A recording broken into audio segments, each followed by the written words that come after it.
Hello everybody and welcome back to Wampleville. And we're gonna head to the jungle here. Yeah, we've got another Archvillain miniatures. Well, actually I got a couple of these. These Mato Riders. Really love the heck out of these. Hey Armored Wolf, so sorry for all the delays. It just the last couple of hours that actually everything was all set and ready to go, and then the last couple of hours just devolved into madness. So sorry about that. These guys, I really like these. I actually have to print out one more. I'm gonna maybe try and print out that one overnight tonight. I think I've got the build plate ready to go on that. These, I really enjoy the heck out of these. Now, actually, Armored Wolf, you see the size of this base here? I wonder if these are the bike bases, like the new 40K bike bases. They seem a little bit on the bigger side. Hey, Oogly, how you doing? I got to measure these out because I think, although I might have gotten some of these also from that MDF eBay guy. Yeah, because the bases for Lord of the Rings, they're just really weird size, and I have no idea with this. Oh, I also need bases this size for those Griffin Riders. That's right. Hey, Dano, how you doing? And Super Lazy Bomb. Again, everybody, sorry that this is later. It was all ready to go hours ago, but chaos ensued, of course. Now, palette-wise, I do actually have a little bit of the cadmium yellow out here. May throw out some of the cadmium scarlet. We got, I think, all the radiants out here. Lemon, magenta, violet, blue, turquoise, green.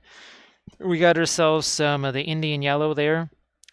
Usuals over here. Might throw out some more of this. Oh, I'm going to have to put out some more Van Dyke Brown for sure. We actually got Brown Matter from last night. And then, of course, the Asphaltum here, Prussian Blue over there. Oh, and Perline Black. Now, I think I might do some, maybe a turquoise-ish type of thing. I mean, that's very traditional. I realize that. But we've got, well, we can do as many color schemes as we want because I can print as many of these as I want.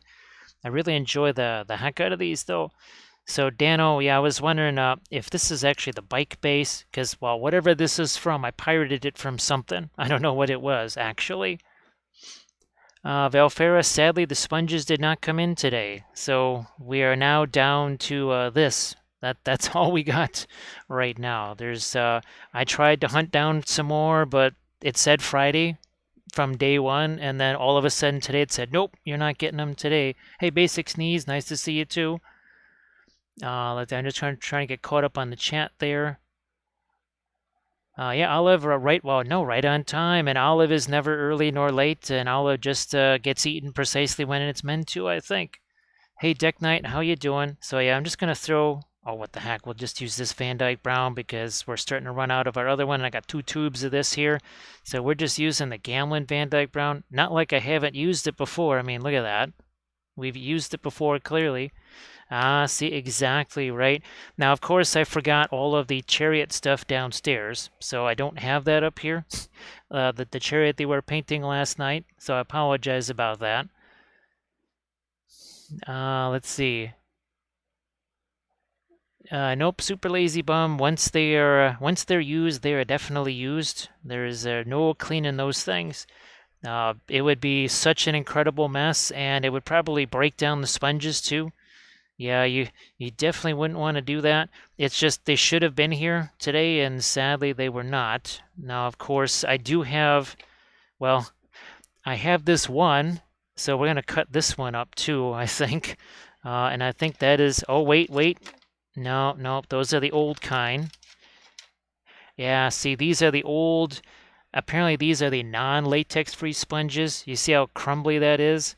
Whereas this one is not. See how nice and solid that one is? So I do have this one last sponge, and that's it. Yep, I got that one last sponge. So I still might need to save this for tomorrow, though.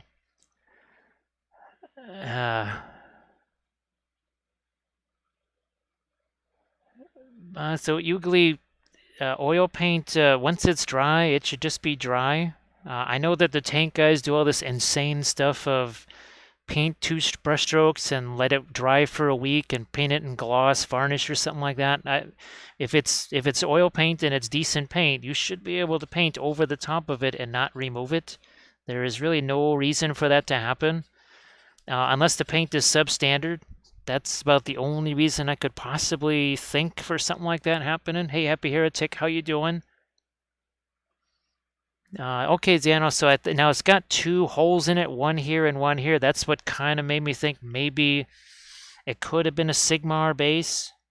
Now, I don't know what Sigmar thing might go on a base of this size. Hey, Landrest, how you doing? And Ranzarok. So yeah, usually it should be, I don't know, I think it should be okay. Like I said, only if it was some kind of really, well, like Optiling. If it's Optiling oils, well, then you might be out of luck, but otherwise, yeah, you should be okay. Really, I think so. So Landrest, I hope that you're doing well.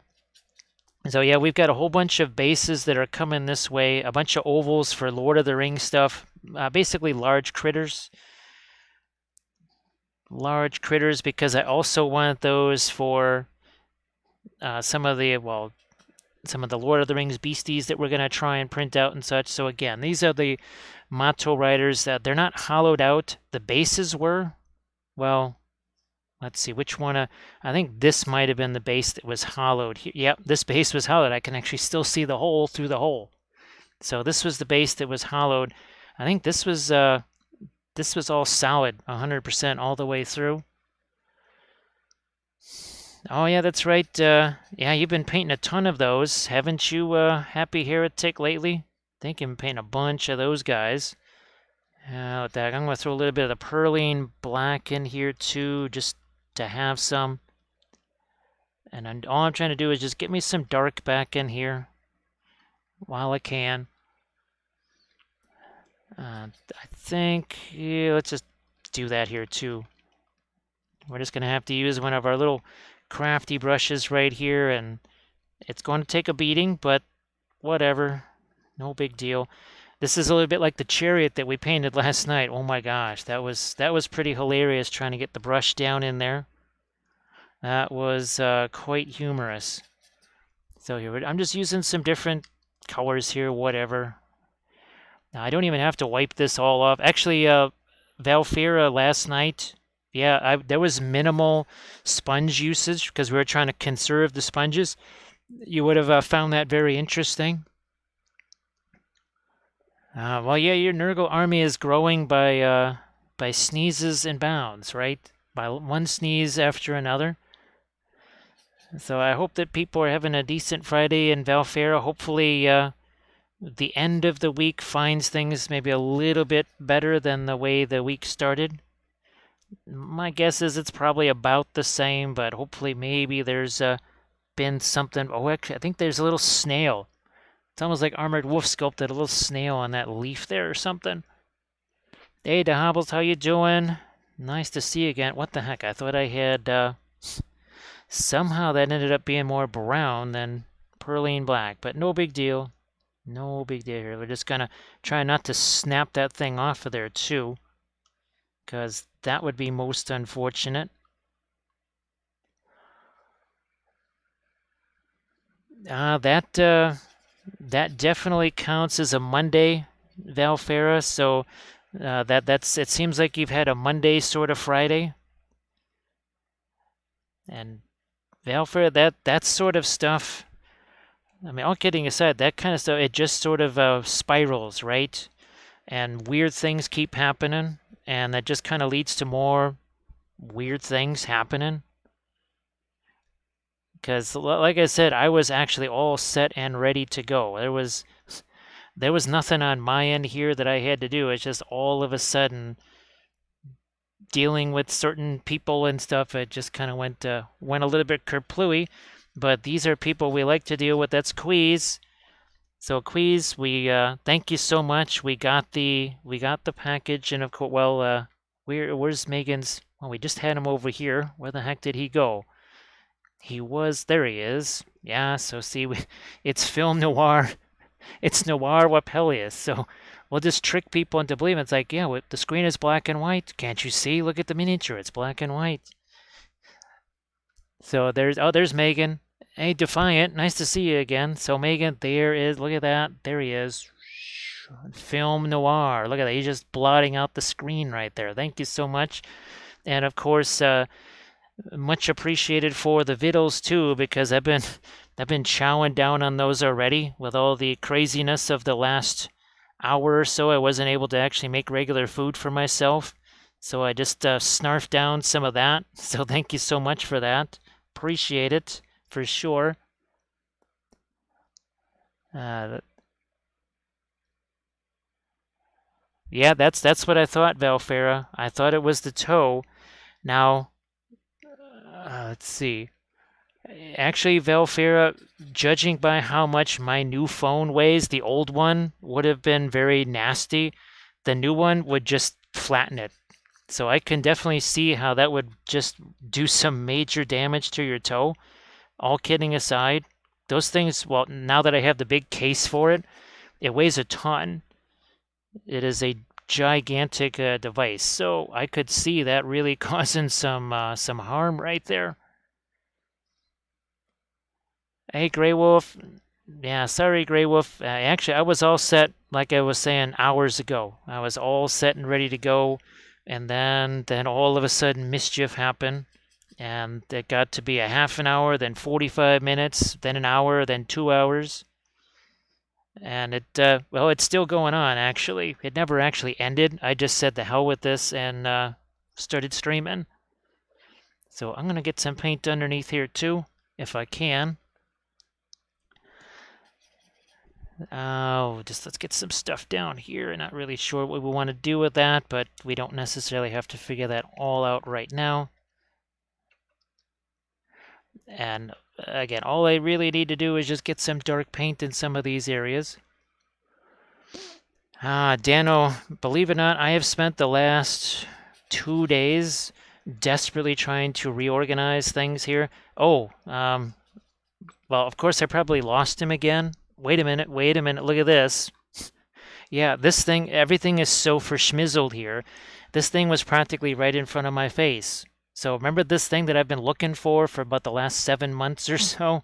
Yeah, found him. It's very appropriate though, because I think it was January 9th or something like that when I painted the original Prinkles. So yes, we actually have him back now, and we can actually get him ready to go. Hey Bath, how you doing? So Landrast, remember those wings that I've been saving this entire time? I haven't used them for anything because I wanted to be sure I had just the right size wings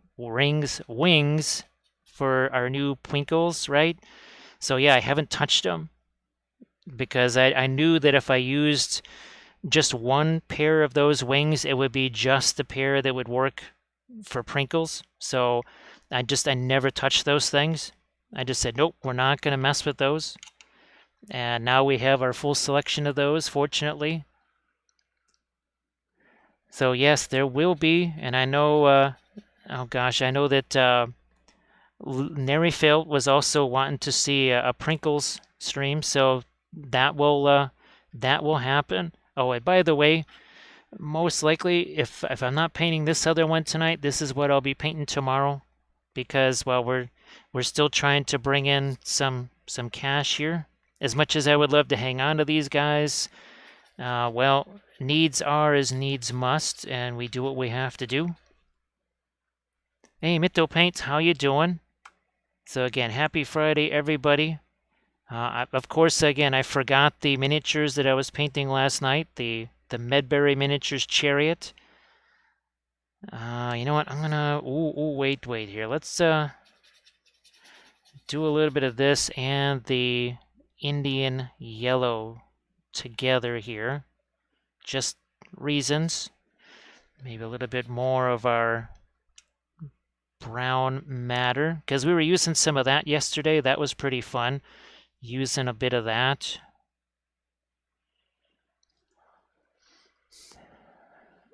So let's see, it's called Oceanic Blue, I think. I have about six containers of this. Yeah, Oceanic Blue. I mixed it with some white though, because I didn't want it to be quite that dark. And thank you so much. Appreciate that, Grey Wolf Studio. We could definitely, I might go for another round of this soon, that's for sure. Thank you very much. That's appreciated. So yeah, super lazy. It's just I just brushed it on. It's just from Stynylrez, same primer that I always use. My preference is for, say, maybe the green mixed with a little bit of the light skin tone or whatever, but, well, didn't have any of it, so I just kind of, again, used what I had. Well, I have some of the green, but there's not much of that left.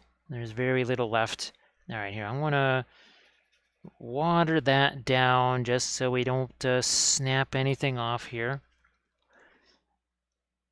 So thanks so much, Grey Wolf. Yeah, I'm glad that I was able to at least give you a heads up that, yeah, things have been going crazy, so it's going to be a little bit later.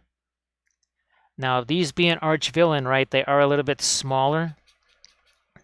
It's a smaller scale because, well, here, you can see that on these here, because basically that's the size of their human characters right there. This is one of the daughters of Sekhmet there.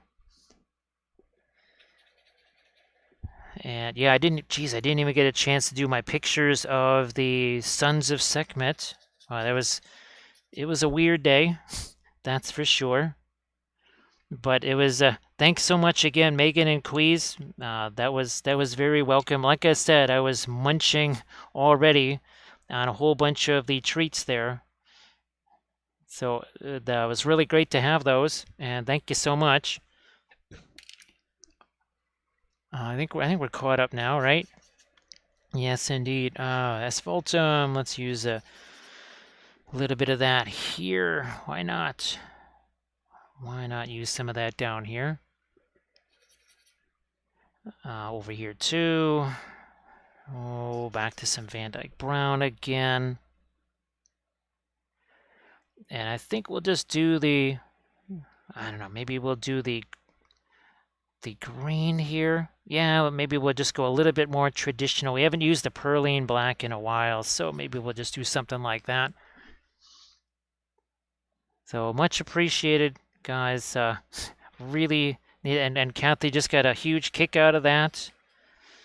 And she definitely was very happy to have the red Gabo. She said, oh boy, I can make a base for that.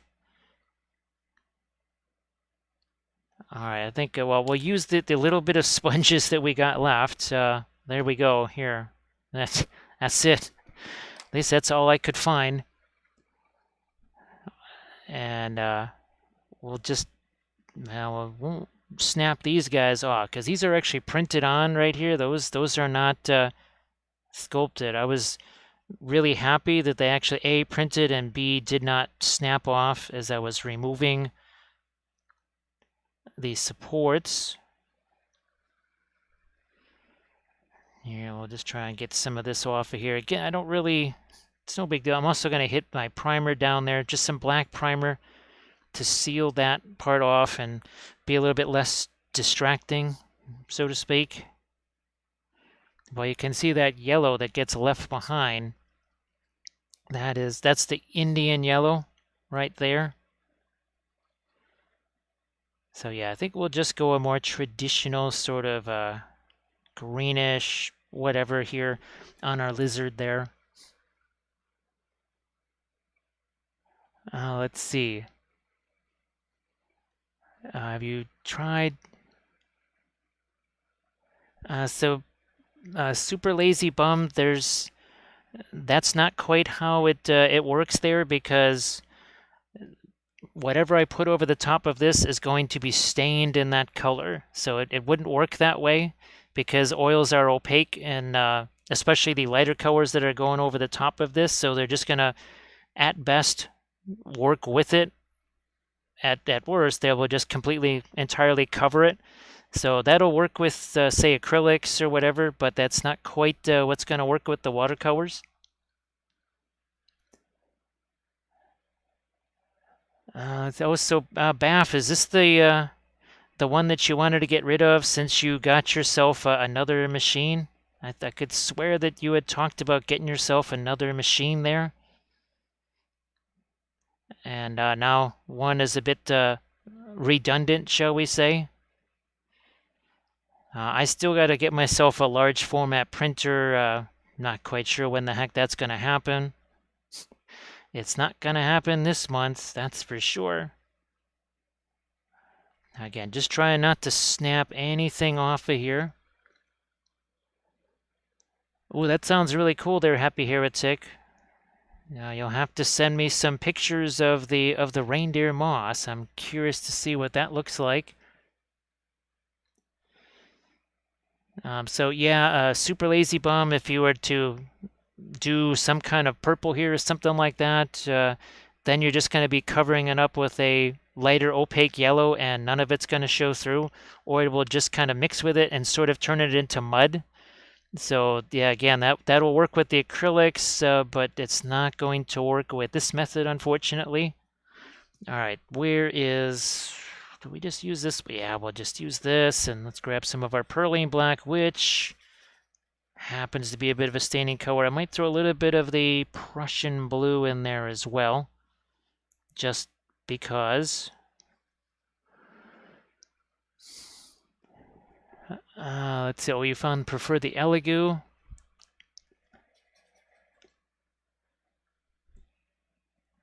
More of that right here. Oh, what the heck, I'll just throw that down here. We'll throw some of our Fanchon Red in there and other such things. Probably, I don't think I have any of the Egyptian Violet out here, but we can always bring that out too. So a little bit of a combo there of, say, the Perlene Black, that's that super dark green, and of course the Perlene Black and the Prussian Blue gives it a little bit of a coolness. Let me see. The Sonic Money is the same size as the Saturn. So Baff has gone super fancy going all the way to Jupiter. Look at that. Going all the way to Jupiter. Well, I don't know. Well, Dano, you're going to have to let me know how that Saturn works out for you. Because I know you did tons of research comparing that to the Mono X. And I know that your research led you to choose the Saturn over the Mono X. Of course, the Mono X, we were seeing that last night. It still apparently is in super deal mode, unless that's because maybe some of the word has gotten out that things aren't going so well with it. Maybe, I don't know.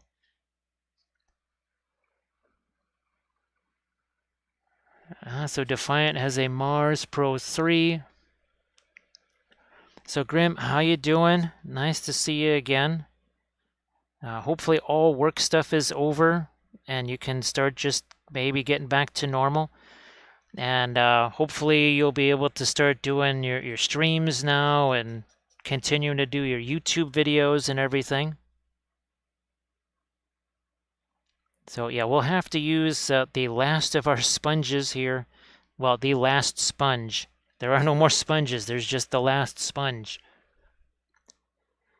I may have to use the crumbly sponge tomorrow because something tells me I won't have my other sponges back, or my new sponges in by the time it starts to. Oh, actually, that's all bone over there. So yeah, we won't want any green on that. Okay, well, good to know now. Would have been handy to know earlier, but whatever. All right. Well, here, I'll just use one from last night, and we'll see what we can do with that. A screen protector. Oh, let's see. So, Dano, are there lots of VAT leaks or something like that happen on larger format printers? I'm imagining that's why you would want to be sure you have that screen protector in place. I'm just kind of using this sponge way more than I normally would, just because we're kind of out.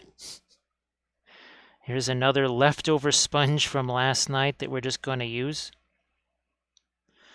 So super lazy. I think you've seen a few of the sessions, and when you see what it is we're doing here, you'll understand that, yeah, the complementary thing, that's not gonna work with what we're doing here. All right, where's that Prussian blue? I might just go straight up on the Prussian blue here on her, wherever we might just have some skin there. There's not too much of it. Not very much. It's mostly feathers, which I think will go more towards the red and orange on the feathers, I think. Oh, the tail. Yeah, we could do that. Again, this is just some Prussian blue here. Again, we'll do what we can. Do what we can with that. All right, now let's fire up some red here. Let's see. I do hire him at the magnetic flex paste. Oh, good grief. The things you have to have and the amount of people say you should have them. Don't understand why everybody talks about them on the large ones versus this. Well, I guess yeah. I guess, Dano, with the thing being so much bigger, there's more weight. Maybe more force being pulled down on it. So I guess maybe that's it, right? I just added a little bit of the Indian yellow there to just create a bit of orange for that. And then all I'm doing is I just want to throw this stuff here just so that I remember what the heck I'm trying to do here. Oh, so Grey Wolf, do you have any big gaming plans set for the weekend? I'm sorry, I meant to ask you that in the message, but there was a little too much chaos happening at that time, so I didn't get a chance to ask you.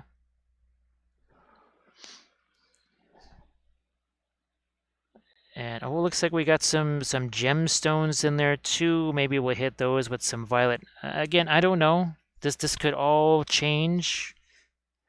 I had no idea what color scheme I was going to use on this until I just started throwing some paint on it. So we're just kind of finding a color scheme as we go along here. I see I got some turquoise that needs to go over there as well. We'll be back in a few. Okay, so Grim needs to get walked by the dog a little bit earlier than usual. So Sarge needs to go take care of Grim. Clearly Grim must have drank more water or something like that and needs to go for that walk now. There's the other side of this. So these again, this is from Archvillain. Really do enjoy the heck out of their stuff. I certainly have to print up more of these. I have the Quetzal Riders as well. I think I printed out 3 of those, possibly. At least I think I did. Well, there's actually more of the skin / scales showing than I originally thought. That's good. And again, all of this stuff, because they just don't have my sponges, we're just going to have to leave that there, and we'll just have to come back on that later and mess around with that. Now, I am going to take my primer along the bottom here. Of course, there it is. It's like, don't tell me the primer also vacated the premises and went somewhere else. Not like I need a whole ton of it there, but I just want to get that around the bottom over here. It's kind of a little bit distracting to have just the oceanic blue stripe right there.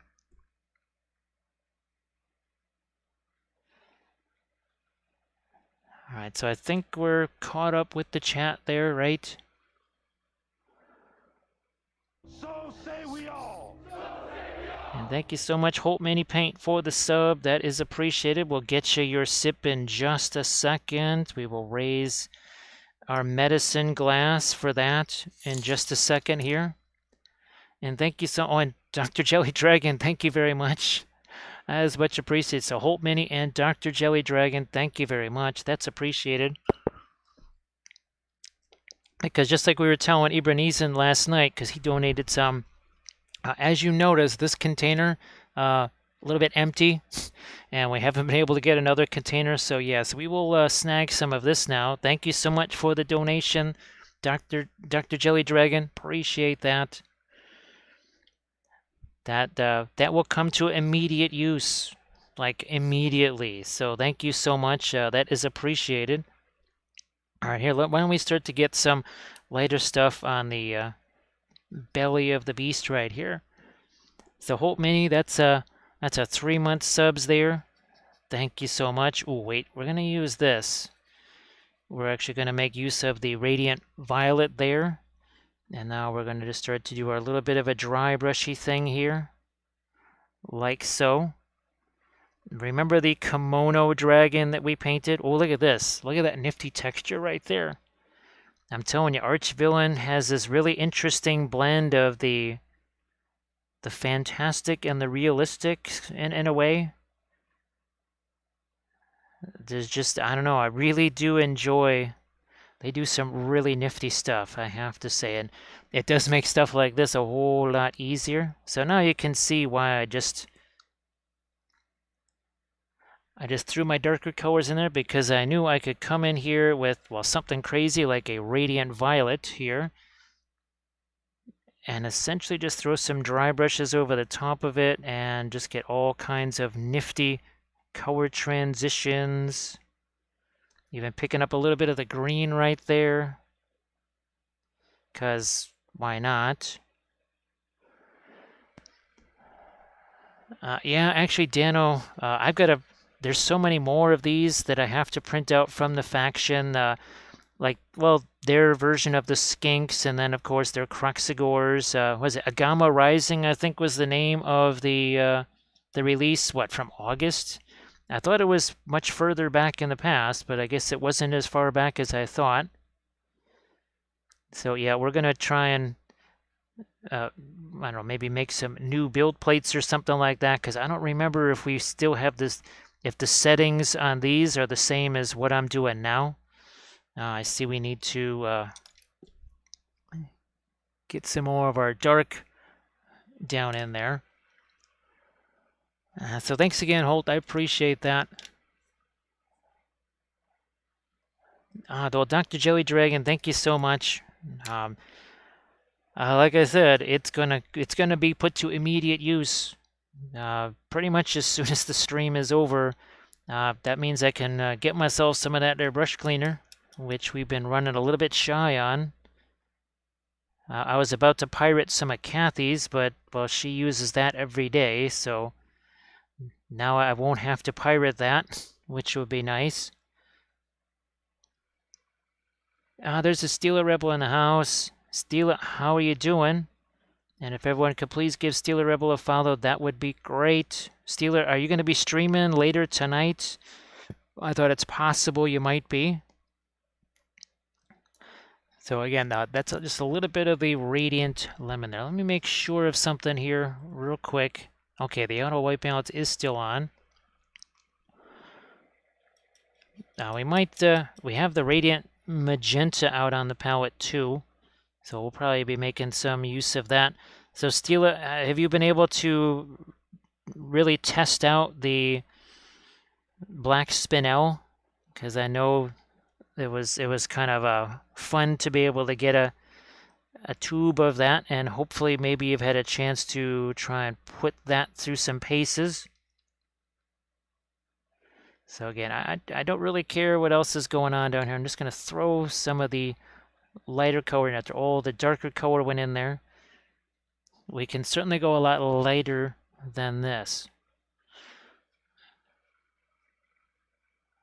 It is, and I know you did your, oh gosh, your little barrels there, your testing barrels, and that really kind of showed. But the Mars Black, I mean, it kind of you can sort of use the Mars Black. That was the first time I've actually had a chance to see your Mars Black testing barrel. which sounds pretty hilarious just out of context. What the heck is a testing barrel? Let's see. So yeah, I know that there's a few folks that talk about using the magnetic thing. We got ourselves a Nessie in the house. Nessie, how you doing? So Nessie, all of your I've seen some of your really fantastic new posts there. I hope that has it been how many units of Dark Angels have you been working on? Because it looks like it's been well, either a 10-man squad or maybe a couple of different units. See, that might be a little too much. I'm gonna actually take some of the Perline Black here, and we're gonna combo that with our Cadmium Yellow. And I'm just gonna get these leaves real quick here, at least some initial coloration on them. Just a little something here. Oh geez, 4 squads. I thought so. I thought so. So I'm now have the. Speaking of Perline Black, have you been able to utilize your Perline Black on those guys? And I'm sure some Phthalo Green was probably harmed in the painting of those. So super lazy again. As you can see, the paint is mixing right here. So anything like that would be the same. It would just be dead, just like if you were to do it with primer.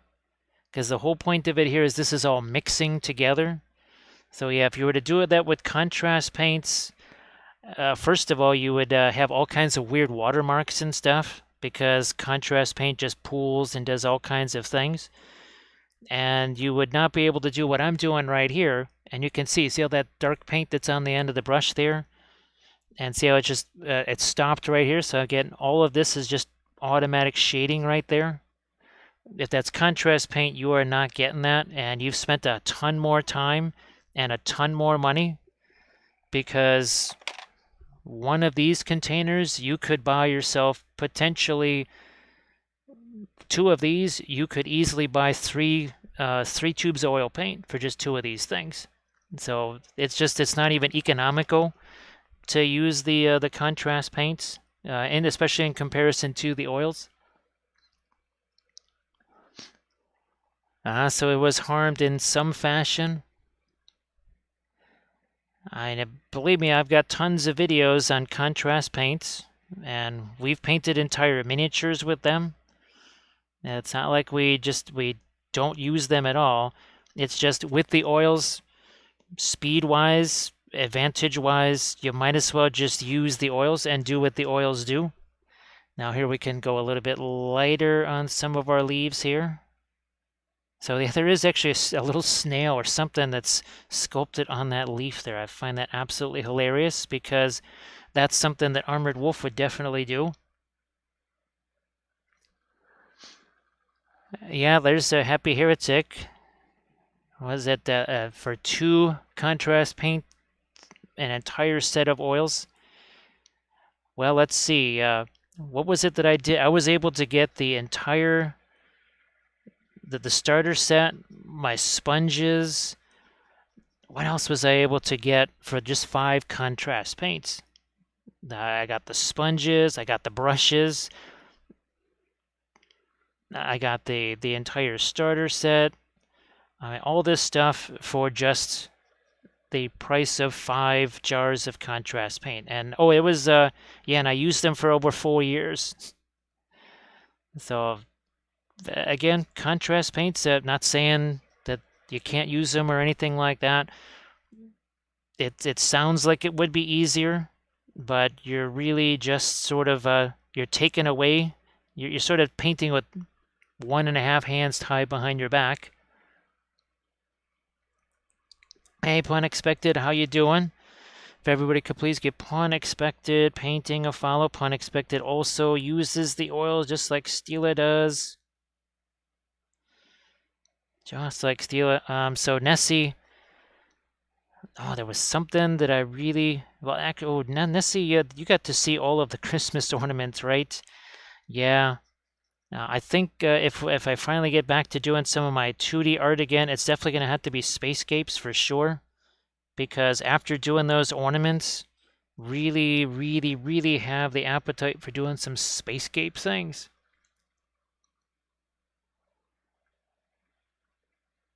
Oh yeah, basic sneeze. That's but I wish I had the figure that I was working on last night because I made some massive changes to it over the course of painting it. And like with the oil, you could just wipe this stuff away and then just paint, well, right over. Oh, look, there's some more. Oh, there's some funguses there. Yeah, some fungi. Look at that.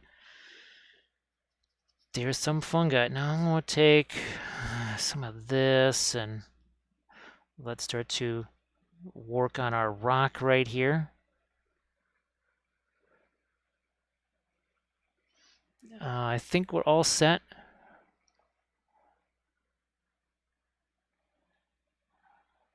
Yeah, and Super Lazy Bum, it's usually, that's the kind of the ideal thing to mess around with, especially at the start there. Now here's some violet and some green together. Well, that's going to make a nice little gray. And of course, there's going to be tons of greenery here. We could, oh, where is he? We still have all of our, these are our vellum plants right here. So think all of this stuff around the edge here, that's what's gonna be done on our Mato Rider right there. I might just have to keep this out here. Yeah, we might just have to keep him out there. Otherwise, there's no way I'm getting him back in there. Boy, basic needs. I really wish I had that one up here. I thought I did, but then I looked around and said, nope. Left that one, I think, downstairs in the photo area. And it was a miniature. Obviously, I had only just assembled it right before the stream, so I had no real any kind of chance to even think about what I was going to do with it. I just had to go, all right, well, let's just start slapping some colors on there, see what happens. Hey, Thranuel, how you doing? Actually, yeah, Thranuel, that's a handy thing, is to have all that stuff together. So Valfera, they're still okay. Actually, it's kind of funny because as I was moving some stuff around, I was actually trying to make a little more space for Birdie and Jeeves. The last time I tried grabbing them to do a little bit of a puppet show, they knocked over a couple of miniatures. So that's why we haven't seen them in a little while, because now there's a whole pile of very fragile resin or 3D printed miniatures that can be fallen upon. So that's why we haven't seen them too much until I have kind of a different spot for them to go. But Valfair, I think you saw, right, that we have, and maybe for the folks that haven't seen it, as I was trying to redo things, of course, I must have picked up this box several times because I could swear I picked up this box and looked at it and said, that's not our Prinkles, but it is. So we'll slap our wings on this guy. And now that it's cold, we can actually do the sculpting video for that, or the conversion video for that, I guess, if you want to call it that.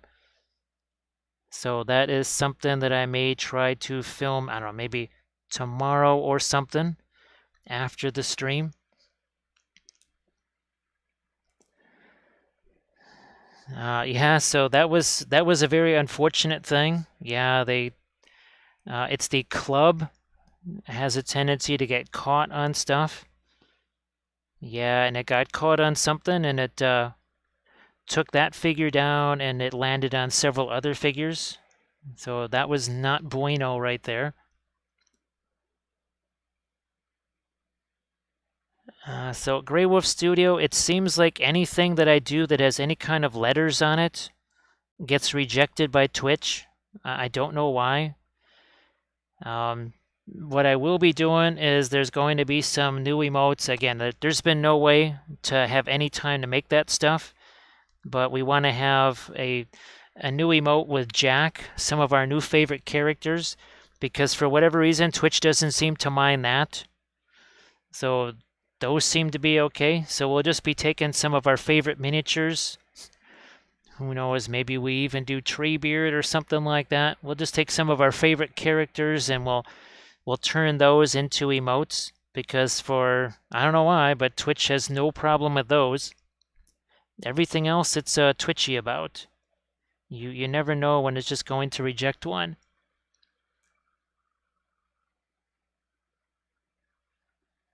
So basic sneeze, it's been, geez, I don't know if it's been 20 above 20 degrees in the last couple of weeks. I guess it was in the 30s when it was snowing, but it's been mostly in the teens. Let's see. Yeah, Super Lazy Bomb Twitch, well, whether it's killing people's streams or taking their bandwidth to give to some other much larger streamer or something like that, it does all kinds of crazy things. Twitch is very, very twitchy.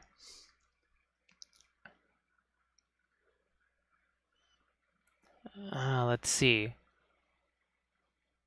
So we'll get to Moria in just a second there. We'll get this Moria in just a second because, well, of course, that's what Gandalf is terrified of. Yeah, Oogly, it's bizarre. I wanted to have an emote for the one true brush, and it wouldn't let me have that, even though it just literally was a picture of a brush, and it said one true brush, and it said, nope, you can't have that. And I guess I have no idea why. It literally just said one true brush, and Twitch said, nope, that is against our standards. You cannot have that. And I just said, what? But that's how it goes, right? So yes, we will in just a second get to the mimes and more. I want to just, while I'm thinking about it here, I don't want to lose track of what's going on. Now we will be throwing some glazy things back over the top of this, of course. Because as Sauron says, or Sauron says, is you know what they dug up in the deep. They were too greedy. Yeah, okay, there we go. So I think we've got that. We're starting to get that underway. And where's our Sauron? He says, you know what they dug in the deep. And you're just too scared to go in there, aren't you? Because you're just a little wussy Maiar. That's all you are. Yeah, you're just a little wussy Maiar. I'm a big old tough Maiar. Not like you. So what is it that Gandalf is so terrified of? Oh, it might just be these guys right there, the mimes of Moria. Jetez-moi, that says toss me. And yes, they are mimes. They are definitely French, of course. And look at this. They wear all kinds of fun hats. They wear top hats. They wear berets. They wear chef's hats. I'm not quite sure why the one guy has the baguette not in the oven mitt. Mimes, I guess they're not necessarily known for their vast intelligence or anything. Oh, but look, there's Charles de Gaulle. He's their leader. Maybe he's just a two-star general, but he does have quite the dapper mustache. Now, these two gents right here, well, they thought they were the stars of the team. That's Francois and Pierre. Yeah, they didn't do very much with the whole blocking and tackling and all that rough stuff. That wasn't really their jive at all. But as you can tell, they were master sommeliers, and they were really into the wine tasting. So yeah, if you need to pick out Pinot Noir or Chablis or something, they are your trolls. This goes back to 2006. Yeah, July of 2006. When I joined a Blood Bowl league, and right before the season started, they said, "Oh, our Goblin coach quit. Can you fire up a Goblin team?" Which is funny because that's the team that went to the playoffs, not once but actually twice. Yes, Goblins going to the playoffs, which was pretty unexpected, I have to say the least. Like you say, Happy Heretic, right? That stash alone is worth more than 2 stars, I think. Yes, indeed. Yes, Steel Up. I still actually have the Mimes of Moria. Now we're gonna have to get some greens reflected on our golds here. Don't forget about that. And that is some sort of a backpacky type thing right there. Just notice that. Just notice that now. Here we'll get some more of our yellows on here, and this it's gonna start to things will start to unveil themselves as we move along. Now that I can already see the Prussian blue here. It's not dry, not at all, but it has set a little bit.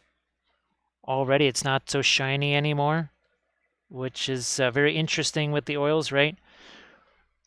You thin those down enough. So say we all. We got ourselves Bill Robertson in the house. Bill, thank you so much. That is appreciated, of course. Here, we'll get you a little bit of a sip with that resub, 19 months worth. Thank you so much. That is fantastic. Oh, almost forgot this over here. Almost forgot this over here. And this is also going to need tons of grayish reflections, greenish reflections, all kinds of stuff. Oh, thanks, Bill, for some bitses too. Much appreciated.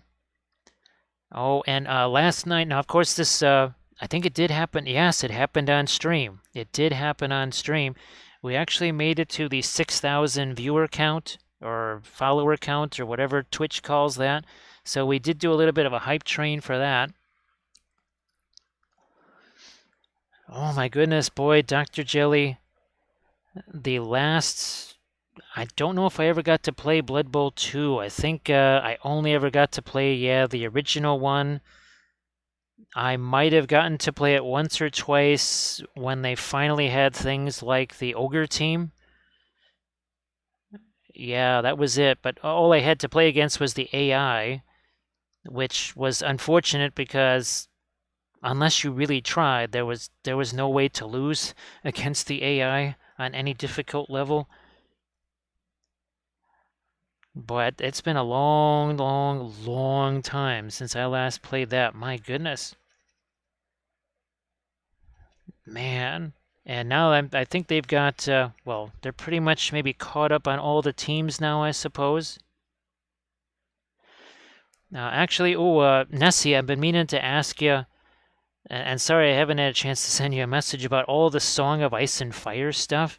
Is it just me, or is there like 20,000 Song of Ice and Fire miniatures that are about to hit the U.S. market or something that apparently have been in Europe all this time, but now they're just finally getting here? Bill, didn't you show me some of those pictures too, I think? I know that another person had sent me a ton of pictures, said, hey, look at this. Let's see. Oh, hey, Sarge. Oh, sorry. That's thank you so much, Grey Wolf Studio. I saw Sarge's name. Oh, look, I can still do a Shamrock Shake because Grey Wolf also did a little Shamrock. Thank you so much. Let's see. Oh, thanks, Steela. And well, Steela, I know that you just had your big celebration too. And again, if everybody could please give Steela a follow, we'll get her on her next millennia. She's already a millennia ahead of us just from where she lives. But now we'll get her yet another millennia ahead if we can all make sure we give Steeler Rebel follows. Yeah, I did not expect that, was it 21 months ago when we first started this little adventure here? So I just want to say thanks to everybody that's done the following and, of course, the bitses and stuff. And oh, geez, Velfera, thanks so much for that. I know that it's a bit wild at this point, so thank you so much for that. That is appreciated. Well, Steela, you had, gosh, how many how many hours of Twitch do you think you lost to the Olympics? That was it was everybody's like, "Where's Steela? Where's Steela?" And we're like, "Yeah, she's being held hostage by the Olympics." So we all knew that you would much rather have been streaming. Let's see, a bunch of new minis that have been out in Europe for 6 months now, and with the Star Wars Legion as well. Oh, sorry, I was actually I meant for Grey Wolf Studio, because Grey Wolf has been painting some Song of Ice and Fire stuff. But yeah, there's a whole bunch of stuff, and Nessie as well. There's tons of Song of Ice and Fire miniatures that have been over there in Europe, because people are sending me all these pictures. Said, when did this come out? And they said it's been out for a while, but not here in Europe. Hey, Miss Half Damage, how you doing? Nice to see you. And again, Velfair, thank you very much. That is, well, you know just how appreciated that is, for sure. Now, what am I going to do here? What are we going to do? You know what? I think I might just have to go with something like this, maybe.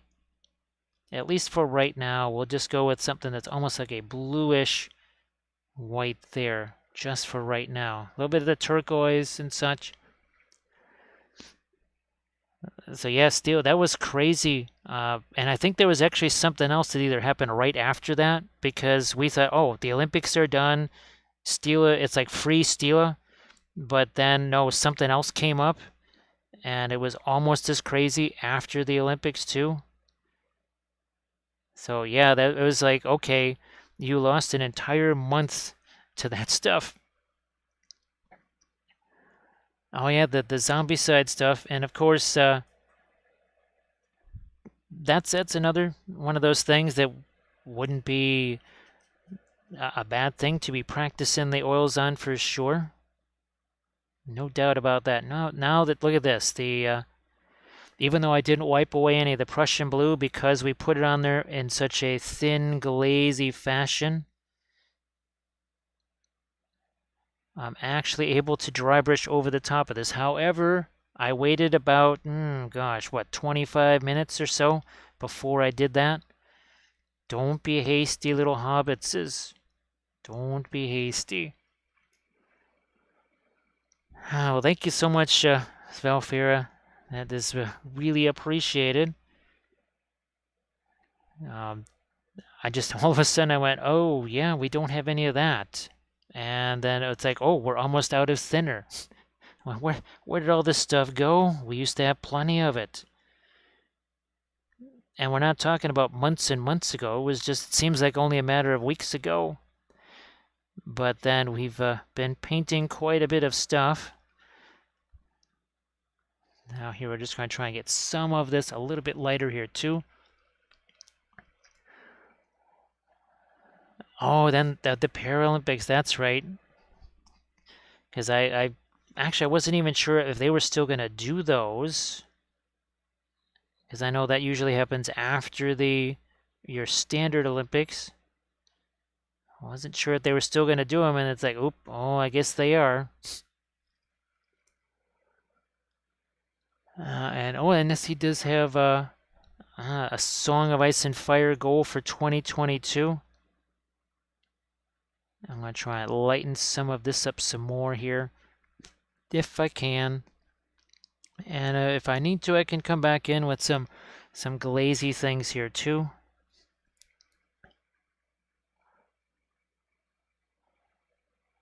Let's see.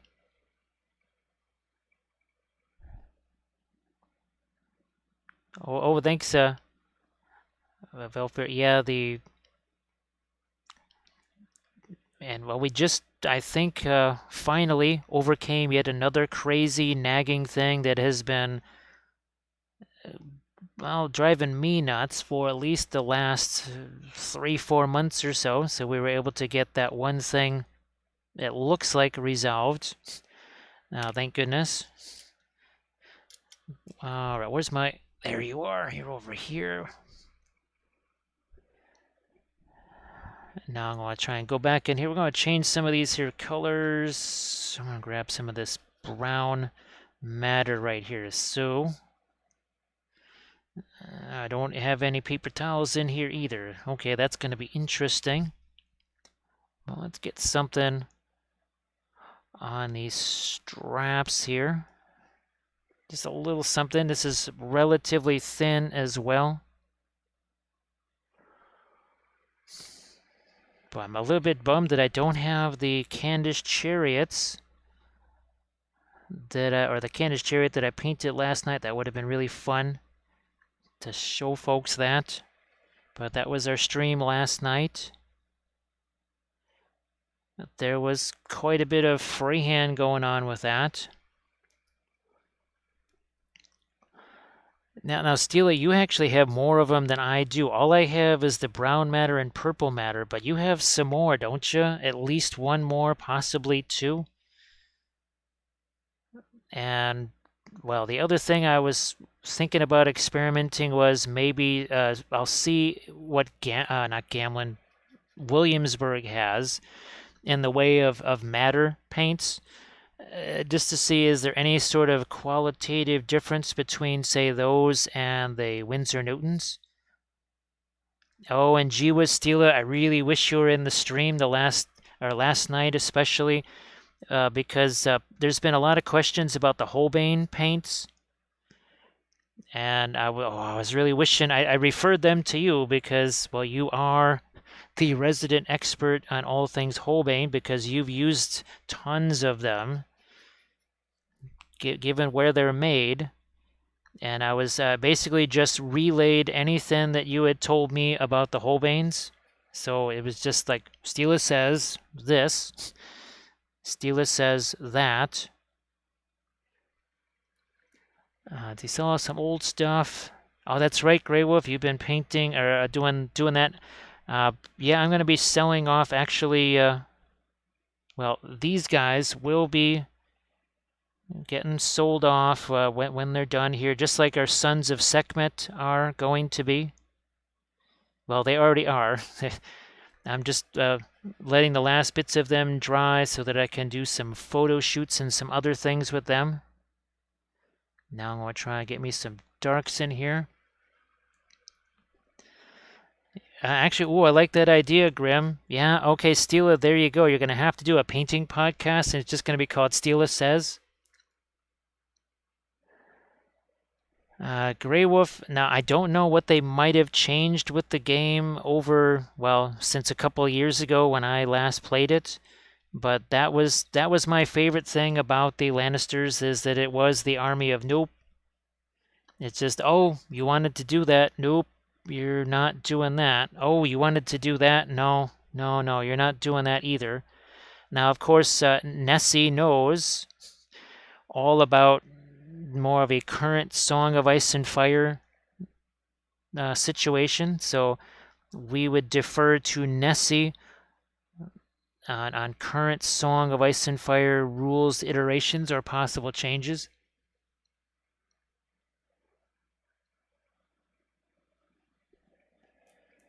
Let's see. Yeah, oh, Nessie, just there was just a question. Are Lannisters still at their very core? Are they still the army of no? Or have they kind of changed them a little bit? I know that they've added some more units to them. And Nessie, it looks like they redid all of the original units. Well, they haven't redone the knights, but they redid. It looks like the halberds and the whatever the guard were.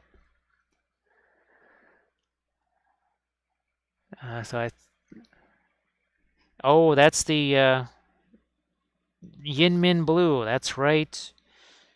That's right. Steela has Yin Min Blue. Everybody go to Steela's house to get some Yin Min Blue, because it's not like that's expensive or anything. You know what? I might just grab, where the heck is my Egyptian Violet? We'll throw some of that out here. It's been out on the palette forever, and then this is the one time I don't have any out there. Some would be nice. There we go. Awesome. Oh, a new Lannister. Oh, so that's why they did that. Okay, that starts to make a little more sense, I think. Because while the original figures were nowhere near like what the old ones were, it was still a little odd to me that they were suddenly going to redo those, but that makes sense. So this is not so much, we don't need purple feathers here. I'm just trying to get some darks in here down by where the golds are here, because we love having some purple in our golds as well, don't we? Yeah, the Yin Min Blue has been held hostage overseas for a little while now. Actually, you know, Stila, this will sound really insane and crazy, but I mean, it might be interesting to mess around with a lot of cobalt blue before messing around with the Yin Min Blue, because something tells I still haven't figured out what it is about cobalt blue. There's just something about it that I haven't kind of unlocked what makes it workable yet. And I was wondering if there might be something the consistency wise that you discover fooling around with the cobalt blue that you might be able to utilize when you're mixing and stuff your Yin Min Blue.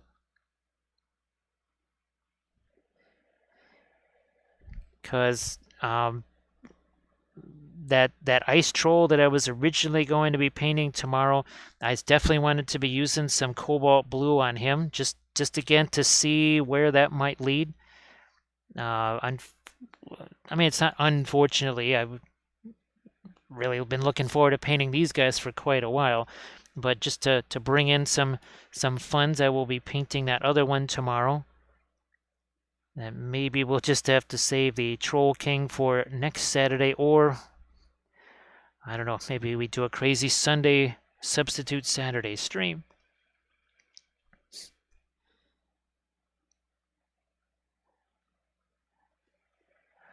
What's interesting, Bill, is that cobalt blue, it's a hard color to peg. You know, it's not really staining. It's also super expensive, not as expensive as Yin Min Blue, but I think, oh, look at this. I think you saw this, right, Bill? This was the first time I brought it out at all in forever. So yeah, and we used it, definitely used it on these guys here that we painted in that video. So yeah, this is the first time I'd even messed with ultramarine blue in months and months and months. I know that Grim was very happy to see that. I'm trying to think. Oh, yeah, I might just let that be. I'll let those be blue or something. Yeah, we'll just let those be more of a blue. All right. Purple, Indian yellow, creating one heck of an amber. Oh, actually, Stila, have you ever used the brown matter in combination with the Indian yellow? Because that also creates one heck of an amber color. My goodness. I was really surprised by that. I realized that I'd never actually had a chance to try that little combination, and it really was amazing. All right, here we're just going to get some of our darks here, and then we'll have to come back in with some of our reflected light. We're also going to throw maybe some highlight things on there soon. All right, so Indian yellow, we're going to almost turn it into a pin line wash here a bit, mixed with some of that brown matter and the Egyptian violet. Oh, gee whiz, Stila. Wow, that that is going to be an ultra powerful combination. That's a color, the quinacridone golden brown. I haven't used it at all. I mean, not that I don't like it. It's just, well, everybody's going to wonder, where'd you get that? And they're going to hear what it costs, and they'll say, wait a minute. So yeah, that's the only reason I haven't messed with it myself. All right, let me see if I can get some more of the lighter bone color on here somehow. I've got one of these that should work for that. What the heck? Where did you go? Let's grab some of our white here. I see we still have to There's some more areas here that are also supposed to be bone. Like this area is not actually supposed to be gold, but more of a bone texture. All right, we'll do that.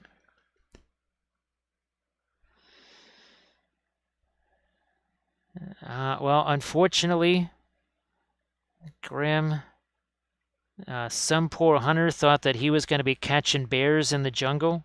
He didn't read up on his nature magazines.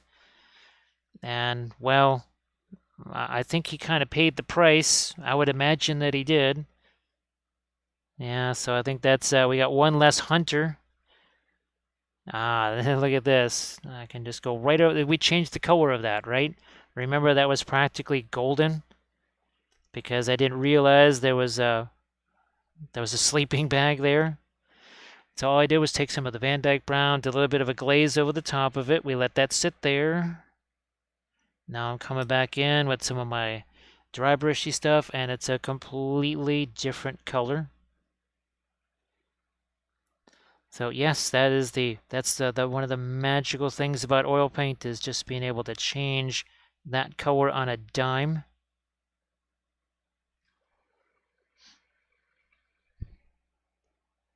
Now, all right, let's see. Now, Bill conjectures that the Mato Rider uses it to catch bears. So it's a portable bear trap then. I guess we should put some jars of honey out there then, maybe as some kind of as a lure, wouldn't you say there, Bill? Yeah, maybe we need some jars of honey out there. I guess all the Winnie the Pooh fans, they're probably very concerned though. Which would, well, there you go, a Winnie the Pooh with a severed head or something like that hanging from the trap, with Tigger bouncing after him, trying to save him. So super lazy, even for me, as someone who paints, well, sometimes hundreds of miniatures every month, and terrain. There's no comparison. You go through the acrylic paints exponentially faster than the oils because you need so little oil paint to cover things. Yeah, like this paint that's sitting here on the palette, some of this stuff I've been using for days. There's not a whole lot of new paint that I've had to put out there. Whereas with acrylics, I'm constantly putting out more paint. Well, part of it is that it's either drying on your brush, on you, on your palette. It's drying somewhere you don't want it to. There's just so much waste with the acrylics, whereas with the oils, there's just minimal, if any.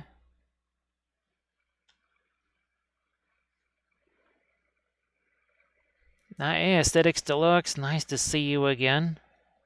Happy New Year and all that. Oh, Grim, that would be it would be kind of neat now that we've it was good to have a little bit of a space in between that and the discovery on the Radiant Lemon. But I'm sure there'd be all kinds of really nifty things that could be done with it, no doubt. Actually, Stila, what's the name of that yellow that I know you talked about it a bunch the last time I was listening to you there? And it's just, it's like one of your faves. I just can't remember the name of it. Well, I'm lucky if I can remember my name. Most of the time I don't, so there you go. I think, are we caught up there, right? Have I missed any? Oh, lemon yellow pale, okay. Now the radiant lemon, oh boy. I'm just trying to think of how to describe it. I can only kind of think of it next to the brilliant yellow pale. And it's definitely got more yellow to it. Just a quick the thing that comes to mind is imagine brilliant yellow pale mixed with a little bit of Indian yellow. And that's sort of it, maybe. Again, not exactly, but kind of. All right, here, some of the bones here. Where's my asphaltum? We'll use that. We're going to use the asphalt, and we're just going to start dry brushing some of that down in here. So normally this might be an area where people say, oh, I'm going to do some glazy things here. Nope, we're going to go the opposite way. We're actually going to dry brush this in here, because it's going to mix just like we would like it to. But also now there's going to be even less time to wait for things to set up, because we don't have any thinner that's going to have to evaporate before we can start messing with that again. Oh, that's right, Thranul. Oh, and Thranul, sorry, I only saw your question there on Discord when I already knew there was no hope of me starting when I wanted to. So yeah, sorry that I didn't get a chance to update you there on the Discord thing. Again, it was a situation where everything was all set and ready to go, and then just hilarity ensued, and that was the end of that.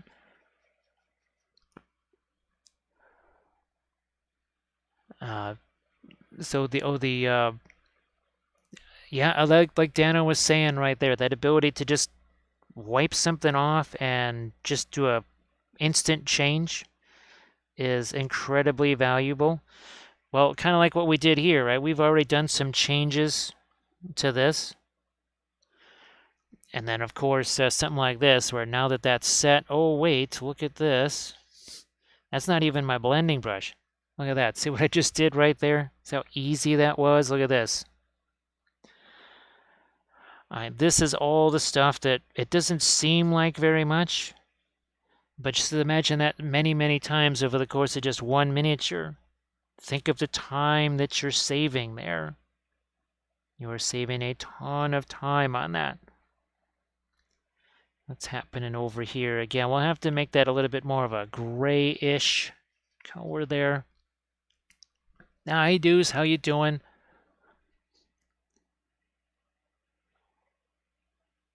So, again, tomorrow, originally what I wanted to paint was that big old Archvillain, Ice Troll King, whatever the heck he is, but instead we'll just hit this one over here, because I think this one, well, everything is all set, right? Because it's pretty much, well, it's a little bit taller than this one, is it? Yeah, it's a little bit taller, but boy, these should be very fun. I really enjoy the faces on these guys and the way the spines and everything are set up.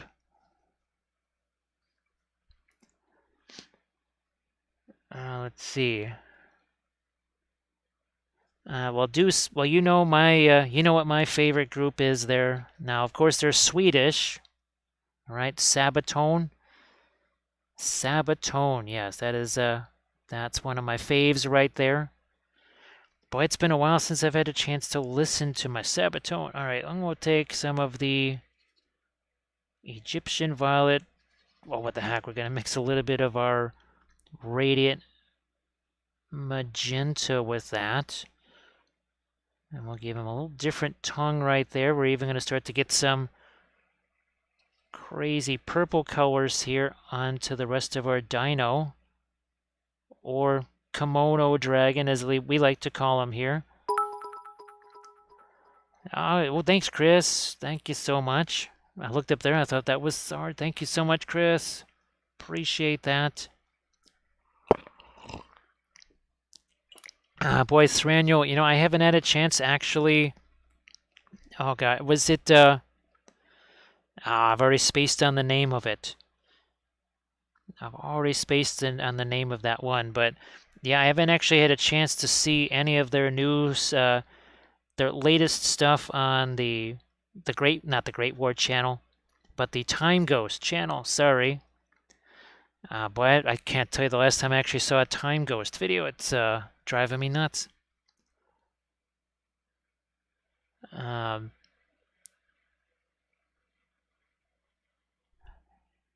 So, well, let's take a bit of, again, that is Egyptian Violet mixed with the Radiant Magenta. Yeah, that's what we're using here. Doing all kinds of crazy combos because that's very fun. That's the one, Thranul. because I kept seeing it would show up on my Instagram feed, it would show up on my YouTube feed all the time, but I just actually never had a chance to listen to it. And of course, Time Ghost Army and of course the Great War, they both did their specials on the Christmas truce, of course. It's neat that the Great War channel is still doing new stuff. I really appreciate them. Aha, look at that. See those couple little highlights right there? Actually, I think now I could maybe zoom in a little bit for folks. Yeah. So now you'll be able to see a little bit more there what's going on. Now we did this with the chariot last night as well. Just reached a certain point and said, yeah, I think maybe I can get a little bit closer there. Actually, I'll have to remember to listen to that now. And I think I might actually be able to listen to some more Sabatone now, maybe that I can perhaps do my exercising in a more normal area. I've had to, what little I've been able to do has not been in my normal spot, so I haven't been able to listen to any of my Sabatone stuff. Oh, thanks, Thranuel. Because I was just kind of bummed that I never actually got a chance to hear that song. And every time I thought I was going to have a chance to, nope, didn't get a chance to.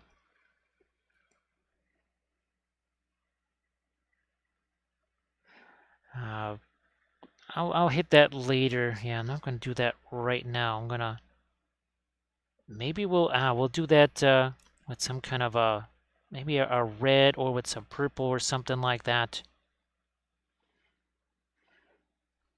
Oh, I think I'm going to have to get some more darks on the underside of these edges, though. Yeah.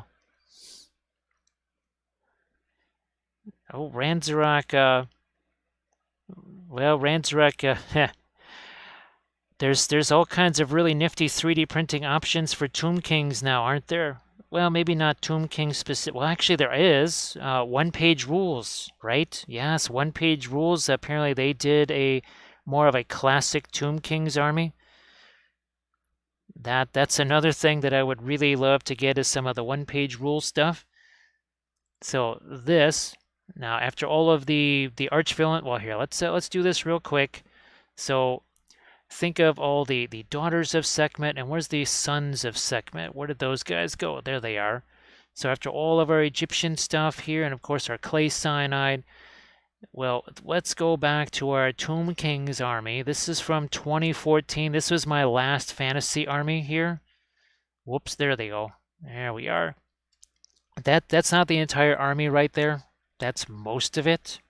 There are still other things that are not even in that picture. It was the most heavily converted / scratch sculpted army of all. I mean, no other army.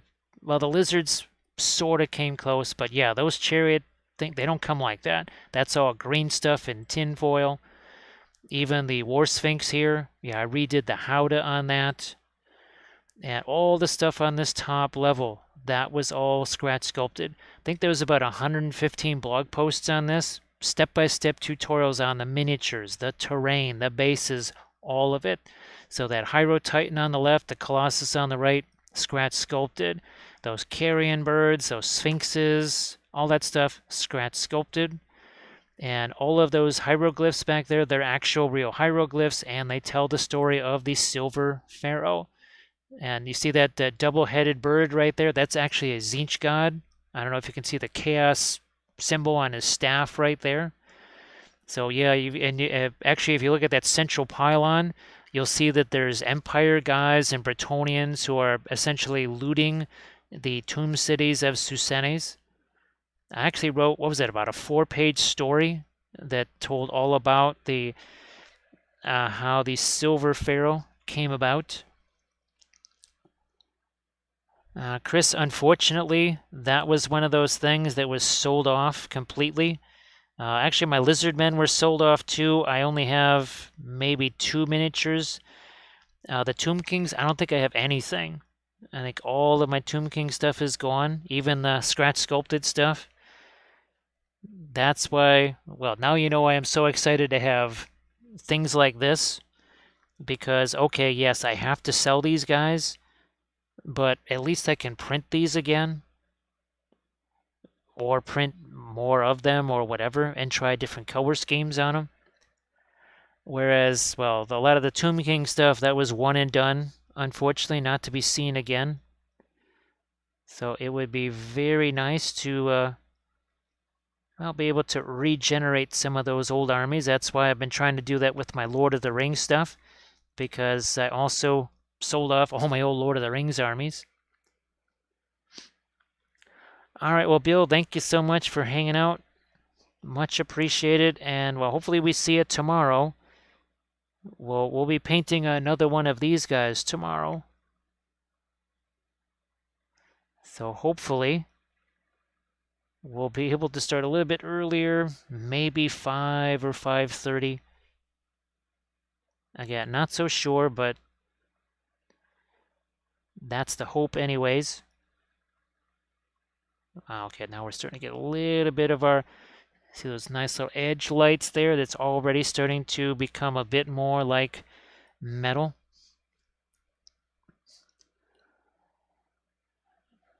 Oh, thanks, thanks, Chris. Gosh, the terrain, or sorry, the board for that, you can't see it in the pictures, but the ceiling of the lower level actually has an entire star map. I took fiber optics and strung the fiber optics through the ceiling. So each of the other tomb cities is represented by a little point of light via the fiber optics that went through that. So that was quite the project. There's all kinds of different lights there. Oh, and every single base. Oh boy, that's gonna be tough to reach. Let me see if I can maybe do this here without knocking everything down. Nope, that's not the one. This is the one. And this was painted on every single base. And every single movement tray also had hieroglyphics written on it.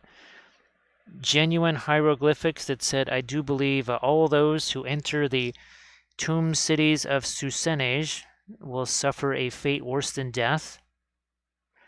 And the whole point of that, actually there was going to be a Bretonnian army that was going to sort of piggyback off of that with Bretonnian Pegasus knights with multicolored wings and a couple of heads like the carrion birds. You were going to have guys with multiple shield arms and such because they'd all been corrupted by Tzeentch by raiding those tomb cities. I thought that was going to be really very fun. Super lazy. There's a lot of stuff up. I believe I could have written in those hieroglyphs. Well, let's put it this way.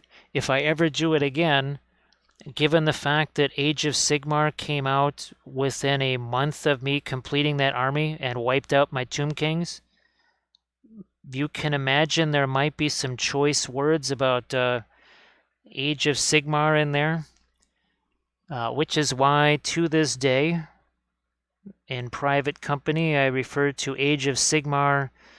Oh, let's just say that there's an extra H in there, in one of those words. We'll let you put that where you want to. That is how I still personally refer to it. Well, it also took out my lizard men too. I realized they came back from their spaceship as Seraphon or something like that. That's not close enough for me. Oh, there we go. There, Stila has its swearoglyphs. So you can actually, Stila, that would be really funny. Could you imagine if somebody created, well, back in the day, they're doing their hieroglyphs and like, you know what? Most average Egyptians can't read these. It's only for the elites anyway, so let's have some fun here. And they wrote things like, Pharaoh has two of this and maybe none of that or something like that, written in swearoglyphs. That being a wee bit mischievous there.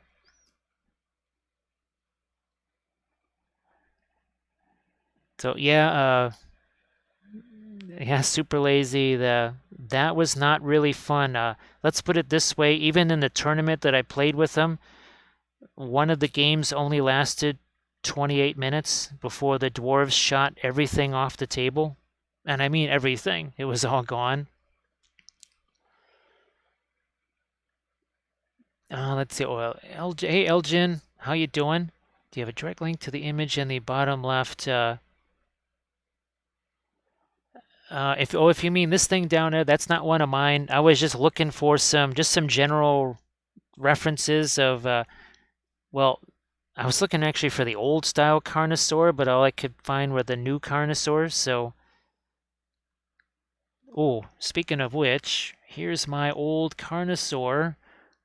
Oh, there's the Croak that I sculpted way back in the day. That was really fun. That whole thing was made out of Sculpey there. Where's my Croak? He's around here somewhere.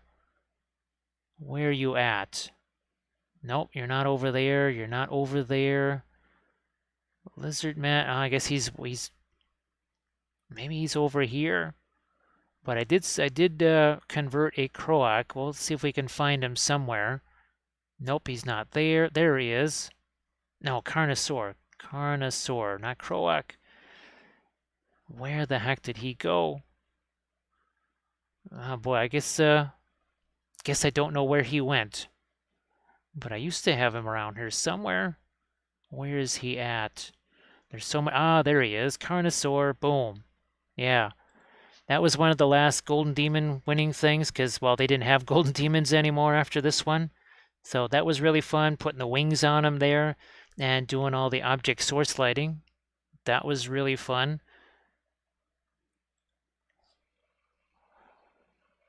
Yeah, I know there's, well, they pretty much said it's not going to be it's not going to be War Master.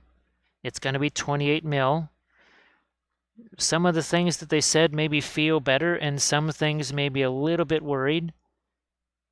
There was an awful lot about, well, we want you to be able to use your old miniatures, which made me think, well, is there really going to be that much new stuff for it? But then if they're doing a whole new system, they want to be able to stretch that out for years. So then all of a sudden I got less worried about that.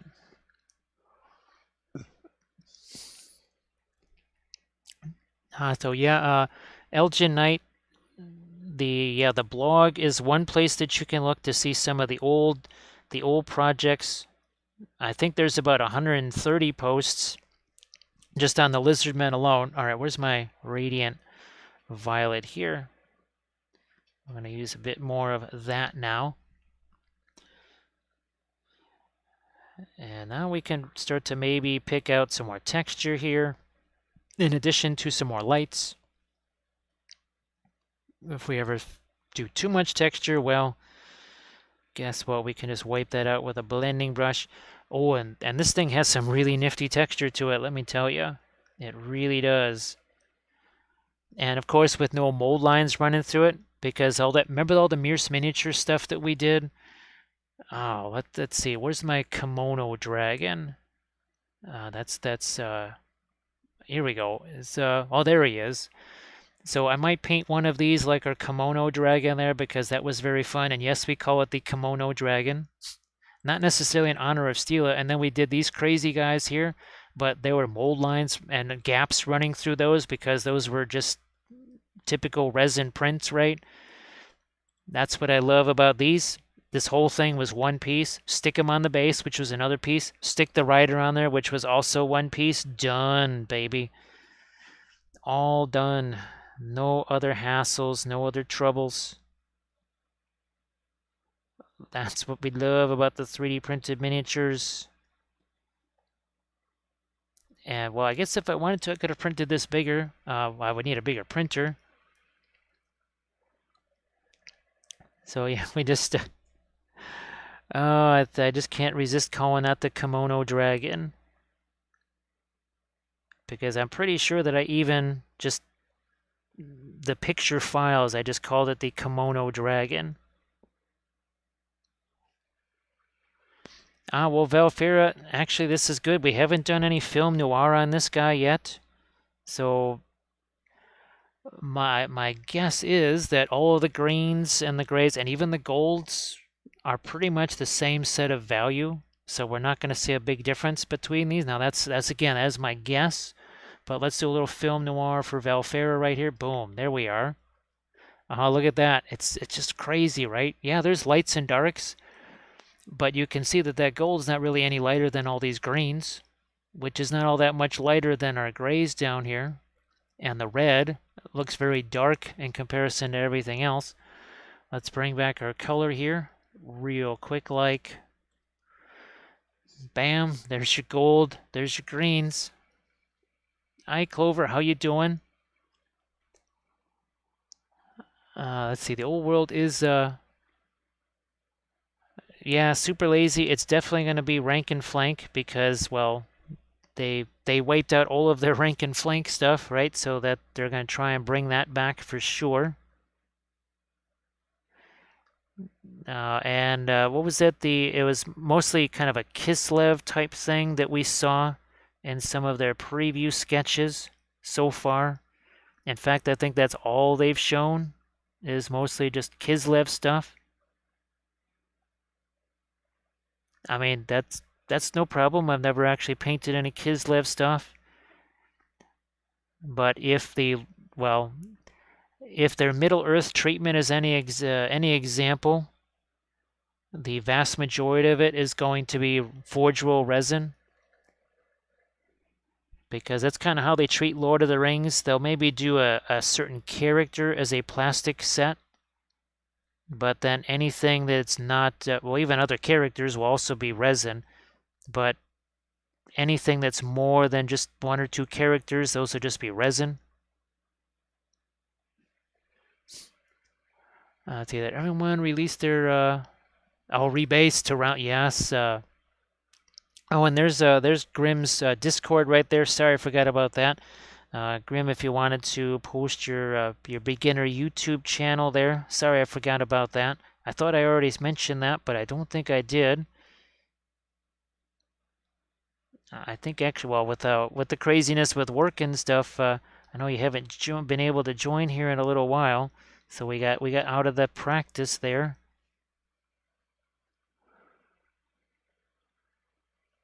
Well, Chris, having had to get a fair amount of that Forge World stuff because of Lord of the Rings, I really appreciate the 3D printing part of it because, well, I can actually get it to be the right size because some of the Forge World stuff is getting to be a bit of a scale creep. It's definitely larger than the older figures, and it's also more of a heroic scale. And I think we're caught up, right? So super lazy. Just as a Lizardman long-time player, I saw them go from everybody had spears on Sauruses to nobody had spears on Sauruses to everybody had spears on Sauruses and back again. They literally had people ripping spears, and of course, people would not save the spears or whatever. So then they would have to buy another box of their lizards just because, well, they wanted to have spears on them again. And they would constantly change the lizardmen back and forth. Spears are great, now they're terrible. Spears are great, now they're terrible. So again, just trying to put some of my lighter colors out here on this guy, our Mato Rider. Oh, I'm gonna get some of the violet over here too. Once again, just trying to get rid of some of the yellowness there. Let's see. So I think we're all caught up. Now in the chat. So again, if I missed something in the chat, I do apologize. The camera boom is in a little different spot again because, well, this is it is bigger than the chariot that we painted last night, and it's sure taller than that chariot by quite the wide margin. Now, I'm not going to be doing a whole bunch here on the ground stuff because we're going to be throwing lots of green there, as in foliage and possibly even some vellum plants,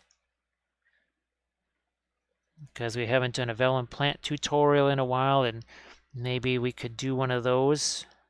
Speaking of plants, look what we're doing here now. These aren't vellum plants. These are actually Archvillain. Ooh, you know what? If I was smarter and I knew things like mesh mixer and blender and all that kind of stuff, I would be so inclined as to take these. I would take these things and I would create separate STL files out of them. And then I could actually print them larger or smaller. Ooh, that, I like that idea. Not that there's anyone in the chat that already knows those programs very well.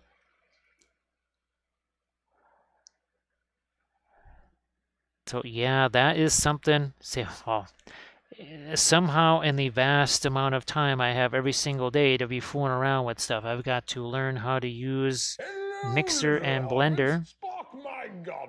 We also have to welcome in a new little hobbit. We have Z Curator. We have Ziganov. It's like, I assume Morgoth, right? It's like, who's that guy? It's like, well, he's the guy that's just like turning everything into dragons and weird stuff, right? It's like, so you think this is some weird dragon, huh? It's like, well, it is a foul beast. Like, speaking of foul, dude, man, you might want to clean yourself up a bit. So thank you so much for that follow right there. That's one I haven't heard of yet, Oogly. What's that called? Rhino 3D? I have not heard of that. Of course, it's not like we were trying to make Dano's ears burn or anything like that. It's not like Dano's not already trying to sculpt several things, and he's not busy. But yeah, Dano, I just have to learn how to do just simple operations like cutting this stuff out. Because something like this, I don't know, don't you think it could be really interesting to just have as a basing material here? I think that could be really, really fun. Yeah, look at that. And I mean, it's already got, different shapes of these and such. So yeah, just literally snipping them off of here. Now, of course, it may not work quite that way. Again, Dano and Landras, they've been using those programs, so this is just me spouting off things that I don't know, whereas they are far more knowledgeable than I am, as in I know nothing, and they've actually used those programs. So it's mostly used for industrial design and jewelry. Preach, how the heck are you doing? Nice to see ya. Boy, Preach, I wish I had the chariot that I was painting last night up here to show. Kind of unfortunately left that down by the photography area. But we're having a blast here with this Archvillain Mato Rider. We actually have, I've got 3 of these printed up. I will try and print out a 4th one. They're really, really, really snazzy. I just enjoy the heck out of these things. And of course, nothing to assemble except stick the lizard onto the base and then stick the rider onto the lizard. That's it. That's the extent of the work. That's the kind of prep work that I think that's all you should have to do with a miniature. It shouldn't take you longer to prep a miniature than it does to paint it. But I've had that happen all too often. Oh, and the mushrooms. Oh, geez, Dano. I've been really striking out trying to find skulls. Now, of course, I haven't looked on Thingiverse. I've been trying to look on my mini factory, but yeah, candles, skulls, really struck out on a bunch of that stuff, which is not the thing I thought I would have problems finding. But apparently, that's going to be hard to find.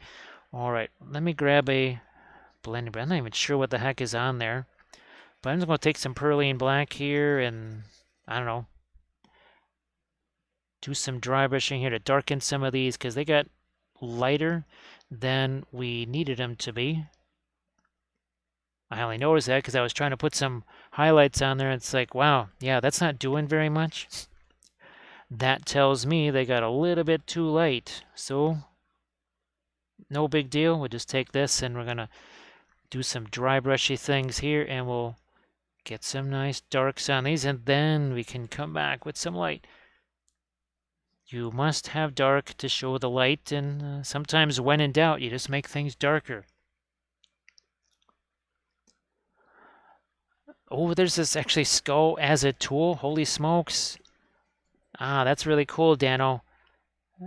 Yeah, well, some of those 75 mil figs or even a bust or something like that, and you would love to have a skull or something, whatever, and you sort of can't because it's just not the right scale.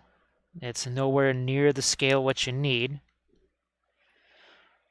Now it's time for some really dark greenish grays. We're actually taking the Perlene Black, the dark green. We are combining that with Egyptian Violet together. That's going to make one heck of a dark color here. But it's a color, whereas black would just be black and really nothing going on. Nothing of any visual interest for sure. So I'm just going to darken up the area here around his eyes. Just the heck with it. We're not going to be dainty. We're just going to throw that in there. Let's see what we can do here for the back of some of the spines here. Let's darken those down. Let's see. Stick is a good name for a lizard. I get the impression a lot of digital kits. All right, well, Defiant, thank you so much for hanging out. I appreciate that. And well, hopefully maybe we see it tomorrow. Sorry if I missed you there. The chat moved really, really quick all of a sudden.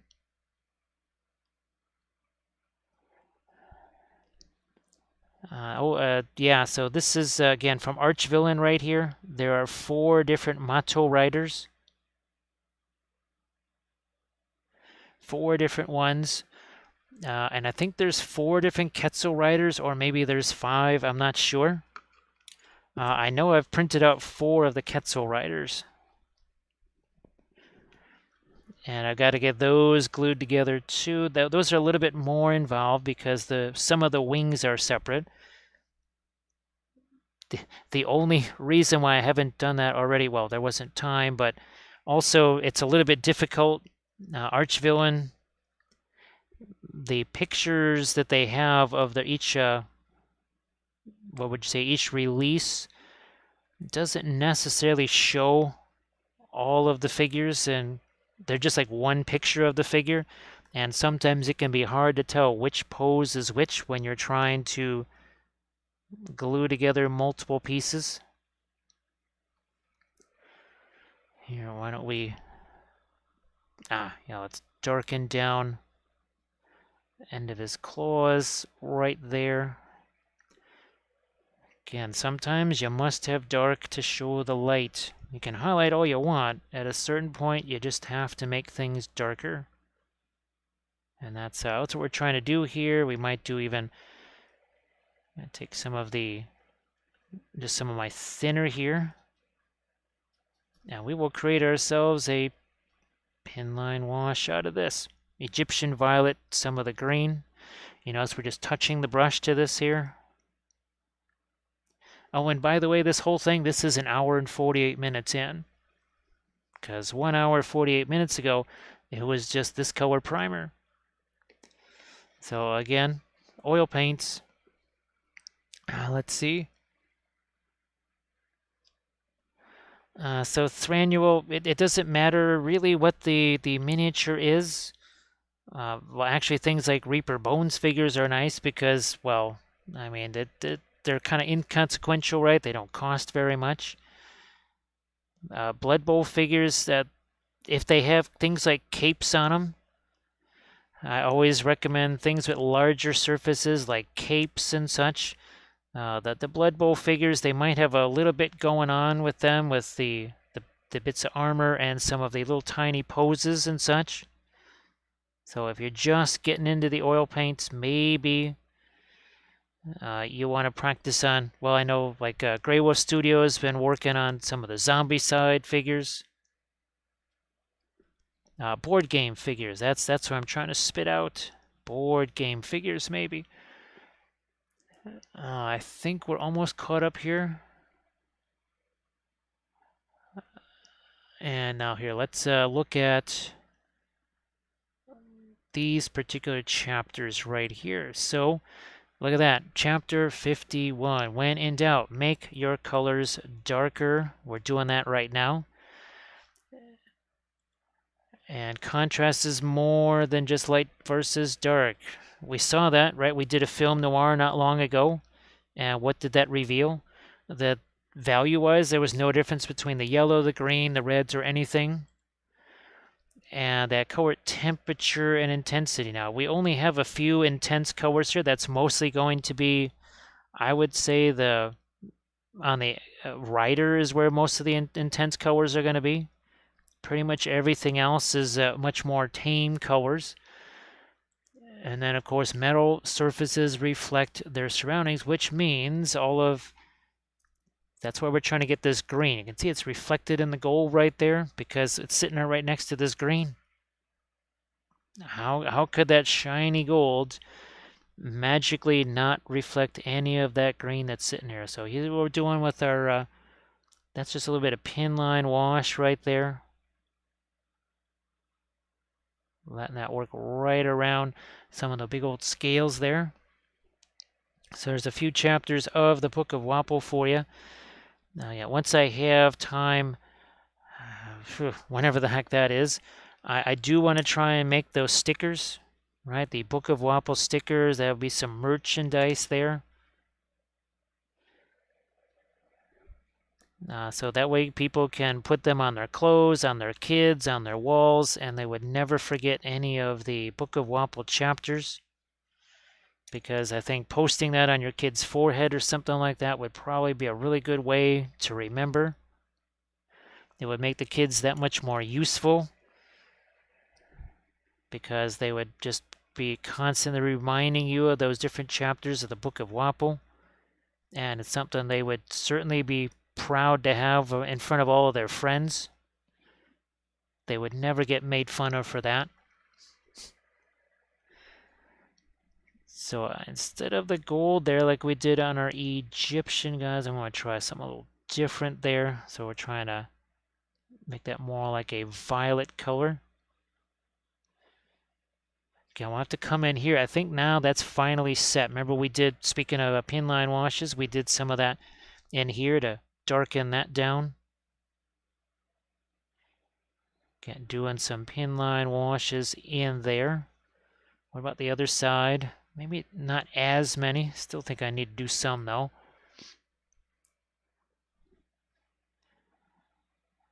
Grim, we definitely, it would be really neat. All kidding aside, it would be super fantabulous to have, it would be really nice to have that, an actual Book of Wapol with chapters that have like printed pictures of miniatures so people could kind of see what it is that we're talking about. And he says, whoa, hey, lady, it's like, what, you again? It's like, you realize that there's like a bear trap on the end of his tail. It's like, that's meant to be there. You mean like a bear trap on a lizard is sort of like a wizard? It's there when it wants to be? It's like, wow, that guy's really on the weed, man. He's not making any sense. Poor Gandalf and the halfling Leaf. Yeah, the miniature painting hotel, right? Because we would want to have a hotel where all you do is paint miniatures and have classes and tournaments. Yes, there you go. That's all. It's kind of like Holiday Inn. Remember that, where it was only open on holidays. And of course, everybody has to sing about their favorite miniature game, like Bing Crosby.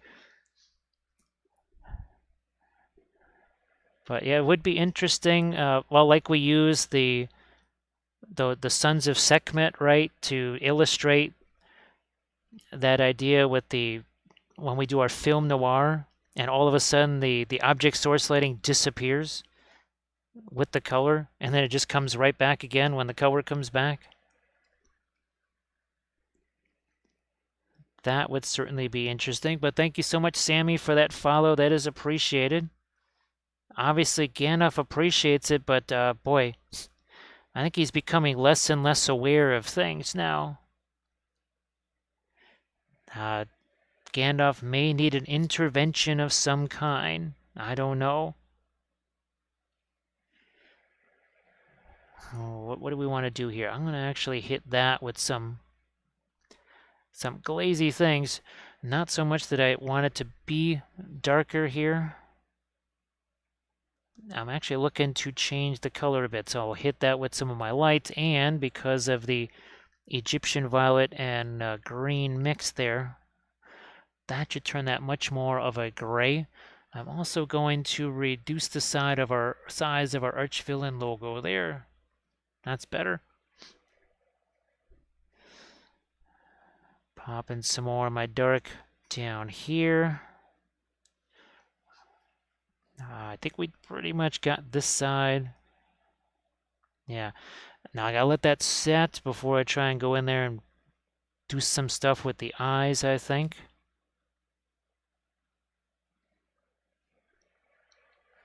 All right, here, let me take the... I think we were using, yeah, we were using some of the radiant violet right here.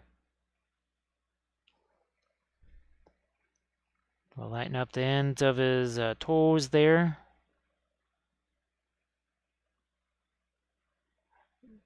Let's get some more of this. Maybe a little bit less of the green here as we get down towards his feet.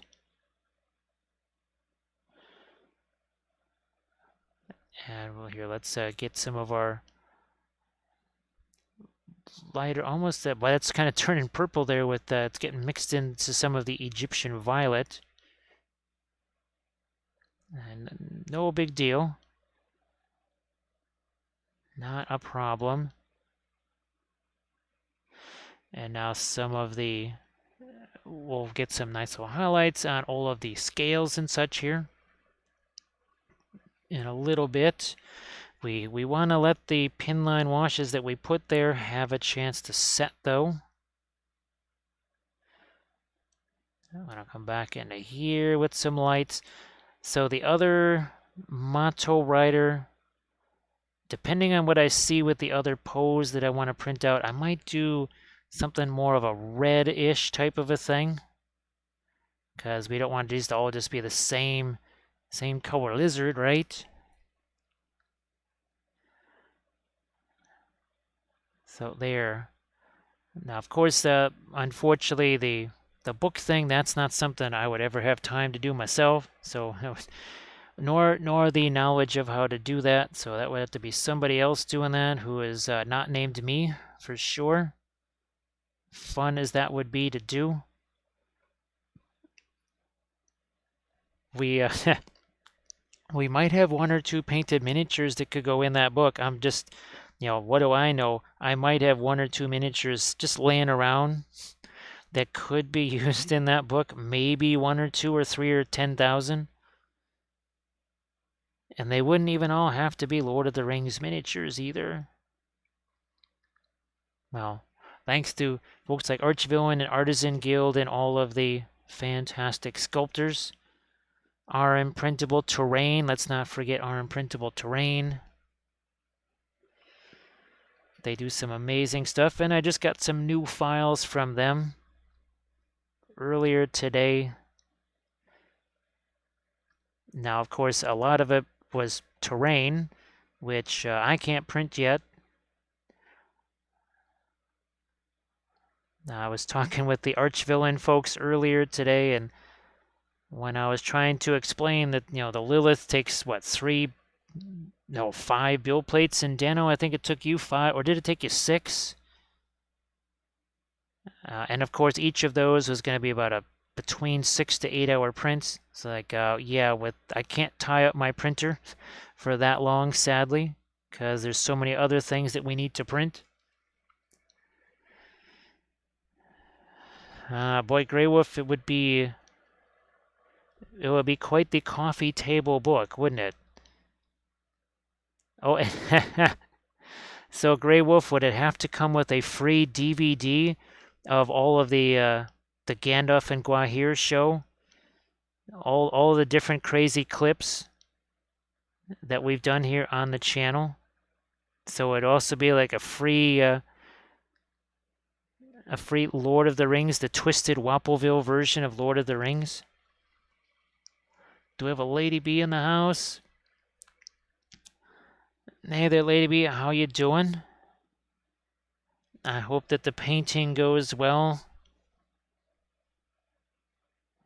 Oh boy, I'm gonna have to use this other brush here. Yeah, we'll again grab the Radiant Violet. This is again not the lightest color that we can use for this.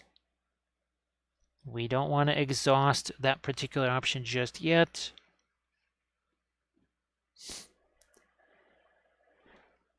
Yeah, Super Lazy Bum. I guess even another. Oh, I don't know, even another Sonic Mini 4K. As much as we would really prefer the large format printer, I guess if there was a really cheap Sonic Mini 4K, since we have all of the settings for it and everything, that could just be the printer that does the large stuff, while the other Mini 4K takes care of all of the infantry figures and everything else that needs to be printed.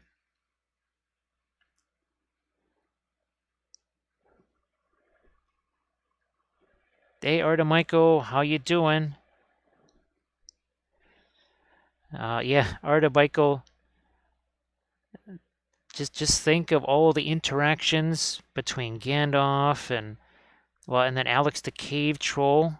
Heck, even the fraught relationship of Grima and Eowyn, and of course Eowyn breaking up with Grima via Palantir. Boy, that was quite the crushing heartbreak there for Grima Wormtongue. Eowyn just sends him a text message via Palantir. He doesn't even know how to use it. Made him so sad.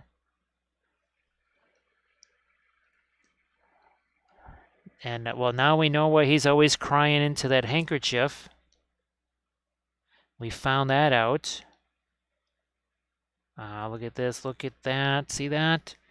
See how those starting to get some extra nifty shape on them? Steela. Oh, look at this. Look at here. Look at that. There's Gollum right there. He's like, precious. Can you, oh, Steela, can you imagine the bizarre puppet shows we were going to have with little Gollum right there?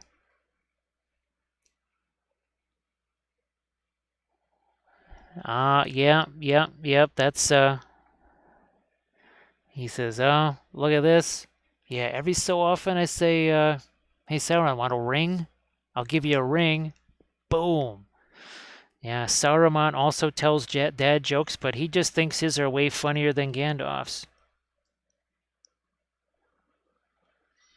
All right, Dano. Well, hopefully that's not, you're not going to be trapped in some kind of IKEA dystopian world or something like that, trying to build that stuff. But in any case, I'll try and if you don't, we end or something like that, I'll try and shoot you some Insta messages or whatever and see how you're doing. See if you got all your fingers still left from throwing Allen wrenches all over the house. Because that's kind of what you do with IKEA furniture, right?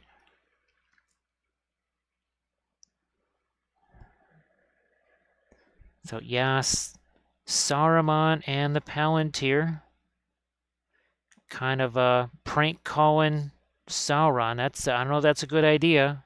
That might not be a great idea. And of course, well, now that we have Prinkles, right? We have our Prinkles. We can actually finally get those wings on there. I just find it ironic that it was January of last year that the original Prinkles the cat was painted. Somehow I thought it was actually during the summer of 2020, but no, it was actually January of 2021 when Prinkles first entered the Wappleville universe.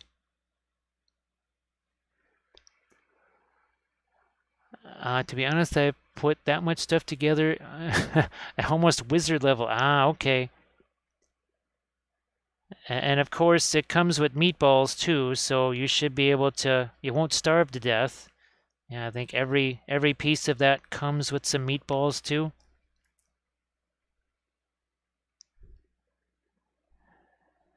See, well, I can still make this light. Wow, I can still make that way lighter than I thought. Oh, I think that's right. We had some green work its way into the radiant. Wow, I was thinking, how in the world did that get so much more gray? And then I realized, oh yeah, that's why. Boy, all of these bits right here, I keep thinking this is another place right around here where there'll be a big old gap and some mold lines run it right down the center of his head. And pre-glaze wise, now super lazy, you can see all of that pre-glaze. There's so many different colors here that I don't have to actually paint just because of the pre-glaze. That is just such a powerful tool.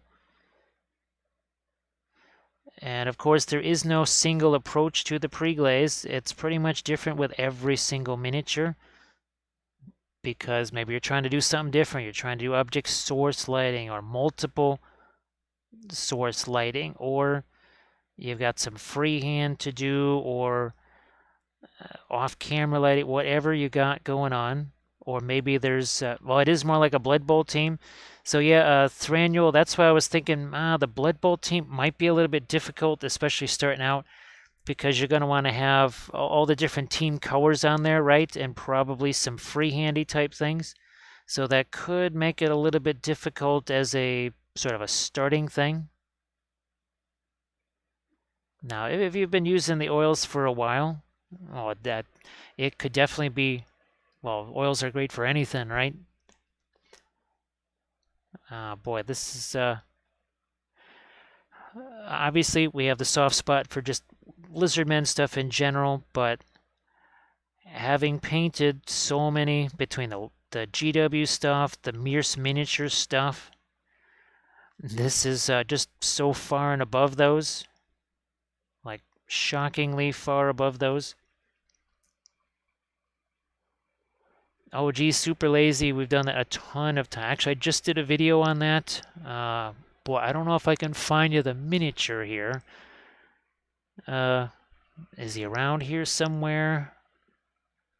No, I'm not sure where he went. But yeah, we've done tons of multi-light source miniatures. I just don't know if I've got one around here. Actually, yeah, just the latest Dark Sword video. Well, not the latest because we filmed another one since then. Yeah, unfortunately, I can't find the miniature that I'm thinking about. But we've done, well, good grief. I think the record for light sources on one miniature was 17 on one miniature. But I think I've done at least 4 Dark Sword videos now that have multiple light sources on them, and they're 2 different colors. Let me see if I can find one of them. It's going to take me a while here because they're... Whoop, wait. Nope, not that one, not you either. So I'm just going to kind of go through some of my Dark Sword stuff. No, not... Nope, not those guys. So I don't think I have any pictures of those. Those are all Dark Sword videos that I did, by the way. That was black without painting black. So yeah, unfortunately, again, that miniature is down by my photo area and not here, where I can actually show you that.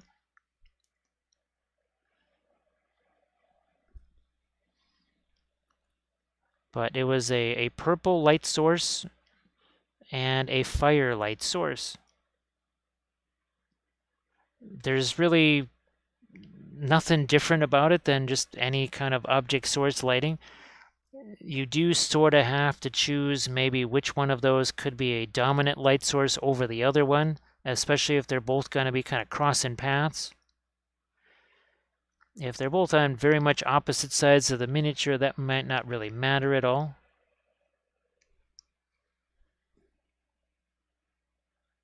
Gonna catch a little more of my lighter color here too. Yeah.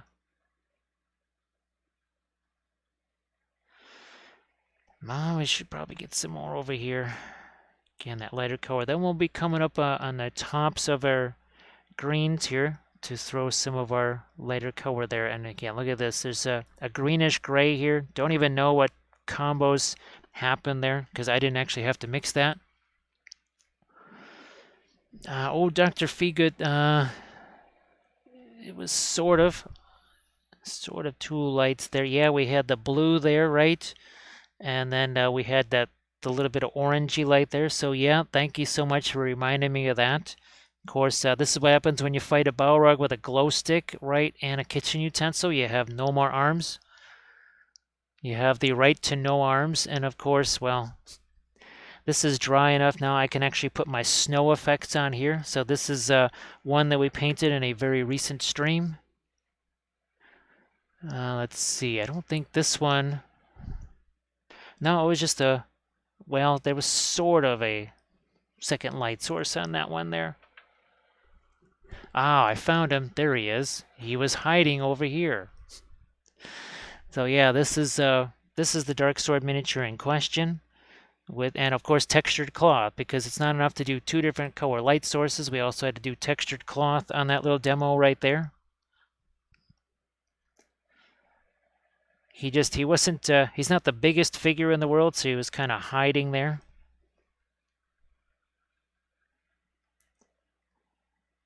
No, I'm going to do that. I'll wait till I can get my radiant green maybe mixed with a little smidge of my yellow. You know, I'm going to actually start fooling around with that right now. So the radiant green and the radiant lemon together. We're going to thin this down though. Thinning that down, and hopefully that's not too light. Only one way to know. I just wanted that to be different here. I want the green on the leaves there to be a bit almost more on the cooler side as far as some of the lights go. There we go. Yeah.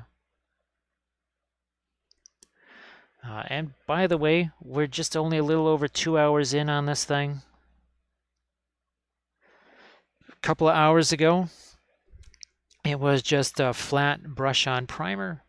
It was just oceanic blue mixed with a little bit of white. Brushed that on a couple hours ago.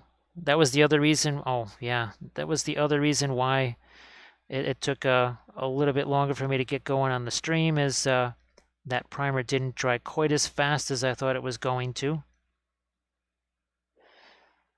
Which it delayed the start of the stream, which then got delayed more because since I was waiting for that to dry, all kinds of other messages came in that, oof, otherwise I could have just waited.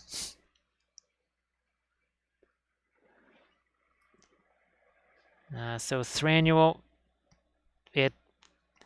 I was hoping to post something else besides a second Dark Sword video. So what's today, the 7th? I wouldn't be posting one till the 9th. It's not a regular. Sometimes they might be just, could even be 2 on the same day. I try to space them out every 3rd day, but there is no specific schedule to that because, well, there's way too many things that interrupt the schedule. My My plan is to have a non-dark sword video up on the 9th. Probably on the 12th will be another dark sword video. And then there will probably be a couple of army painting videos when we get into mid-January.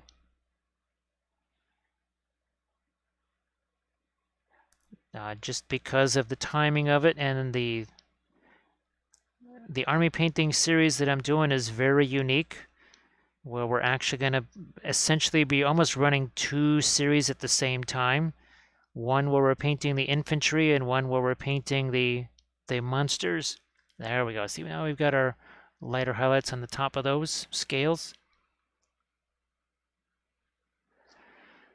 Yeah, Grim, there was a lot of mayhem that popped up just as I was about to start the stream. I was originally hoping for about 725. That was my target there.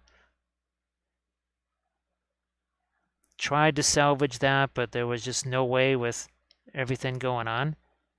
Look at that. See, now all of a sudden that green looks a little bit, looks a little lighter. We might, I don't think I'll come back with the dark there. I might come back, see, that's warm there. I'm going to come back with a cooler green here, which means probably this mixed with the perline black, I want to say. Yeah, actually, so Grim, I'm only just now that Kathy is back to streaming again, I'm finally able to go, oh, it's this day? Because, well, that's how it goes with streaming, right? You basically only know what day it is based on, well, are you streaming that day? Or, well, is Kathy streaming that day? Kathy finally did one of her reading streams, so I kind of knew it was Friday.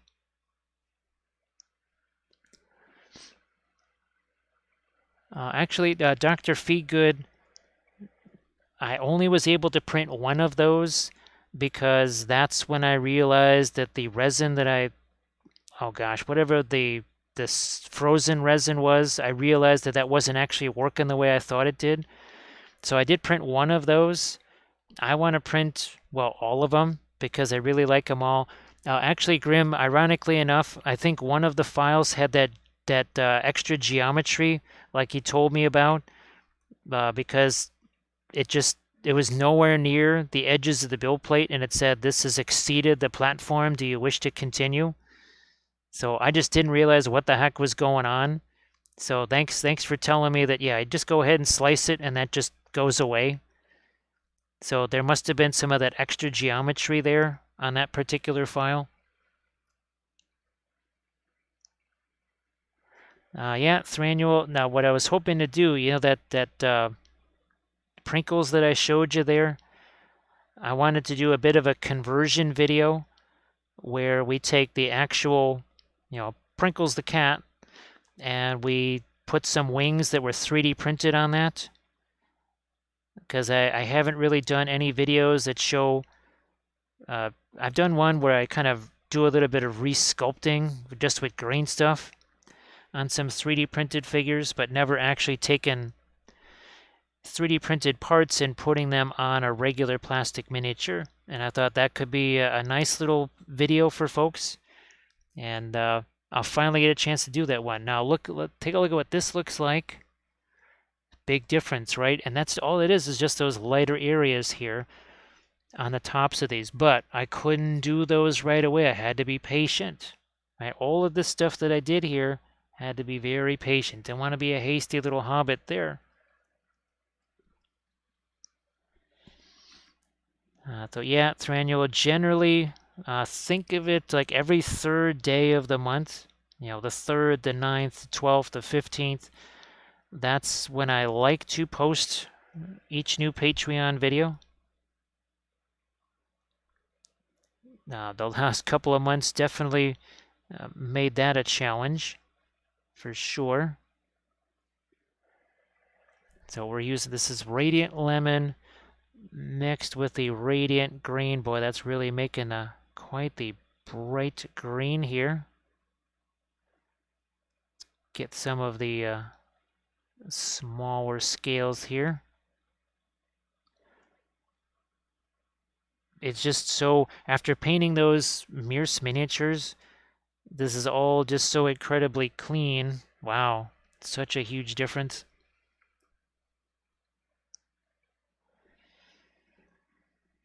So yeah, Thranduil, it was just doing a little bit of conversion stuff, trying to turn some orc miniatures into Blackguard of Barad-dûr, which of course then Diwali went ahead and just did those.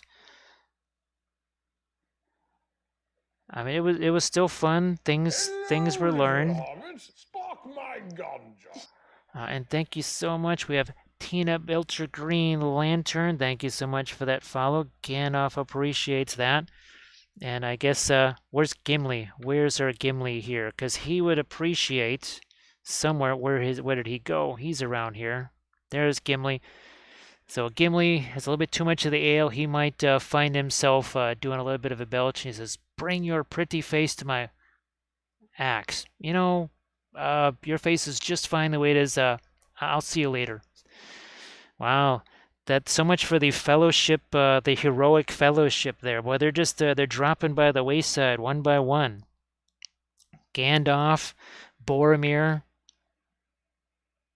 We haven't really had too much of Aragorn or Legolas.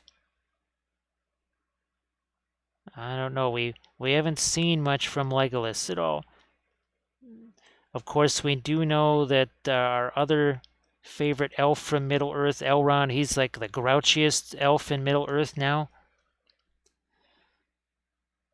Because Gandalf has really turned Rivendell into the party town. Gandalf bringing all of his rowdy friends over there. And, of course, tons of halfling leaf. Yeah, that mist that you see when you see Rivendell for the first time in Lord of the Rings, that's not like mountain mist. That's just Gandalf and Bilbo and Frodo and such just smoking away. Yeah, that's just a bunch of weed right there. That has nothing to do with any mountain mist or whatever. Ooh, let's get our comp of our little lights right here. Now, of course, if they get a little bit thicker than I want it to be, I could always come back in with some of my darker color and just take some of the edge off of that. Now, we do that with our metals all the time, and in some ways, we're treating these almost like maybe they're metal or almost like little kind of gemstone type things. There. Ooh, Art of Michael, that's a good one. That would be, that would be a fantastic T-shirt right there. Yeah, that sounds about right, doesn't it? Especially the way Gandalf has been going. It's been a long downward spiral.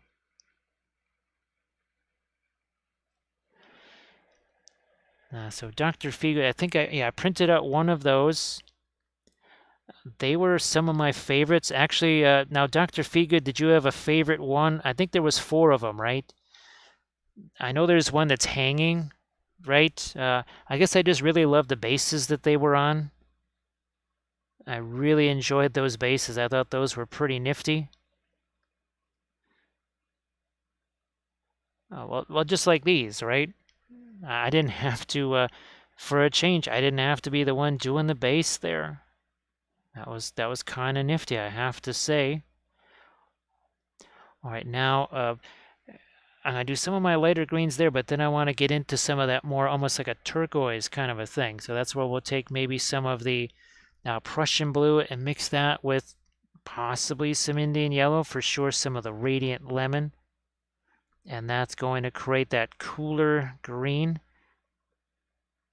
I would be using brilliant yellow pale, but there's not much left of it because I use it on so many color charts. I'm almost out of it, and well, that's the other thing I have to try and replace with all the generous donations that people have been doing over the last week or so. Yeah, there's a bunch of supplies like that just all of a sudden I realize, we're running a little short of that.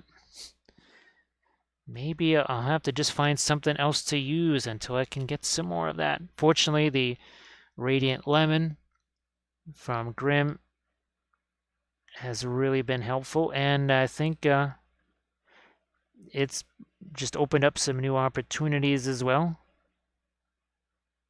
And of course, well, for some folks, maybe it's easier to get Gamblin than it is to get the Williamsburg. Of course, Thranduil, you really had a couple of big scores, right? Speaking of Williamsburg stuff. Stila, you finally got some snow there. Well, that's good. You could finally get to join in on the party. It's a party. Well, it's never a party till you start getting that snow. So, we'll take care of there, Stila. Now, I don't know if that means it's too difficult to get to the Korean barbecue place, but don't think I haven't forgotten about that place. Korean barbecue, my. So thanks again, Stila. Yeah, if you're streaming later tonight and we're still going here, hopefully maybe we can head on over Stila's way.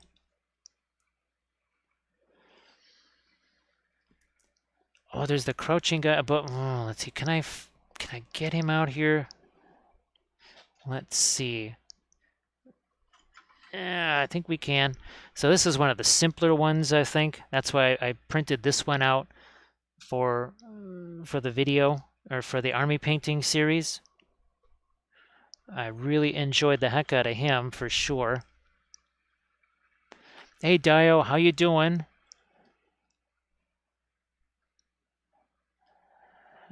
So Arda Michael got about 10 inches of snow there. That's quite the snowfall.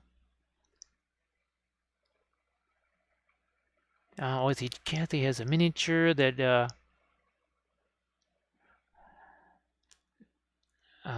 Kathy has a file. Okay. I got confused. I was thinking, is it a miniature? But then why would I have to print it?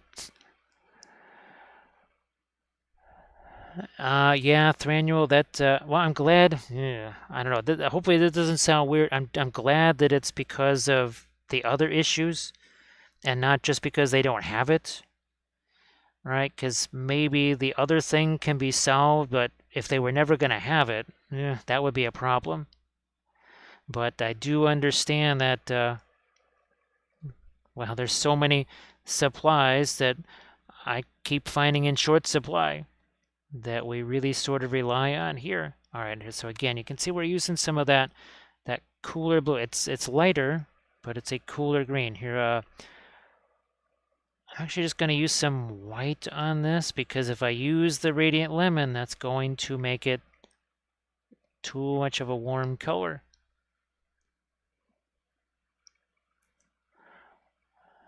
Okay, Dio. Now, I guess a couple of questions. Is it supported, unsupported, and what is the size of it too? Because we only have a Sonic Mini 4K, so that means things of a certain size, well, we're limited, unfortunately. So hopefully if it's just a regular old miniature, well, that's something that we can do. So I think, well, you guys are done, right, with your session, because what is it, 10:35 here now? So the Pyro Club should be finished with their session. If they're not, it's got to be pretty darn soon. There we go. So he's getting some, a little bit of the reflected light there on these big old scales. See if I can't sneak a little light in there too. Same over here. So they are done. I think we're caught up, right, with the chats there. Yeah, I think we're all caught up. So spoiled. This is again another place where there will probably be a big old gap or some mold lines or something nasty. But 3D printed, no mold lines, nothing nasty. Now I'm going to come back over here. We'll use some of that same cooler green color to do what almost looks like turning each of these into a little mini gemstone there. So we'll do some, oh, actually, no, before we do the rest of this, let's do a bit of film noir here. And it should be interesting to see again. There's way less, there is value contrast here, but what the main contrast really is red versus the blue versus the gold versus the green, and some of the purples over here. We have warmer greens here, cooler greens over here, but you don't really see that until we bring back our color. And this is that whole notion of contrast is way more than just light versus dark. I forget what the miniature was. It was something we were painting on stream, and we did the whole black and white thing, and it looked like it was just one single color. Right? There was no shading on it. The shading just disappeared. The only reason that happened is because all of the contrast was based on a warm versus cool. Now here we're starting to get some of that green reflected light we've been talking about. Why some green reflect? Because there's this green right next to it. How can it be shiny gold and yet reflect nothing? Doesn't work that way. I know people will say, but it's supposed to be yellow, it's gold. It's like, no, it's going to reflect whatever's around it. Well, Thranduil, I think you could have some fun with some lizardmen. So yeah, we took care of our film noir there. And I think that pretty well showed what it is that we're talking about with our warms versus cools and the saturated versus the unsaturated. Just imagine what happens up here when we start getting those brighter reds in there. Because now this is where a lot of the intensity contrast is coming from. This is also where that center of interest is going to go. Because you're going to, this is the one place where we're going to have all these bright reds, whereas everything else here is more green. It's a cooler color, and it's also nowhere near as saturated as what our reds are going to be. Okay, yes, Dr. Feegood, red makes it go faster, right? I don't know, something tells me maybe this one right here, we might do with our red right here. We also have a fun little, is that a feather? Oh, that's a feather shield, okay. Oh, Lady Bee, that sounds cool. Now, is that a standard miniature size figure, or is that more of a large scale or something like that? Boy, there's so much incredible texture on this. So Dr. Feedgood, we've been talking about it for a while, that there's definitely a soft spot here for anything lizard men for whatever reason. Well, it was my first army, that's why, probably. It was also my first Blood Bowl team, was lizard men. Well, first successful Blood Bowl team, anyway. And so many lizardmen figures where, like, again, here there would be just some kind of weird thing going on with a mold line or a huge gap where the leg meets the body. And the Quetzal Riders, all of the Archvillain figures are really nifty. I know that, was it Titan Forge or Lost Kingdoms? Well, probably both of them have done lizardmen. But I don't think they quite have, yeah, they don't have this type of very realistic texture the way that Archvillain does. The Quetzal Riders could be a little bit of a challenge to paint on stream because with their wings and such, could make things a bit interesting. Oh, geez, Dr. Figo, that's right, it was a Lizardman Blood Bowl team. Holy smokes. Now, I just remembered that. Well, it was cool because I think, Dr. Figo, that's the only time I've had a chance to use the Aztec rollers. Yeah, I think that was, I don't know if I've had a chance to use the Aztec roller on anything else except the Lizardman Blood Bowl team, which thanks for reminding me because I'm gonna have to get me some pictures to show here on the stream. Never had a chance to do that either. All right, here again, getting some of the reflected light, or just a little lighter down there, and they look like they're being lit from above now. I have to get some blue on her. I'm gonna start doing some of my lighter gold-ish highlights here. I think we'll get some of the cadmium yellow, some of the radiant lemon. We'll get started on that. We don't want these to be the lightest highlights just yet, but I've been waiting for quite a while for this paint to set, and I think it's finally set. Yeah, see, I wouldn't have been able to really put that on there an hour and a half ago. Would have been a challenge, to say the least. Oh yeah, Dr. Figa, those little bits are just fantastic. I used some of them on the Sons of Sekhmet figures. Of course, as much as I love those, and then the stumps that we used on the Artisan Guild figures, right? So there's our little resin bits that we use there. But man, those, especially the tree stump faces, right? I gotta sculpt some of those somehow. Maybe I sculpt them more traditional and get one of those scanners or something like that. So who knows? Maybe we combine the digital and the traditional together. We get one of those scanners, we sculpt some stuff, turn it into a digital file, make it whatever size we want, alter it somehow.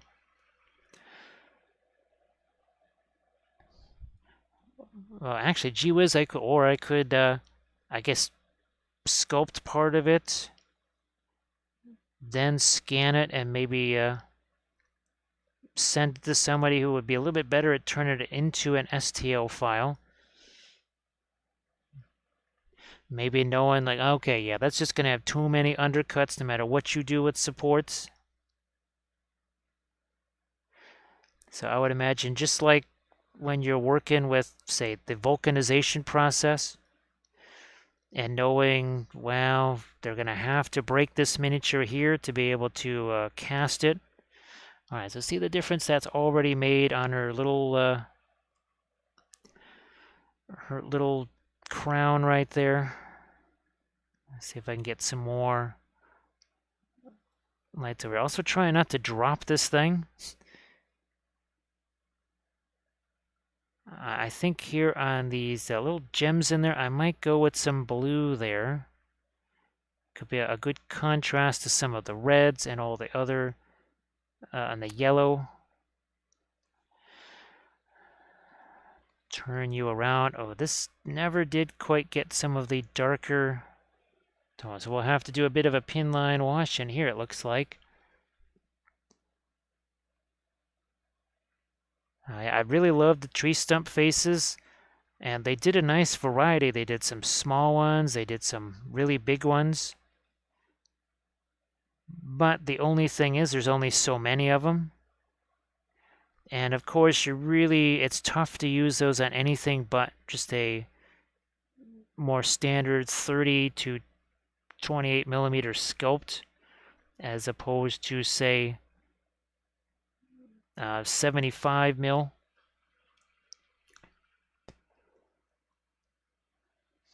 So the first decent paint job for Grim was on an Amazon figure. I think I remember that one, Grim. I think you might have showed me that. Oh, thanks, Leaf Painting. Appreciate that. It's just it's such an amazing thing on this. I think of all of the blending that I didn't have to do. I know there's a lot of focus, for good reason, on the blendings that the oil, or blending that the oil lets you do, but there's all of the blending that you don't have to do, and that's where the time savings comes in. I think I got to try and remember that phrase. That could be a new Book of Wapple phrase. It's all the blending you don't have to do with the oils that saves you the time. So maybe that has to be our newest chapter in the Book of Wapple there. Of course, I may have already forgotten that. What is it again? Oh yeah, all the blending you don't have to do. I think that's been bouncing around in my head for a couple of days. Finally turns into a chapter. All right, see how we're getting our brighter highlights on the end of that? Boy, it really is Dr. Feegood. And of course, well, now that could very well be the next video that I film. It was going to be something else. It was going to be my first painted backdrop diorama video, but that one's going to take a little time to set up. I think the conversion video might be something that I could actually do a bit faster, since there's no... Yeah, I think we might just do that. Okay, there we got some of the lights there. I'm going to have to come back now onto this side, and we're going to do the same thing. This is still not the lightest light either. I could still go lighter than this. Paint is on the thicker side, I would say, because we've already used a bunch of thinner paint here. And of course, thin sticks over thick and vice versa.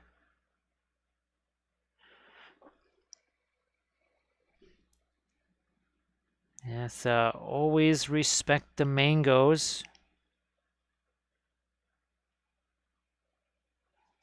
There's plenty of mango on this. Yeah, the Indian yellow, that was just quite the... It was interesting to see the impact that had straight away too. And I remember the first time I used it, I wasn't super sure just how useful it was going to be, which sometimes maybe you got to give something a second try, or maybe even a third or fourth try. Much like the cobalt blue, we keep giving it another try, because sometimes there might be just the right miniature for it in the right situation, and you go, oh, that's maybe what that color is really good for. Because there's times where you use the color and maybe it's just not the right one for that situation. Now I have mango and the charred animal bones. And of course, if mango goes somewhere, it must go everywhere. That's well, that's that's certainly in the Book of Wapple. I just have to write down all my chapters so that I can actually go, okay, yeah, it's this chapter. This is the one I need for this point here. All right, now over here, I see I did the darker stuff on top, did not do that on the bottom, so let's, not that one. We'll use this guy right here with some of the Van Dyke Brown, some of the asphaltum. Never quite did this. Just to gray that down a bit too. Now let's get some of our lighter golds on this. It's almost like you've got, oh, what would, like a knuckle dusters or something, right? It's almost like there's knuckle dusters here on some bone. That's to me, that's what they look like, is knuckle dusters. And then we'll have to do some of the lighter bones over there too, I think. Yeah, let's get this area here.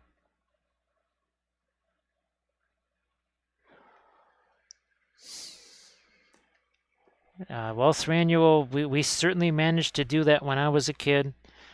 When I saw, you know, the oil paint of Bill Alexander and such, right? To clean the brush, they put in the thinner and then they smack it against the side of the easel. And I think many years later, decades later, there was still phthalo green splattered on the wall. That was something that was much appreciated by my parents. They were overjoyed when that happened. They were positively delirious with phthalo green spattered all over the wall. Yeah, that really went over quite swimmingly. All right, well, we're actually back to a little bit of the radiant violet there. I don't want this to be too light necessarily. Yeah, here, let's get some of this over here too. I also don't want it to be too yellow, so I'm actually letting the lemon-y yellow mixed with the a little bit with the violet there. It kind of neutralizes it just a smidge. Just a little bit. Yeah, that was about what it was like, Grey Wolf Studios. Oh man, that was well, and even just today, fortunately, the blanket that I have here, well, it was given to me already like in a pre-stained condition, but yeah, the stupid brush just, I was trying to wipe it onto a paper towel and it just quite literally fell out of my hand and landed on the blanket. And of course, it couldn't just been something like, oh, white or even one of the radiant colors. It was, I think it was either, it had to have been either pearline black or it might have even been Egyptian violet or something. I mean, it was something that was, shall we say, a staining color, of course, because that's how that's going to go. Get the back spines here. So again, this is just, it's like some bones attached to it here. So this whole thing is, I don't think it's part of our lizard, but I don't know, maybe it's supposed to be. And not just some added on armor.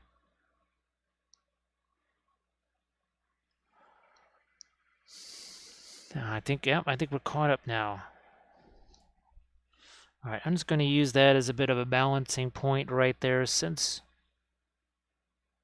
I haven't done any of the finals. So yeah, I'm going to have to come back in here with some darks again. That's what we're missing. We have lights, we have midtones.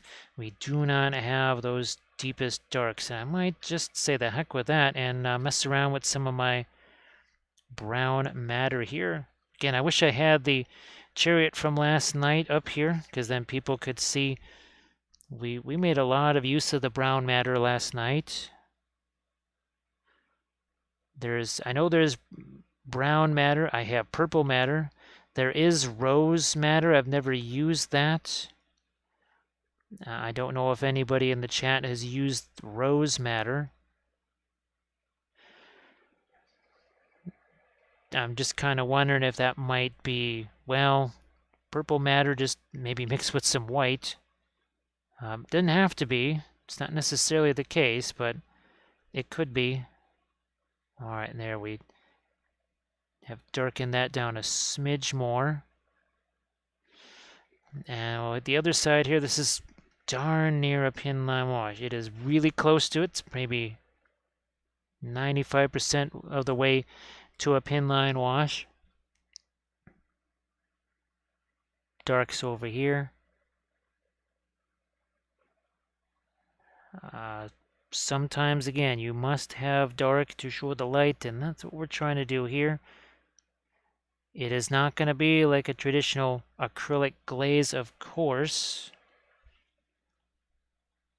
because, well, the paint's all wet, right? So, because see how that's just blending together there?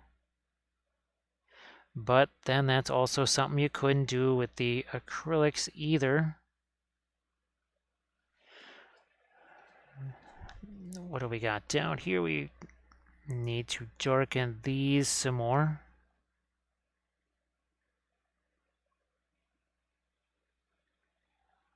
Yeah, maybe even down here a little more too. Yeah.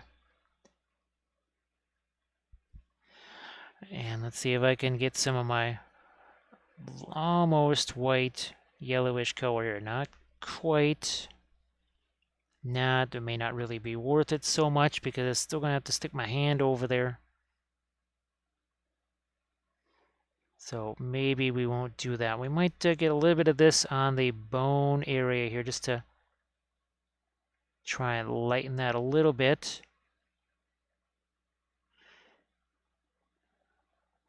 So blending brush. I know there's one sitting around here somewhere that has no stuff on it, or maybe not. So we'll just have to clean one of these guys out here and use that. So see, we got all that paint just kind of spread out there. Look at how soft that gets. So soft, so easy.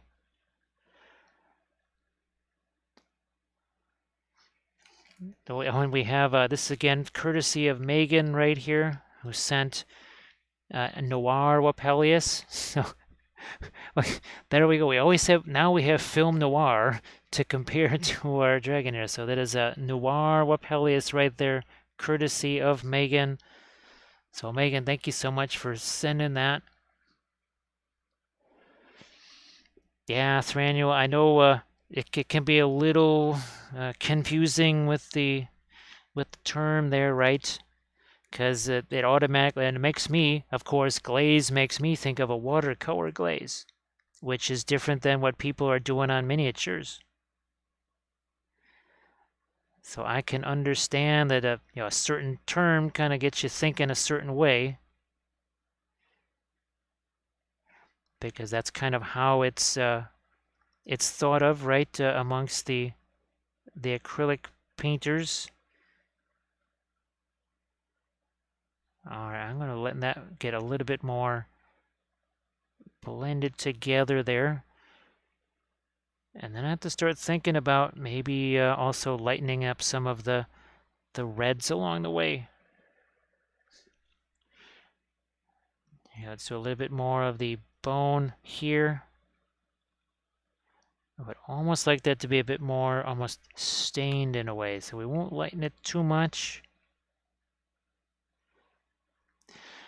Again, no layers there, right?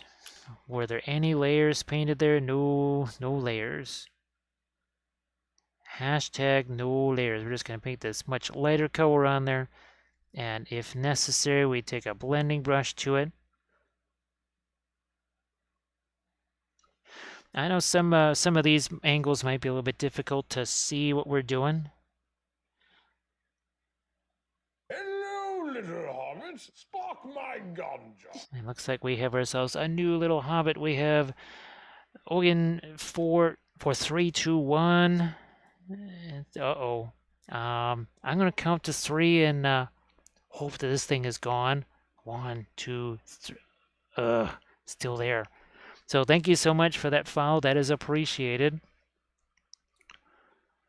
If you had your very own oil color,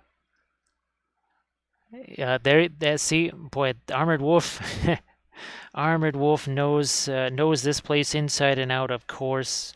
Palette sludge. Hey, if what is it? If oil brushers, right? Big ammo oil brushers can have a color called Starship Filth, I most certainly can have a color called Palette Sludge. Speaking of watercolors, that's where Palette Sludge, that's where that whole started. That's where it started, yeah, back in the old watercolor days. When one of the last colors that we would use on our paintings, it was almost like a filter, like people would use on vehicle painting. Yeah, that was Palette Sludge. You can see what we're doing here. We're not just getting a lighter color here, and the part that's coming towards you, it's also got a little bit of a pinkishness to it, courtesy of that brown matter, which is a very reddish brown. Here, let's hit a little magenta here.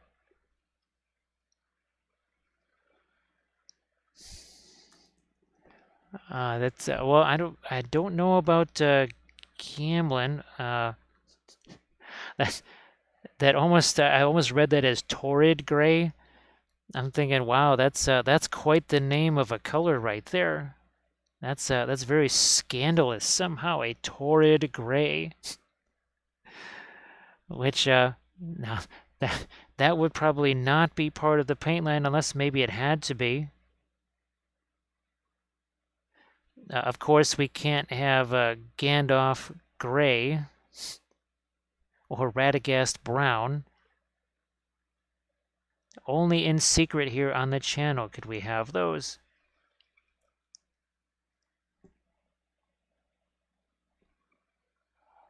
I think we're all caught up, right? Yes, I think we're caught up now.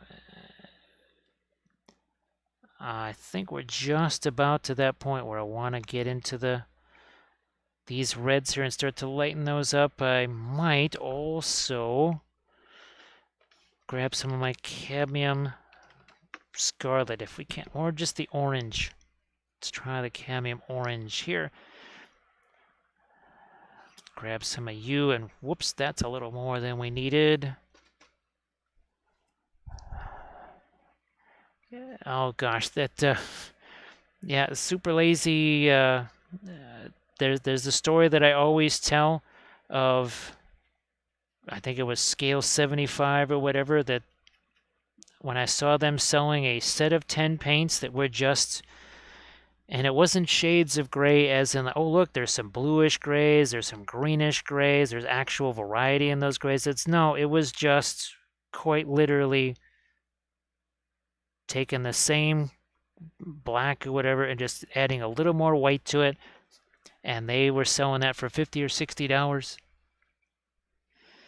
So yes, that if you talk about something that hurts my eyeballs just, or hurts my brain just to think about, that somebody is making money from that, oof, there you go. That would be it.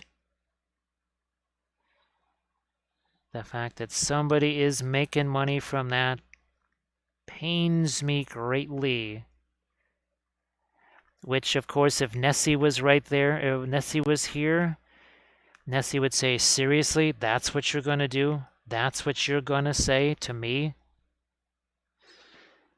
Rest in peace, Payne's Gray. So that was just a little bit of linguistic magic right there for Nessie. But, oh no, Nessie might have gone off into Sleepyland because it's midnight now in New York.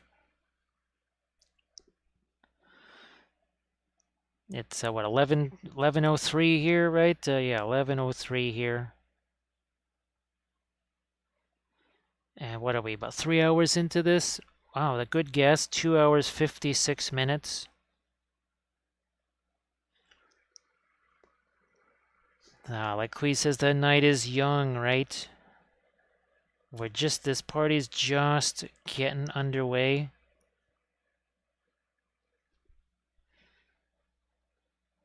There's our cadmium orange. We've been kind of going back to the cadmiums a little bit for a couple of reasons. Now, of course, a certain person named Megan and Queez also had another little thing in the care package that came this way. Let me see if we can. Oh, look at this! Look at this! So, this we're hoping, and it should be. This is fluorescent powder here, so we can maybe use this in the same way we used our Green Stuff World fluorescent powder. Mix this with some linseed oil, and we would be back in business again with our hand mixed oils. So yeah, there you go. So don't be surprised if you see. Well, I don't know if there'll be an actual video about that. I would probably want to get some more of those and make a video on that. But we'll try that first one, and we'll see how it works. And if it works, then that means we're cooking with some dynamite. It's the best kind of cooking. So again, continuing with the orange here. That's the cadmium orange. That's going to be a pricey color. Also a color you're not going to want to be ingesting any of the oils, but cadmium's definitely one you want to ingest the least.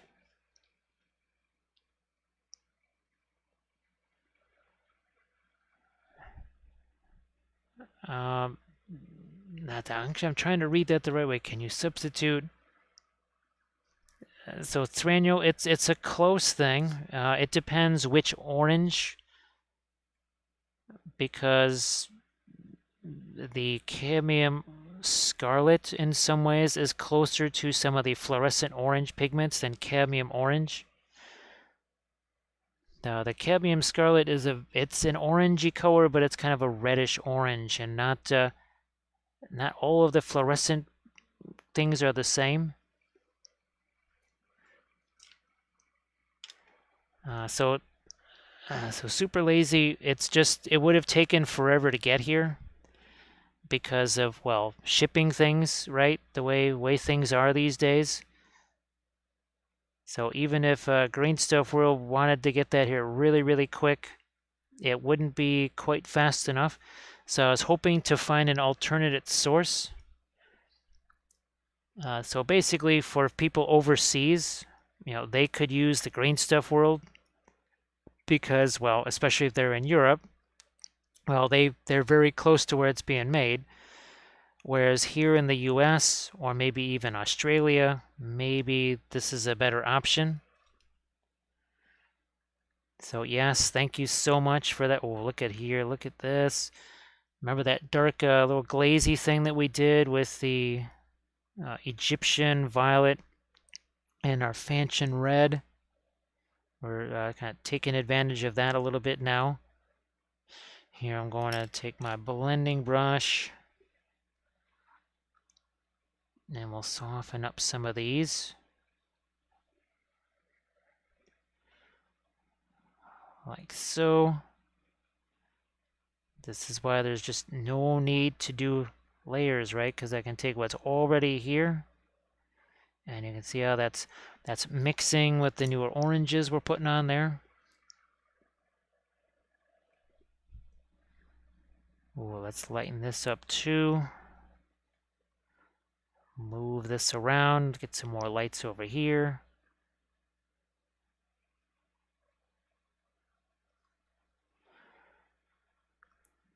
And over on this side too. Then I have to start thinking about these gemstones right here, and I think we'll go Prussian blue on those guys. Yeah.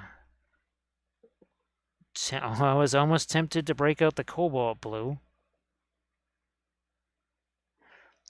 Well, we can print out plenty of these. We could have a cobalt dragon. That would be a very expensive dragon. Now, nowhere near as expensive as a Yinmin blue dragon, but somehow didn't get that feather right there. And then we'll have to use the cadmium yellow here, not the radiant lemon. Mix a little cadmium yellow in there. Get that lighter, but still maybe towards the orange.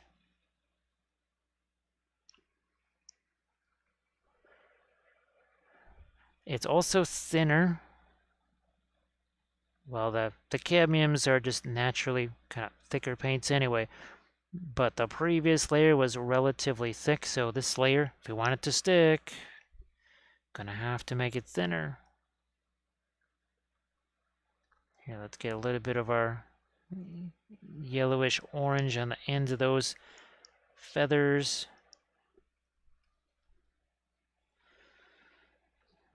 Do some right here.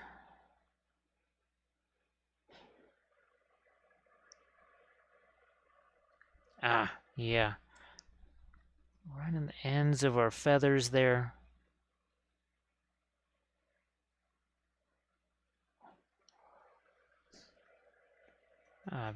Tempted to throw a little bit of that radiant lemon on there, but then it's just going to get so darn close to our gold color that, well, what's the point? Oh, speaking of which, we're going to have to get some darks back in here. Yes, just realize that. And then, well, actually, while we're doing the Prussian blue on the gemstones up there, then maybe I can get to some of the skin here on our Mato Rider, because the Rider itself Still needs to have some lights and darks on the skin there.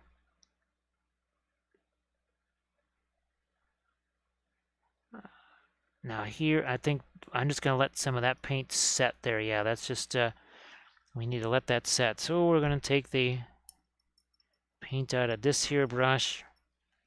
And we'll get some of our Prussian blue, and we'll start changing the color of some of the gemstones, and then see what we can do with the skin on the Mato Rider herself. Now this is pretty thin down. Is it pin line wash? No, it's not, because that would go everywhere. We're not looking for it to go everywhere. But you can see how we're applying this. Again, look where my hand is. It's closer to the end of the brush than the front of the brush. None of this. No death grip on that metal handle part there. Nothing on the ferrule. Hashtag free that ferrule. Don't be, no death grip. I guess I'm just going to have to use this and get that Prussian blue over here on the little gemstone thing. And then these also need to be changed into something that's not gold there. I'll get some darks here on her face. Where's her mouth? Okay, that's a nostril right there. Another nostril there. There's the eyes.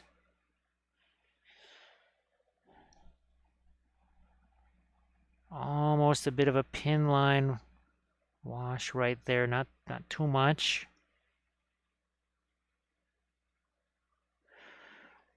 Because I think we want the skin to be somewhat on the darker side here. All right, can you see what we're doing? Looks like you can with that gem there.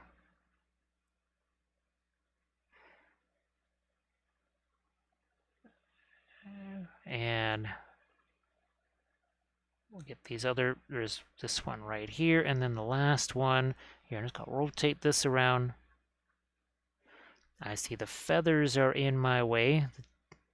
Okay, that's taken care of.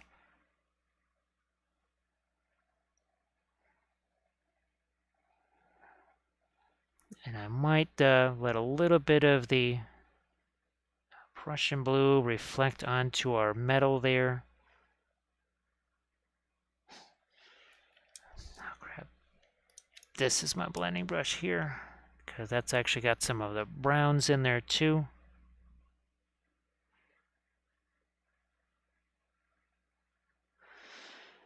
All right, that's good. That doesn't need to have yellows in it. And I'm just gonna sit ag with it and use even some of my Prussian blue here to create some darks in our gold up there. Then we have to get some greens into that, I think. Who enters my domain? Well, look at this. We're also going to welcome Wicked Mini Painting. Wicked Mini Painting, great to see you again. How the heck are you? And of course, as always, thank you so much for the raid. Look what we got here. Looky here. I'm gonna back out a little bit so you can see a bit more easily what we're doing. There we go. So we'll just back out a bit. Sluggo, nice to see you again. So Wicked Mini Painting, if everybody could please give Wicked Mini Painting a follow, well, that would be sensational. So from Archvillain Games, we have I think this is their August release. These are called Mato Riders. So obviously sort of a lizard man type of a thing. 3 hours and 8 minutes ago, this looked just like this. Seriously, no paint, just some brush on primer. I know you're hugely surprised by at this point now, but yeah, this is 3 hours and 8 minutes with the oils from this to this. We love it. M. Drandon, how you doing? The Red Smurf has returned. Thanks, Red Smurf. Now there's 4 of these files, I believe. Yeah, there's 4 of these. I printed out 3. I need to print out the 4th one. And we're going to be painting that other one tomorrow because, well, we've always had a thing for lizardmen, always a soft spot for the lizards. But these Archvillain miniatures are just so nifty. So nifty. So Wicked Mini Painting, I know that you just finished your stream, but you know the usual. If you get some Instagram pics ready to post or Discord things ready to post, pop those into the chat. And of course, if you got any work in progress images right now, feel free to chuck those into the chat as well. Yeah, I'm just going to try and, there we go. There's a little dot of primer on my light on the inside of my magnifier light. The Wicked Mini, these are just, man, absolutely love these. Now we do have, well, there's the Daughters of Sekhmet, also from Archvillain, and then of course the Sons of Sekhmet, and now we finished off. Here's our last guy. Where did he go? Oh, here he is. So this is that last one that we were working on. I think New Year's Eve we painted the 2 other ones, and then here's the 3rd one in that set. So I'm going to be trying to post those pictures tomorrow. Boy, Chris K, feel the lizard urge right there. You know that the urge is strong with the lizards. He says, you know you want to buy us. Yeah, you do. I mean, check this out. Look at this. See? Big old golden seat there. Look at these leaves. You know you want to buy us. Hey, Bithron, how you doing? Little hobbit, spark my ganja. Thank you so much, Brandon, for that follow.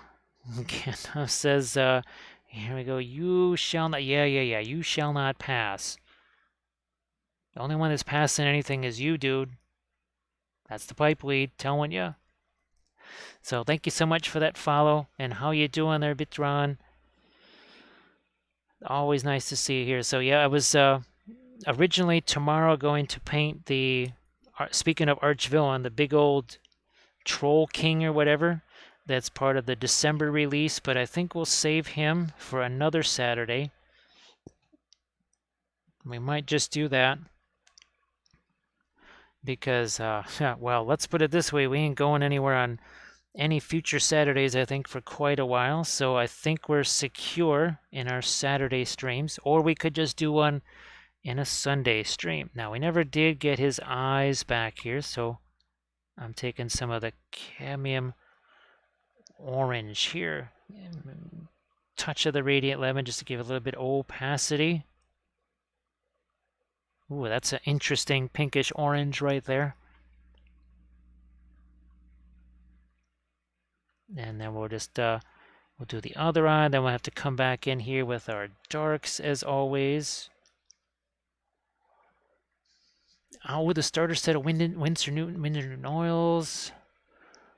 So Wicked Mini, the ones that you're really going to want to have, and fortunately they're pretty darn cheap, is Indigo, Van Dyke Brown, and Terra Rosa. I mean, if you're going to have 3 other ones, those will be really fantastic. Now, when it comes to things like the cadmium colors, there's other ways around those where you maybe don't have to get the cadmiums. You could sort of substitute the homemade fluorescent paints instead. That is an option. They're not quite the same thing. And of course they involve mixing with linseed oil, and there'll be a little work involved. But it will also save you some coin, which is, well, never a bad thing. Ah, I see there's a little strap right there we never did. I think we have that same strap on the other side here, yeah.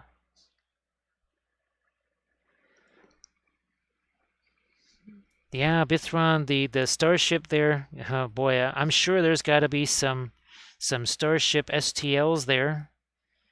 That just having painted so many Enterprise C's and D's and E's and Z's and everything else in 2D, never have had a chance to paint one as a miniature or anything like that. So those were looking really nifty for sure.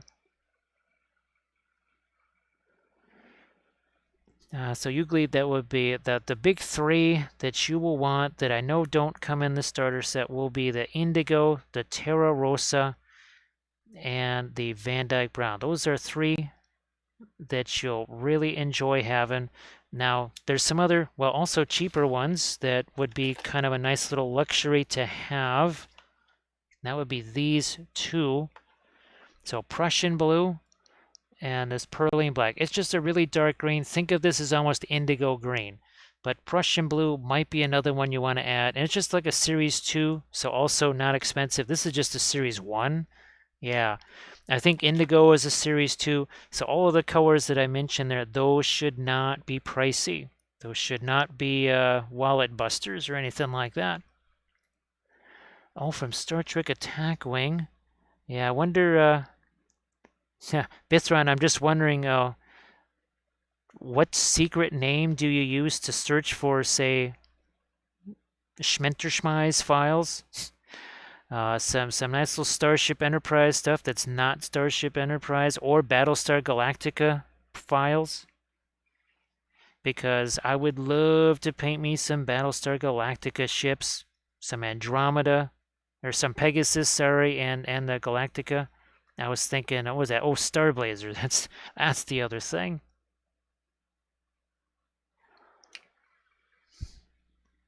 And as Talon is saying, you might want to respect the Umber. But I think Talon that tends to come in the starter sets. So these would be the non-starter set colors there. But Talon is right. You always want to respect the Umber. Bad things happen to those who do not respect the Umber. So speaking of Prussian Blue, that's what we're using right over here.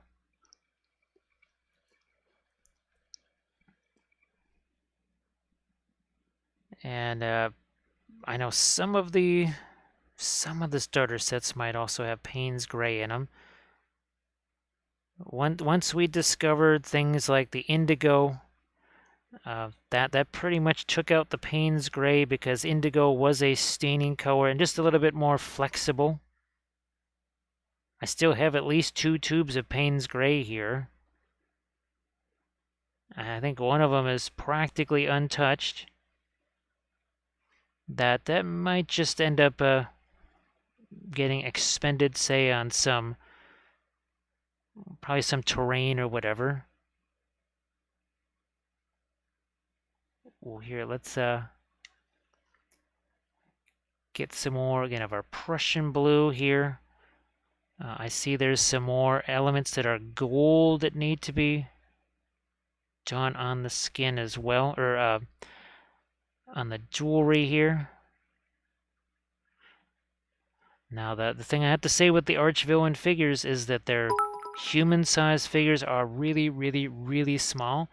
There's our Sarge. Yeah, Sarge. We had Grey Wolf come in and be a substitute Sarge, but now we got the actual Sarge. There we go. So thank you so much, Sarge. Appreciate that. So yeah, Sarge, these are the Mato Riders I've been talking about for a while. There's, 4 different poses here.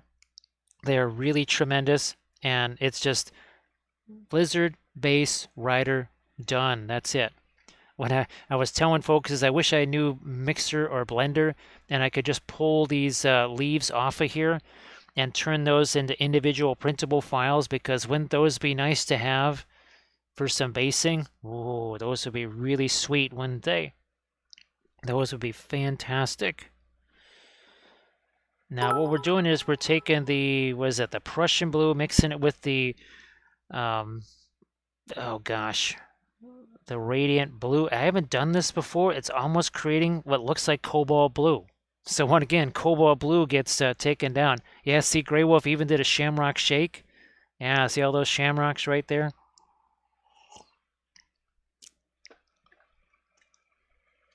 So yeah, you can build, oh thanks Serge, you can build a little bit at a time. The starter sets can be a nice economical way to do that, especially when you're not quite sure what it is you want out of your oils.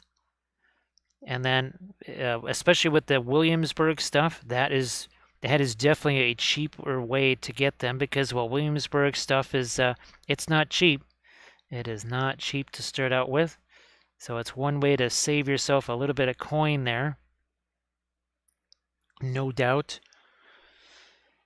So Sarge, I hope that you're doing well, and well, I'm not sure if this is your last day of the week or you still have to do Saturday because you're on 6 days, right? So you might still have some more. Oh, this is a new thing here. I just realized I haven't done that much with the Radiant Blue and the Prussian Blue. This, I'm telling you, this is almost, it's starting to look like Cobalt Blue. Poor Cobalt Blue, just when we thought it might be returning, or when it thought it was returning, it's all of a sudden now it's, what do you mean there's another combination that does what I do for a whole lot less? So again, that's instead of getting the really expensive Series 4 Cobalt Blue, maybe get yourself a Series 2 Prussian Blue, mixing it with a Series 2 Radiant Blue, and you get yourself what seems to be some of the same things that Cobalt Blue would do.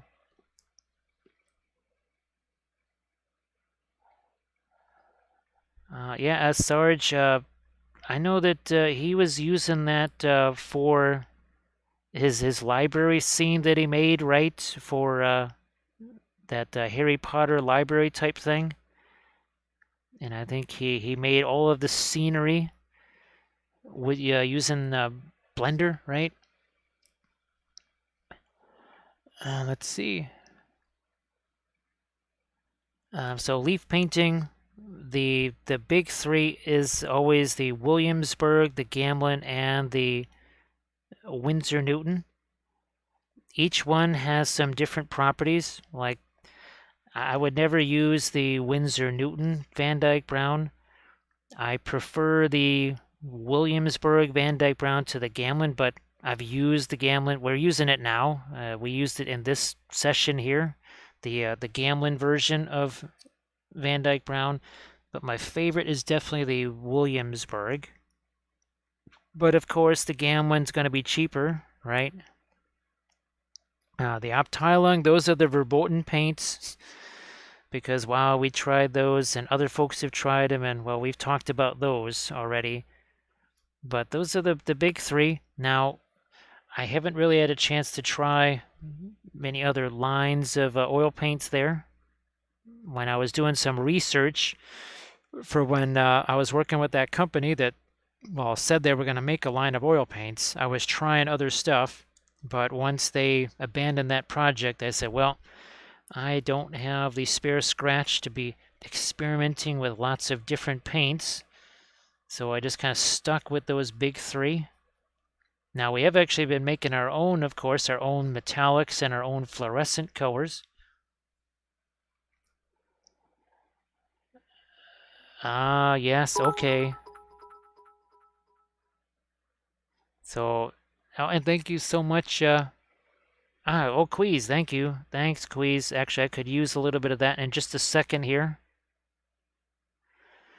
I just want to remember what the heck it is that I'm trying to do here real quick. Boy, there's a lot of little tiny gold things in here. Lots of little tiny gold things there, and some more over here. And then I think we'll have to darken those down.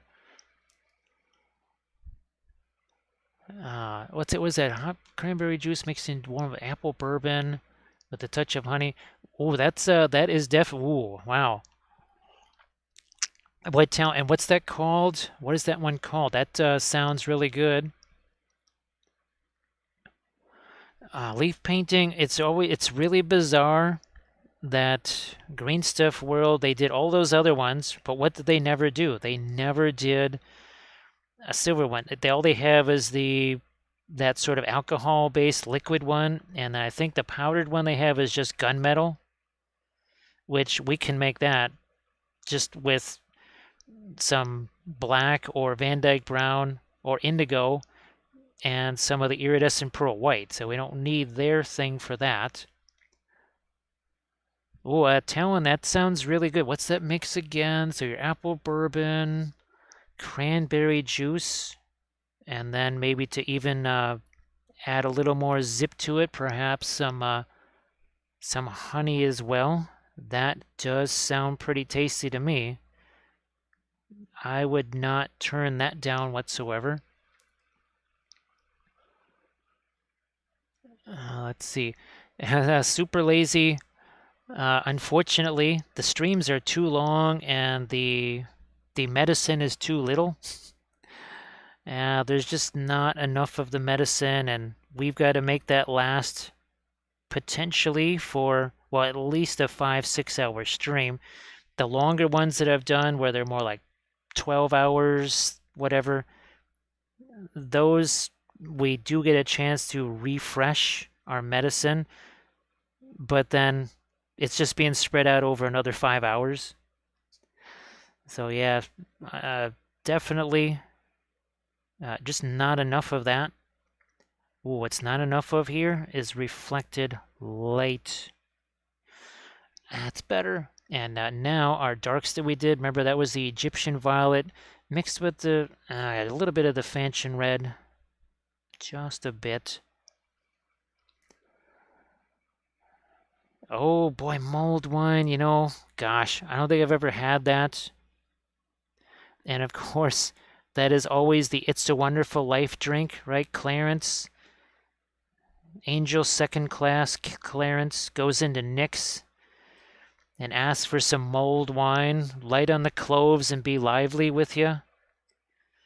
And then I do believe that's when Nick slams that bottle down. He says, "Okay, out you two pixies go, through the door, out the window." And Kathy can attest that if you are a Wapple, you have pretty much every line of dialogue from It's a Wonderful Life memorized. It's kind of a prerequisite to being a Wapple, actually.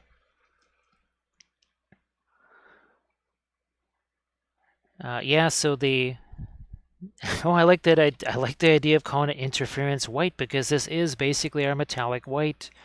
So you mix this iridescent pearl white with just about anything.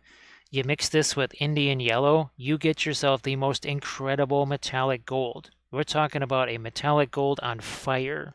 My goodness. You mix that with Egyptian violet, and obviously the more of the iridescent you mix with your paint, the lighter your metal color gets, but it is still indeed a metal color, which is just so cool. Oh yeah, Talon, that should certainly help. Yeah, I don't believe it's -3 out here. I I think it was probably in the 20s today. That's my guess. Are we caught up there? I think so. Yeah, I think we're caught up. So Queez, glad that you're still around. Wasn't sure if Megan has gone off to Sleepsville. I mean, it's getting to be it's closer to 1 o'clock in the morning than it is to midnight there. Well, I throw a little bit more of my darks there. Yeah, we'll do that. So Sarge, sorry about the extra long working day there. Oh, wait a minute. Somebody has woken from their slumber. And there it is. There's Noir.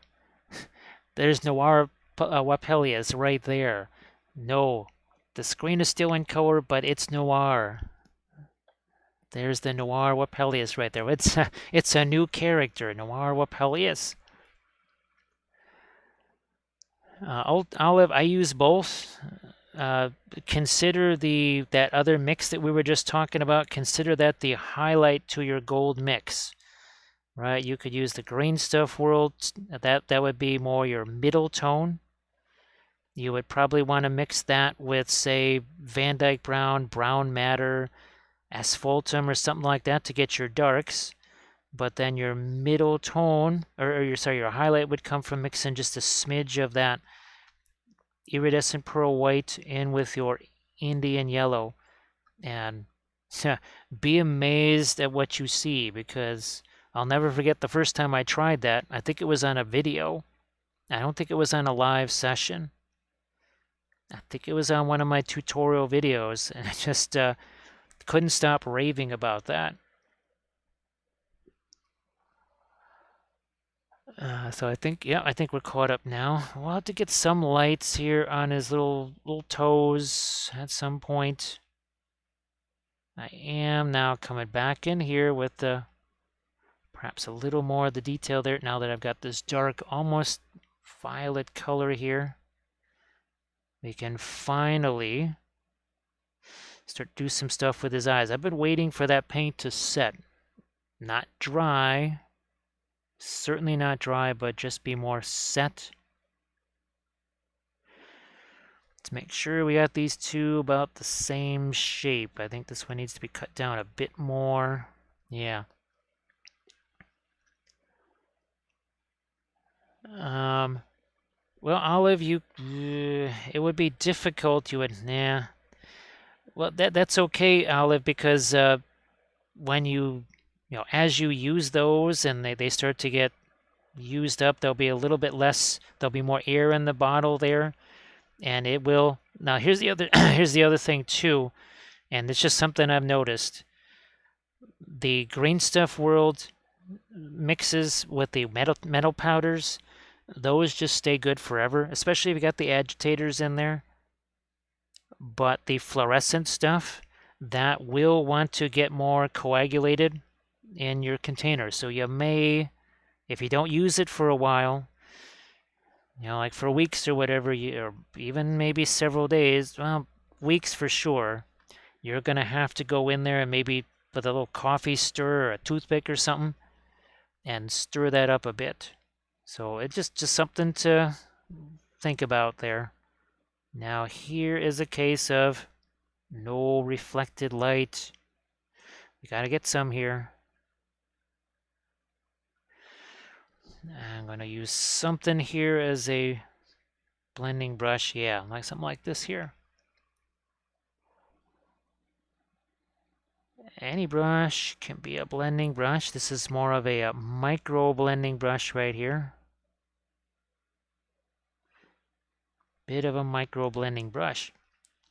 All right, now that we've got our lighter colors there, I'm just going to use this, because I know there's some areas up here I think that could still, yeah. There's areas, wow, there's some areas here that could really use some lighter yellows and highlights. I think up here too, yeah. What about this thing? Definitely some more here too. So Olive, it all depends on the situation. If I'm doing something like a stream or just a one standalone video, it's all wet into wet. If it's an army painting series, then ideally you would like to maybe use those or try and get your subsequent layers of those metallic oils maybe over previously dry layers, especially the interference paints. So Olive, that's just something that you learn, because I think it was the video here. Let me show you in just a second. Just want to make sure I don't forget what I'm doing here. I just want to get the top edge of that trim around there. And we're going to come back in with our, we'll use the same thing here. We'll take our Prussian blue and the radiant blue and use that. Now this was kind of a breakthrough right here, because this was all in one session, and yet we were very, very successful with our interference colors there. That was all one session, no drying or anything like that. But then I've used the interference colors a lot. Those are things that you'll maybe just kind of get a feel for them, and just the timing on those. We'll actually be coming into this again with something that's a little bit lighter too. So I think we're caught up now. Again, I do apologize whenever I miss something in the chat. These figures are a bit larger, and that means that my camera boom is in a different place, which is essentially right in front of the chat, which is it's less handy for actually seeing the chat. Where's my green over here? You know what? I'm just going to take this, some of the same yellow. We're basically reflecting our lizard's color onto our gold there, which is going to happen over here too. How many of the Egyptian things have we done with all the gold? And we've reflected greens and purples and grays and all kinds of fun colors in there. Of course, with our true metallic metals, we have reflected gold in there. Ah, there it is. There's my green. So looking around going, where did my green go? So here, this is another case where we're going to not just do reflected light, but it is also green because it's right next to his skin there. How can you have this green here and it's not reflected on the shiny gold? All right, now where's our Prussian blue? Mixing it with our newfound cobalt blue substitute. It's like cobalt blue just cannot catch a break. Every time it thinks it's going to make a return, something else comes along and takes its place. It's got to be the saddest color on, well, no, Payne's Gray has to be the saddest color on the palette. The colors like burnt sienna and yellow ochre and those type of things, they never really had much of a chance, so they didn't get a chance to be sad, but Payne's Gray kind of says, I used to be a star. My name was in lights, or at least in the closing credits. But now it's not. Look what's happened to me.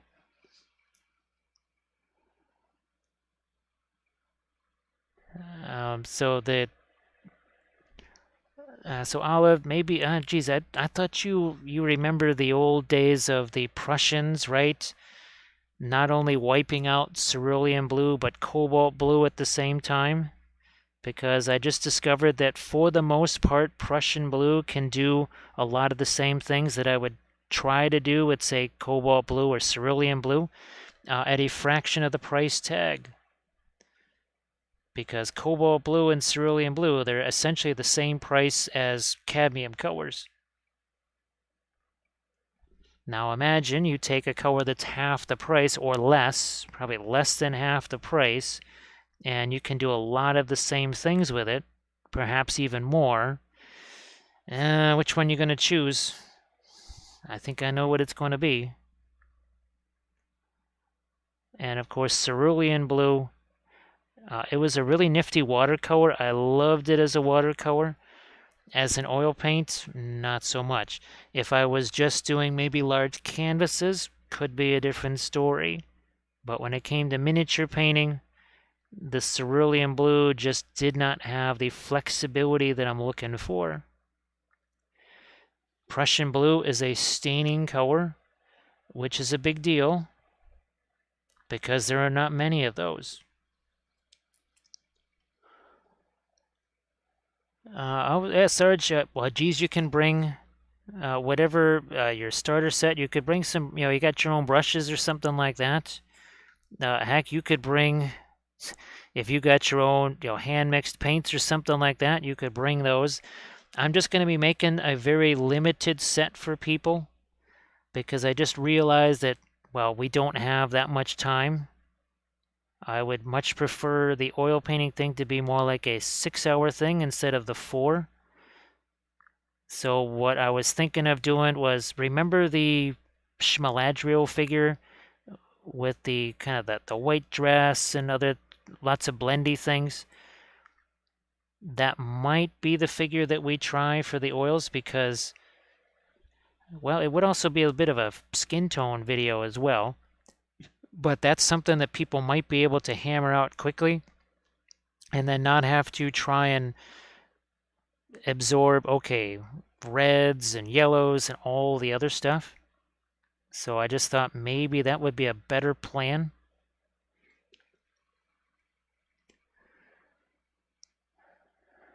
Yeah, but now here I'm adding this radiant blue to the Prussian blue. And pretty much this does what maybe a cerulean blue might be used for. Now here I'm going to get those little light dots here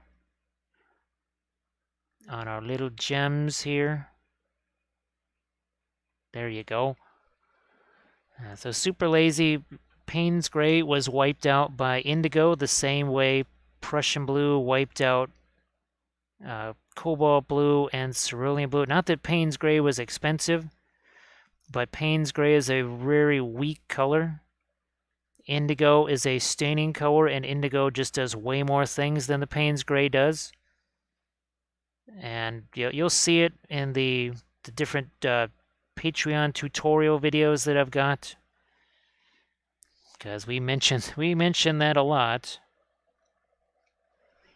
So Payne's gray used to be a color that I did, but especially in the pre-glaze. But then once I started to learn about staining colors and such, I realized that it just does not have, just didn't have what it takes to stay on the palette. So super lazy bum, they are not like the streams at all. They are a more formal recorded thing, and they're generally somewhere between 100 to 130 minutes long. You can check out the YouTube channel on some of the regular videos that are not kind of remastered Twitch sessions, and that'll give you an idea. If you look at, I think, the latest video on the Nas, well, actually, that's going to be posted later tonight. So yeah, it's a more formal type thing. There's no audience or anything like that. And there's definitely much more structure to it. So yeah, just go to the YouTube channel, and if you find some of the more regular tutorials there, not the shortened Twitch sessions, that'll give you a real good idea of what the Patreon videos are like. It's just every so often YouTube kind of demands that you have some other kind of video that is not listed as private. YouTube hates unlisted videos, like all of my Patreon stuff. They really don't like that because they don't make any money on it. So to keep them happy, you have to have regular content. Oh, well, that's great, Sarge. Yeah, unfortunately, I don't have that figure anymore. I could always print out another one, and we could paint that again. Actually, I would do that as a tutorial video, I think. All right. Do I go? Oh, let's just do this. Let's take the radiant magenta here. We'll mix that with some of our Egyptian violet. Maybe we'll throw that on her too. Let's get a little different color going in here. It's almost going to look kind of grayish by comparison. But I didn't want more red. We've got a whole bunch of red in the feathers. So I wanted something a little bit different than that. Oh, thanks, Dano. I appreciate that. Dano has returned. So Talon, YouTube is it's a rough deal there. Even in 2019, well, let's put it this way, as we were ringing in the new year in 2020, there were people all across the globe that were deleting their YouTube channels because of some insanity that YouTube was doing. Yeah, there were people that deleted years worth of work and building just because of all of the insanity of 2019 into 2020. I've had YouTube take down some of my painting videos because they said they violated their standards.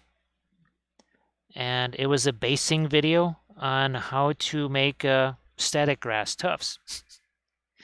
Yes, indeed. They said this violates community standards, and it was about grass tufts, and not any kind of magic grass like Gandalf would be interested in. So that's the environment that we live in today, unfortunately. Which is why we are really glad that there's stuff like Twitch. Thank goodness for Twitch. So say we all. Because people also do subs like Dealey. Dealey, how you doing? Thank you so much. That's 20 months worth. That's pretty much since the beginning. There you go. Dealey, how are you doing? Thank you so much. Talon, basically, the word grass was apparently a trigger for them, even though they just ignored the whole static part of it, but they just said grass.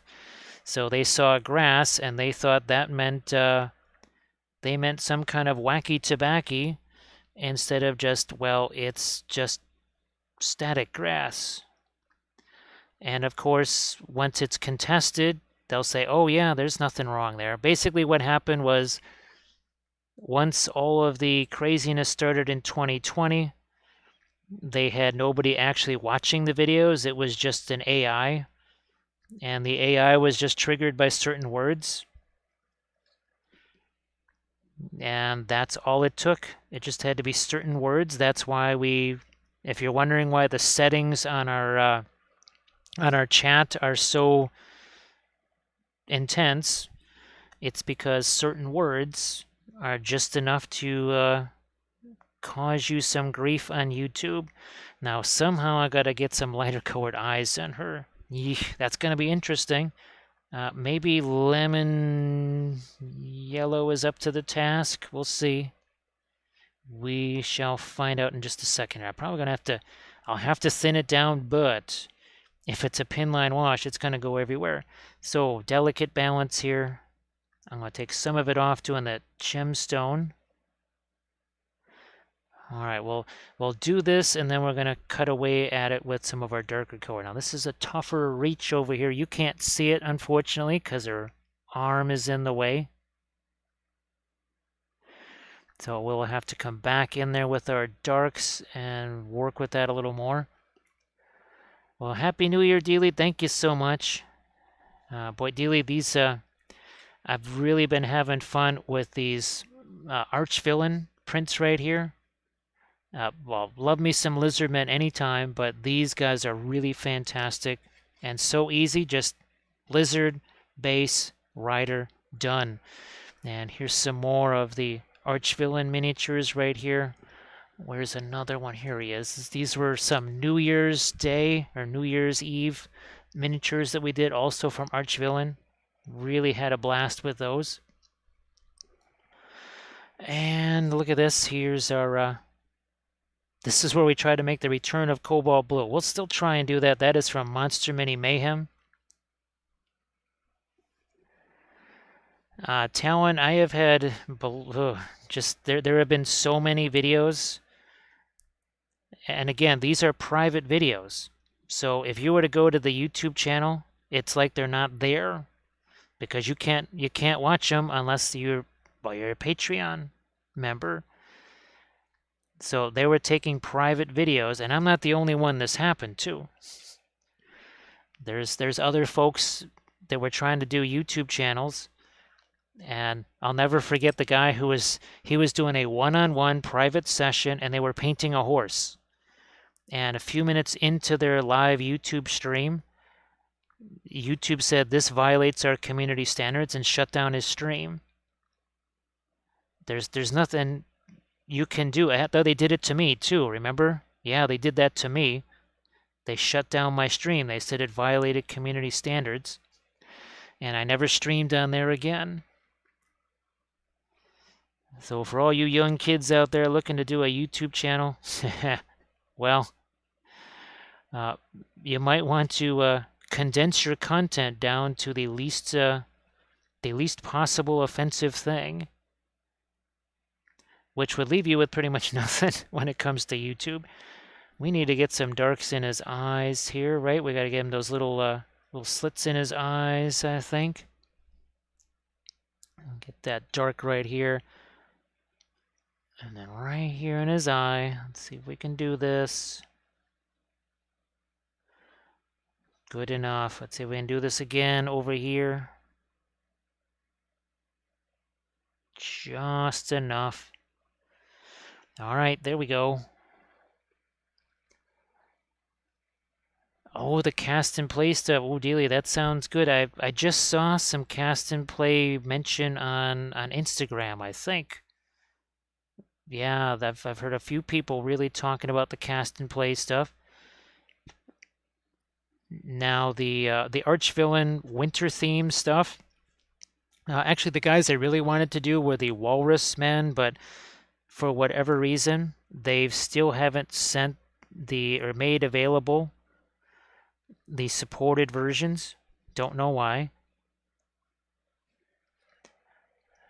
And I actually got to start printing up some of the stuff from their Tome of Demons, because I know people want to see things like a Berserker or whatever, so, you know, a Greater Demon of Corn, something like that. We did do the Lilith bust. I put her somewhere because she just kept falling over, so she is not, I can't just grab that one right now.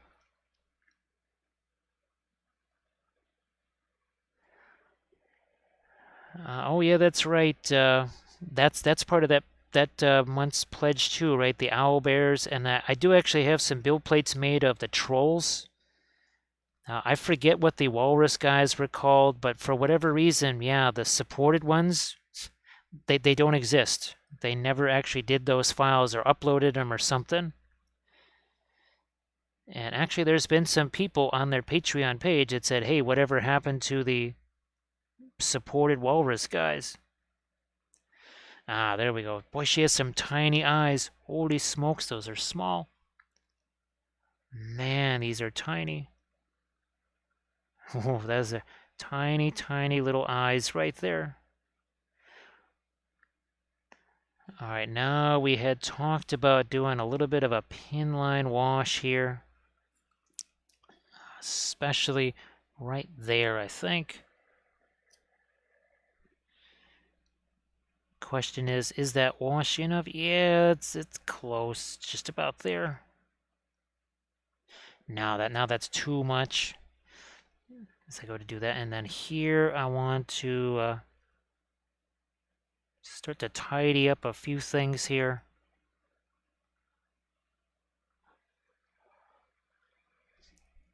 So yeah, actually I did print up one of those, believe it or not, Art of Michael. I think I just had some space on a build plate, and that's basically what would fit there. So I tossed in, yeah, one of the owl bears. That's somewhere.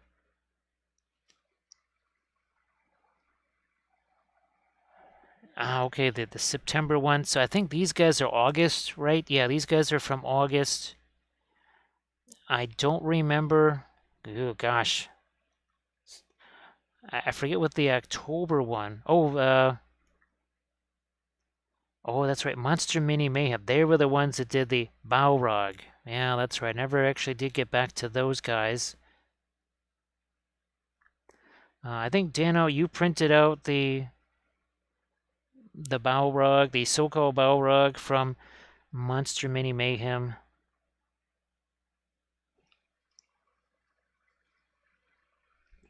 Now we had a lot of fun with the the Artisan Guild Owlbear. Now Artisan Guild, those figures are obviously much more stylized. They're my favorite of the stylized figures.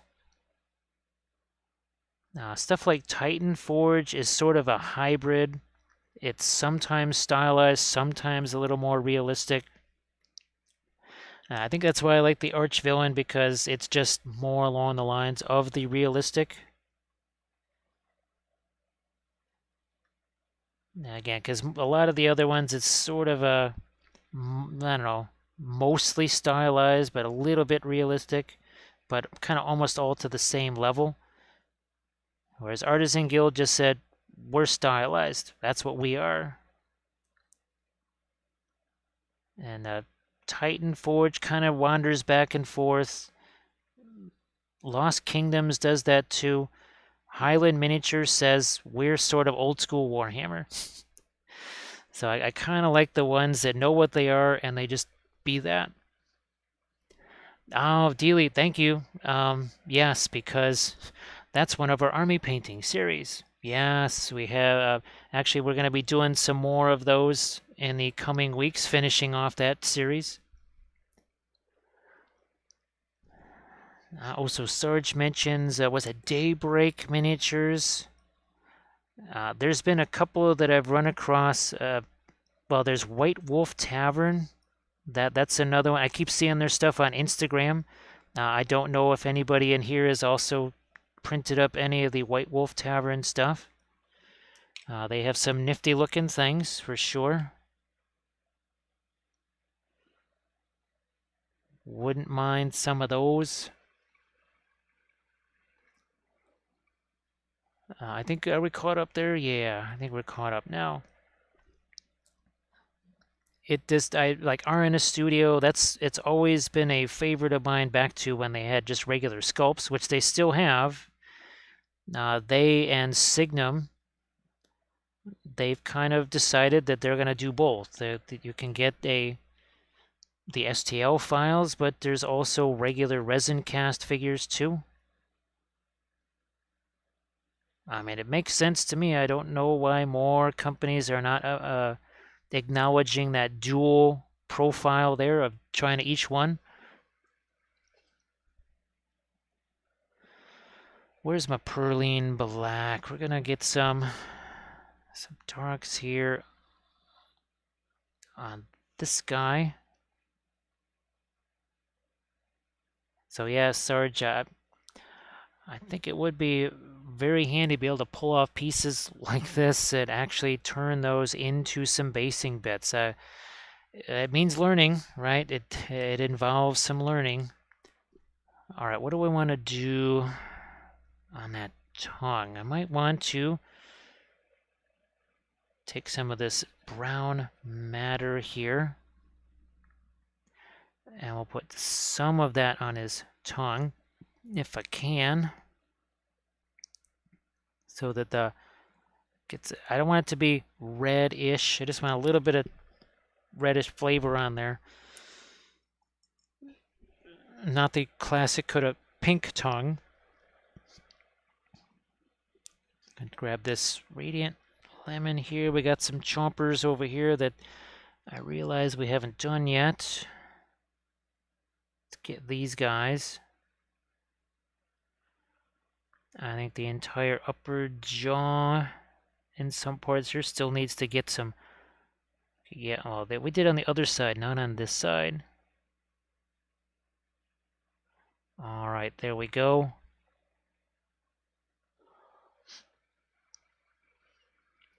That's right. That is right, sir. Dragon Trapper's Lodge. That's another one that I will see occasionally on Instagram float by. That's a very nice one indeed. I don't believe, yeah, I've never printed any of their files. I have printed some Great Grimoire. Actually, I did print another set of Great Grimoire. Well, that's downstairs on the build plate somewhere. Well, at least I hope it is. I didn't have a chance to check it. I basically started that print and ran up here and started streaming. All right, I think now we've got her some toes there. And the Bestiarium, I've also, I think I've seen some of their stuff pop up on Instagram as well. Let's see if I can't get a little bit of highlights here on our leather. And let's try and do something a little more viney here, maybe. I wonder if everybody could please give Armored Wolf a follow on, well, both Instagram, speaking of Instagram, and of course Etsy. See all the amazing things that Armored Wolf is creating. Armored Wolf is just a master of leather and metal. And not just the dice bags. We love the dice bags. And of course, Armored Wolf is also a very accomplished miniature painter and also sculptor. As I look at these tiny little mushrooms and little snail over here. And I just keep thinking of all those tiny little things that Armored Wolf has sculpted on some of his pieces. Again, trying to get a little bit of a warmer reddish brown color here down onto the base if possible. Some of the asphalt. Oh, what the heck. I'll just throw a little bit of our Radiant Lemon in there to lighten that up. Poof, there we go. Just a little something here. You don't need that piece of junk right there. That's just some garbage on the brush. And then I'm going to try and get me some dirt color over here. I'm not really worried too much about this because it's all going to be covered up with flock and potentially here our vellum plants like those. So think all this greenery, that's what's also going to go on here. But we need to wait for this to dry, otherwise we're going to have ourselves a chia lizard. It'll be quite furry. It's going to be like a mammal lizard. Yeah, we don't want mammal lizards, even though that would be a very interesting species to see, but we're not interested in mammal lizards.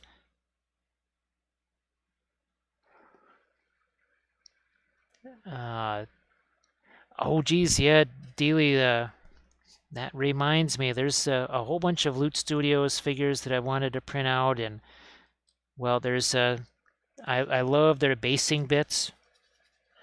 That was, well, here we go, speaking of Loot Studios. So this thing right here, that is from Loot Studios. Absolutely so fantastic.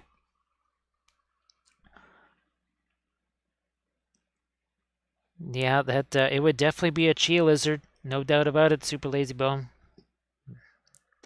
You know what? I might, just for funsies here, I was thinking of going with a more mellow color on the mushrooms there, but you know what?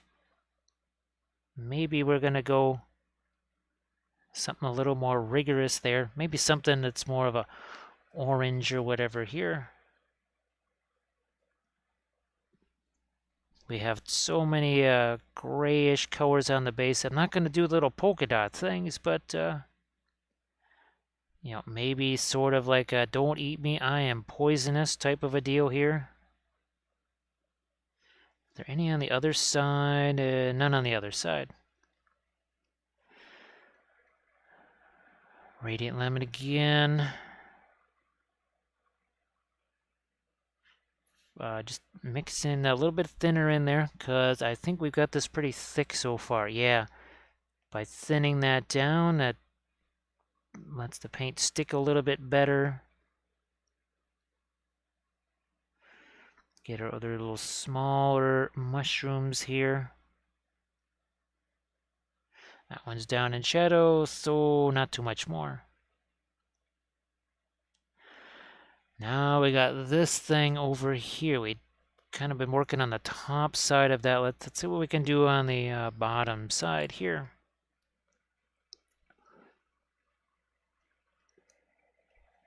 It's got some of our green on it, but whatever. I'll let that just kind of mix in here. Now I'm going to see if I can get some of my lighter gold colors here. Maybe, this is what we'll do. We're going to use our green. Yes, we'll use our lighter green color because this is pointed towards the ground where all the greenery is going to be. So we're going to use more of a greenish highlight here. I think you can see what I'm doing. Maybe not so easy. Look where my hand is on the brush here. That wasn't good. Well, we're going to be missing this part now, so we'll have to glue that on later. That's just not going to be around anymore.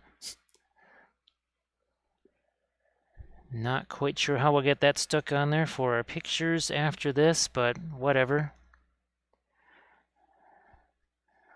That needs to be moved out of the way. Get some more of our lights down here. So unfortunately, the little thing that is going to go here, that is, well, that's just going to be gone for the moment. Well, for the rest of the stream anyways. Because there ain't no way that's getting glued on there. And just learning the lessons that I'm going to have to even try and maybe get a pin in there somehow. So yeah, sadly the other lizard was right over there. When I had to turn this over, that kind of smashed right into it. And that was the end of that. Let's see if we can get a radiant violet over here. Onto the... We never did do the rest of this.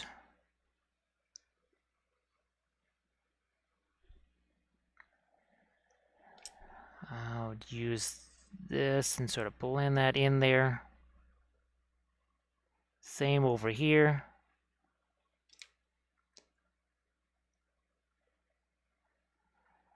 What you can do is the glue green stuff glue trick.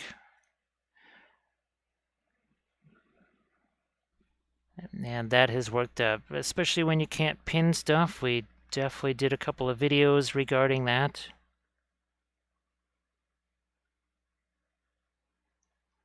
I know of stuff like the Infinity miniatures or whatever, where people just could not get pins and things because they were just too darn small. That is one solution around that.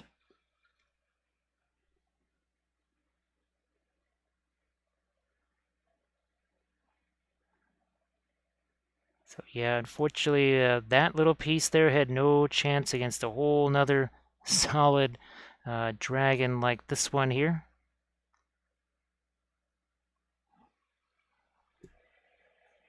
Let's keep going with that. I mean, we can give it a try. The thing is, of course, we will be handling that. There's pretty much no way to not be wiping paint off of there.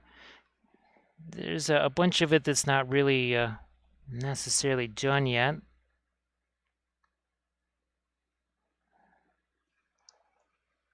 I think we're all caught up there, right on the chat. I'm just trying to hear now. I realize we did a bunch of our lighter stuff here, but I was kind of waiting for the paint to set here a little bit more.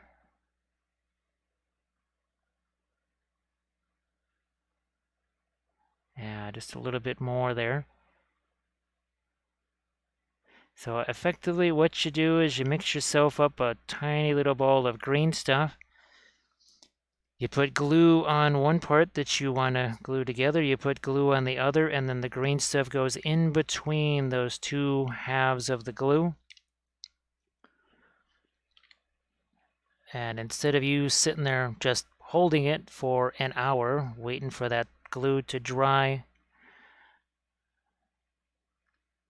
it actually will, it basically holds it for you.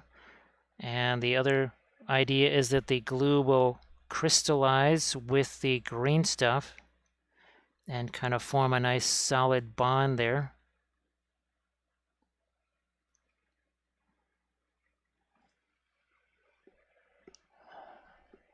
Oh, and thanks Armored Wolf for posting the link to the Patreon page. Again, that is, you do the Army Painter Pledge level, you'll get, well, definitely at 1,000 hours now of videos. Can't be anything less than that at this point with how many we do, because every month you're going to be getting somewhere around 20 to 24 hours worth of new videos.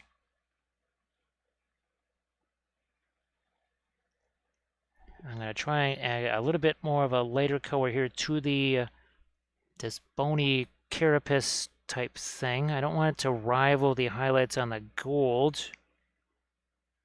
We'll use it sparingly.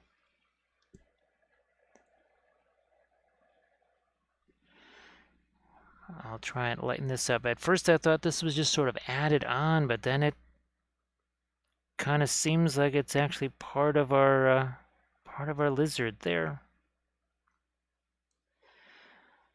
Might need to get some lights over here too on this part of the saddle, I guess. Might tone that down a bit, but it's kind of dark right there for actually facing where our light's coming from. Same thing here. I could probably use some light on that. All right, well, Queez, thank you so much. Thanks for all the gifts too. That is that is definitely appreciated. We could certainly, well, we could use all of that, and it was just fantastic. The sentiment too, so it is much appreciated. And good night to Megan as well. And I hope that everything just kind of calms down there with all the bugs and such that are getting everybody. So thanks again, and well, we'll see you tomorrow, I'm sure. And well, you know what we'll be painting? We have another one of these.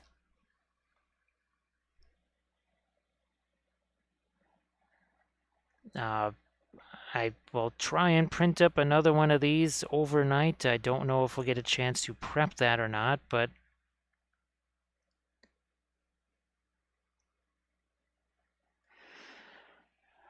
how much less? See, we got some nice lights over here down on his one arm there. I want to get some more lights over here on this side of the tail.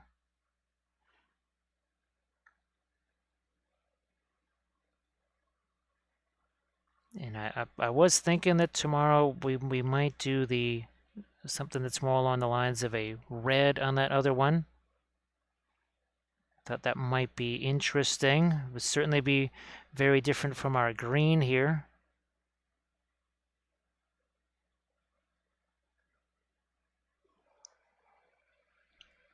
Okay, Megan, 1 second here.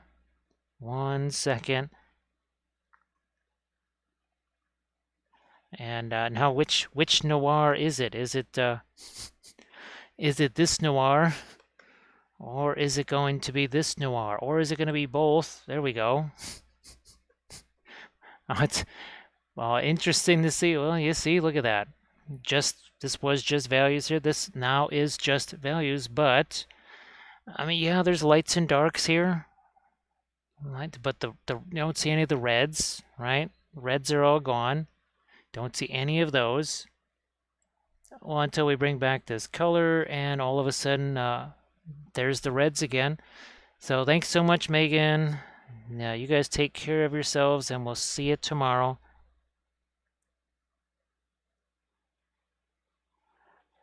How much lighter do we want to go here? Yeah, a little lighter there.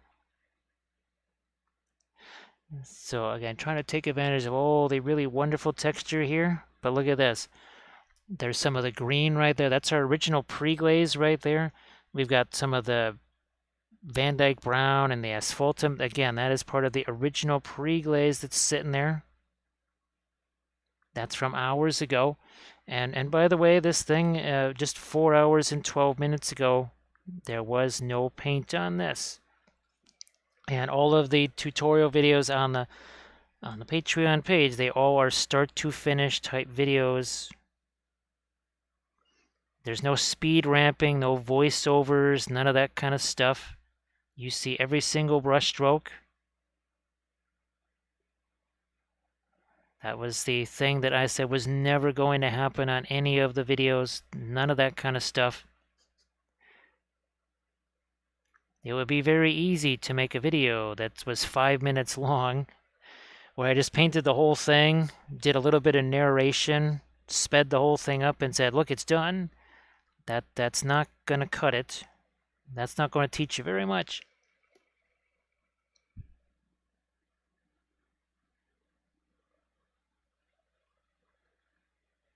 So here, let's get some more of our white in here. but again, it is mixing with what's already there.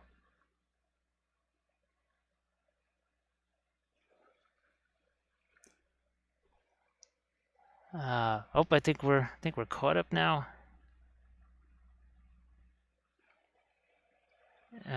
Again, this is mostly our white here.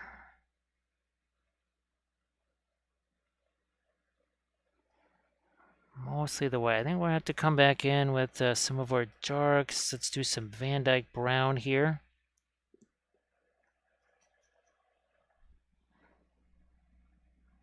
A little bit of Van Dyke brown. Just to get a little more separation there.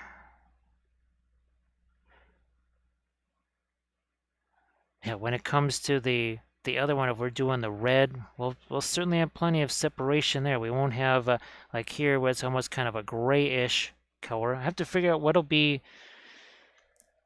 on the bottom, on the chest of it there. I'm not quite sure if we're going to go lighter or darker with that. Or do we even do the whole lighter chest, darker chest, whatever? I don't know. Maybe we just keep it all more along the lines of reds. We'll figure it out as we do it because, well, that's the nice thing about the oils is we can figure out a color scheme on the fly. Say, no, that's not really going to do it. And then try something very much different.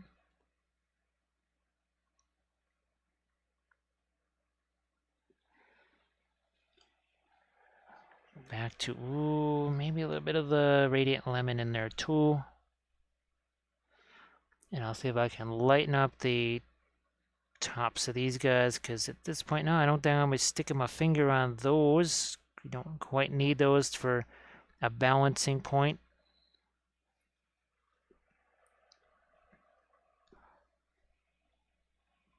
More of a light here right along the edge of that.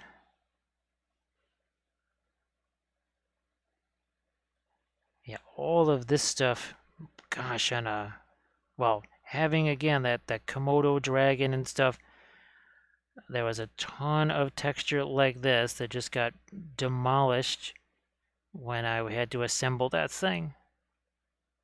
Had all that texture just wiped out. I'm gonna see if I can't get a couple of bright highlights maybe on our leaves here. And it's sort of a neutral, almost like a white color here. Something like this. It maybe brings the color of the dino down here onto the leaves in a small way.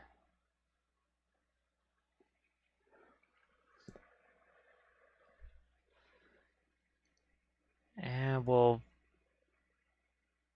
do the same over here. I don't want to do this too much. We don't want to make it look like it is wet or something like that, but that little extra something, yeah.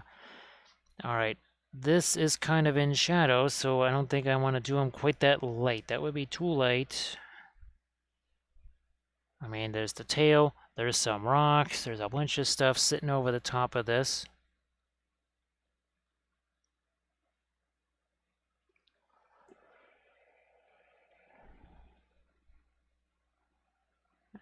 And we need to do the same over here. This one, still kind of in shadow, though.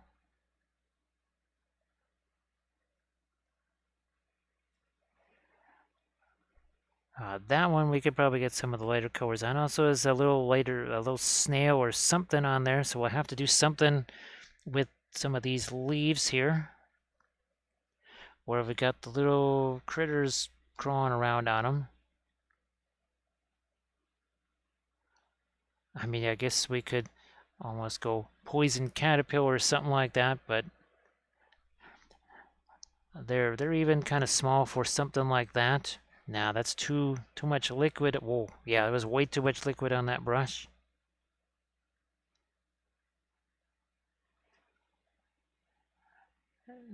We got a couple of leaves over here. Gee whiz, I didn't think there was this many leaves. I think this one probably has maybe the most leaves out of all the ones that I saw, though I'm looking at the other one, and that kind of has a fair amount of leaves too. So there's quite the pile of leaves on these guys.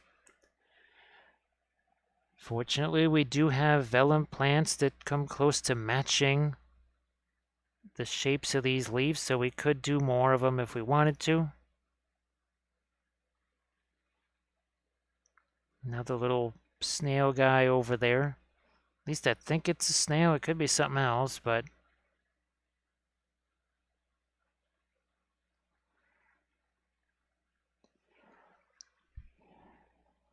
what? Oh, I just realized here there's a couple of these, and that's actually my original and a yellowish green color. Never did that. Now, sometimes a raid comes in or whatever, orders a new follow, and we sort of lose track of where we were.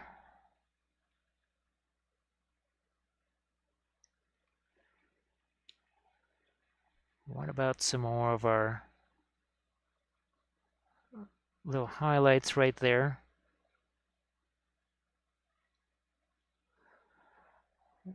I do have some dark on the back of those. Okay, at first I was thinking, I'm running a little shy on some whites back there, but seem to be okay.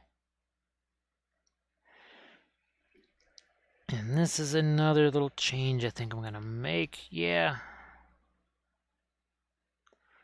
I think we'll just darken those down. Hey, Challenger Tabletop, how you doing?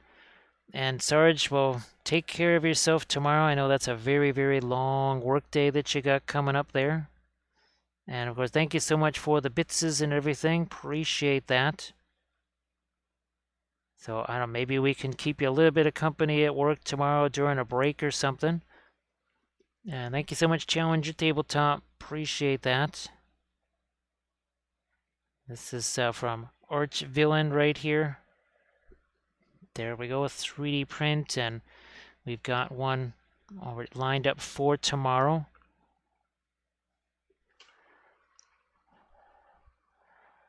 So Challenger Tabletop just finished streaming, so if everybody could please give Challenger Tabletop a follow, that would be great. So hopefully the stream went well, and it wasn't too exhausting. Now that you have to get to some work there.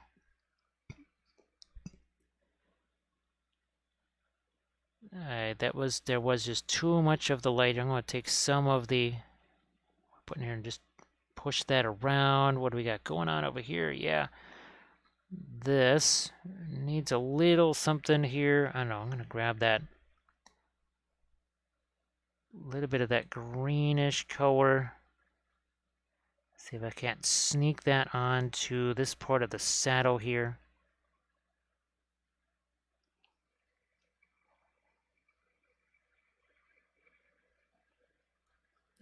There's a so 50 followers for Challenger Tabletop. Well, congratulations there. So hopefully, you would have your oh gosh, what is that? Your affiliate status, right? With that, I do believe. It's been a little while, so I don't remember what all the different parameters are. So again, we'll see you later there, Sarge. Again, hope you can rest up there and be ready for that long day tomorrow.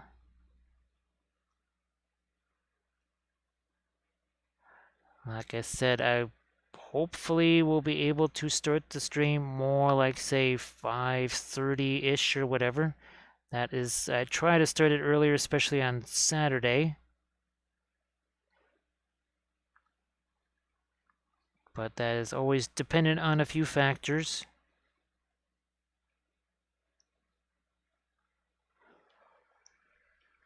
That Challenger Tabletop, speaking of a challenge, there's a lot of logistical things there, so I hope that works out really well.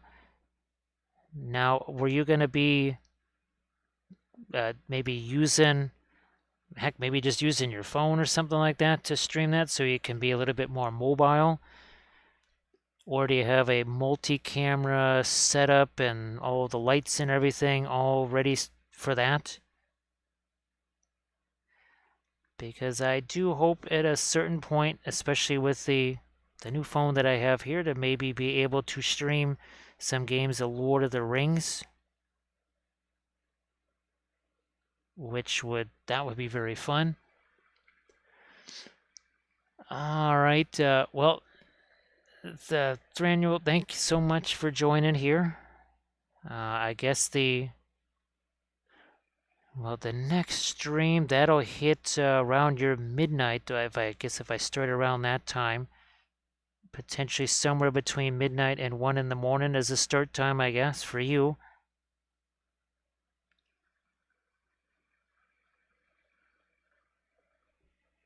Yeah, Challenger Tabletop with, well, you know, here we've got plenty of Lord of the Rings armies that we've been working on. We've got Rohan, we've got Harad, we've got our Easterlings, of course. We've even got our Moria Fellowship. We've got most of the 9 of Dol Guldur done. There's just 2 more to do yet of our Dol Guldur. Then we've got our Minas Tirith army that we've begun. We've got our Dol Amroth. We have a big Moria army that just keeps getting bigger. We've even got our Far Harad army started, and even the our Corsairs of Umbar. So Grey Wolf, I ended up with something called a 9+1 or whatever, because they were forcing everybody to get rid of their old phones, whether they wanted to or not. Essentially, it was a free phone. You just had to pay the tax on it. And when I asked them about the camera, as far as its use for miniatures, we talked about it for a bit. And they said, yeah, you could get the 9, or was it the S21 or something like that, but for what you're doing, it's not going to matter, because the S21, a lot of the extra camera things involve panoramic views and, well, stuff that has nothing to do with miniature photography, of course. So we just said, no, don't need that. Some Lorians, some Uruk Scouts, and some Hobbitses. Well, Challenger, that's good news. That is good news. Yeah, I only got it, God, it was December 21st, I think it was, or 22nd, or something like that. It was right before we had to, no, I think it was maybe the 20th or whatever. So I've only had it for a matter of weeks now. So usually, if your phone was not 5G capable, it became a paperweight. It would cease to function. So you either got yourself a new phone or had no phone. Well, at least no phone service, that is. And that's pretty much coming everywhere as the 5G stuff becomes more prevalent. And phone companies will be loath to support 3G, 4G, and all that other kind of, all the other older tech. Oh, geez, usually the 3G was disabled a long time ago. At least for us it was. Yeah, if your phone wasn't 4G, you were pretty much, you had no phone. So yeah, I'm hoping that I could potentially stream with that phone. That was the other thing they said, was that unlike the other older phones, which would really overheat as far as trying to do things like streaming and keeping them plugged in like that, they said this one should not have that problem. And well, I've already seen that it has definitely been more robust by far than the old phone was when it comes to just even looking at Twitch. The old phone, it was barely workable. And this one here, it's been working basically just fine. Well, sorry about that, Bithron. Well, I hope the green stuff glue idea works for you there. Now we're starting to see a little bit of pink there on that tongue because we have the purple in place.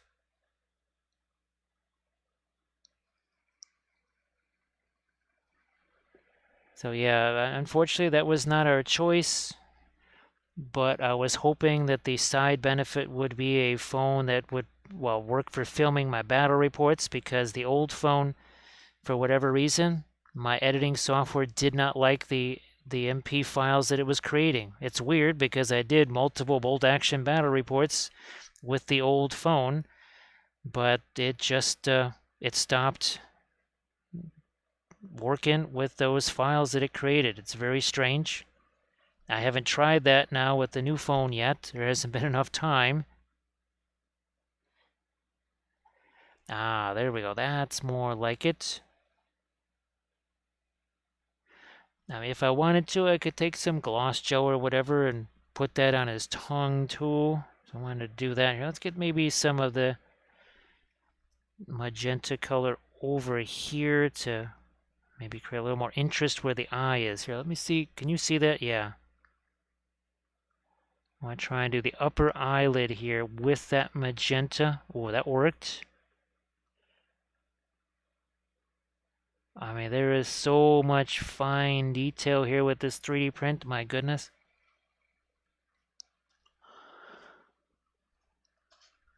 So yeah, basically what they do is they shut down and turn off all the other phones. If you were on T-Mobile, 4G is 0G. And we'll get a little bit of our magenta over here. Ah, yeah, that's gonna be nice. Let me see if I can't maybe see what happens when we lighten this up a little bit more right here.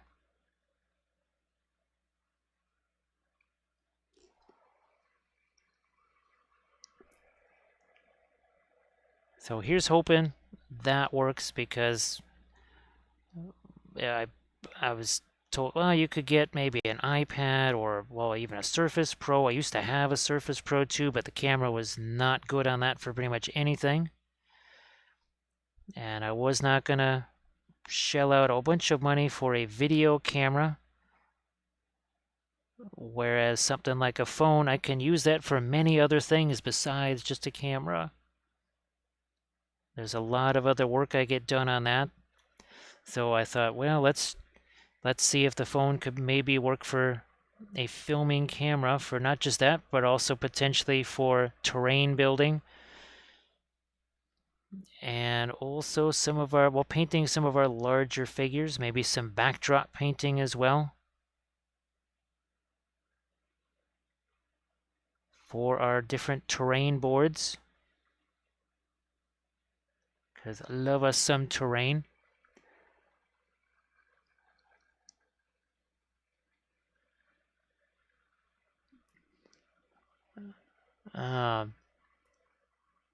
So yeah, unfortunately, again, I've I got no control over that, right? Nothing I can do. But nobody's going to be buying, well, the vast majority of people won't be buying new phones. I certainly wouldn't have. I was not in the market for a new phone. I still was trying to figure out the one that I had. And then they said, nope, you don't get to keep that one.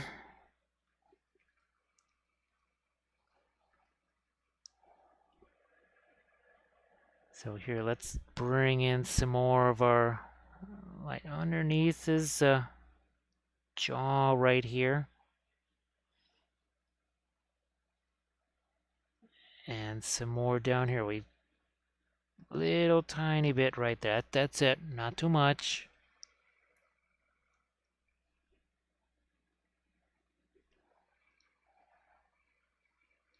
I'll see you later there, Challenger. And good luck again with work, and good luck streaming, live streaming that. Speaking of Lord of the Rings and live streaming games, I guess the guys that will do the Broken Sword YouTube channel, all of the different Tolkien lore. I think Tabletop Alliance is their Lord of the Rings. Well, it's sort of a Middle Earth uh, game channel. It's not quite Middle Earth strategy battle game that they're playing.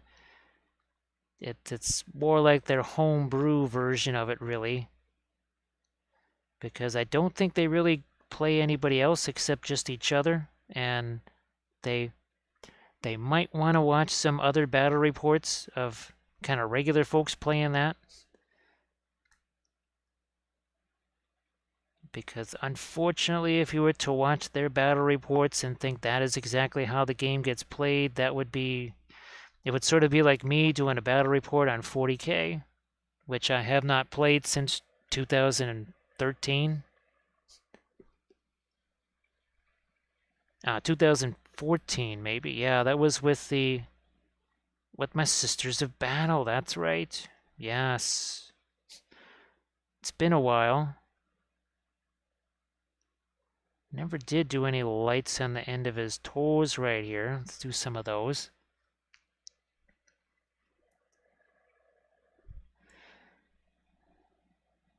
Throw some lights over here.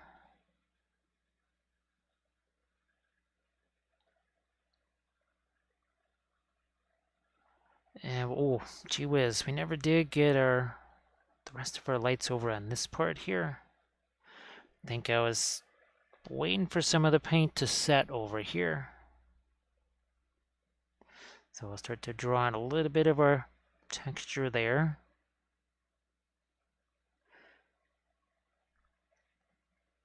Bring that up towards our green. We don't want to be wiping out the green there, but again, doing a little bit of stippling action right here.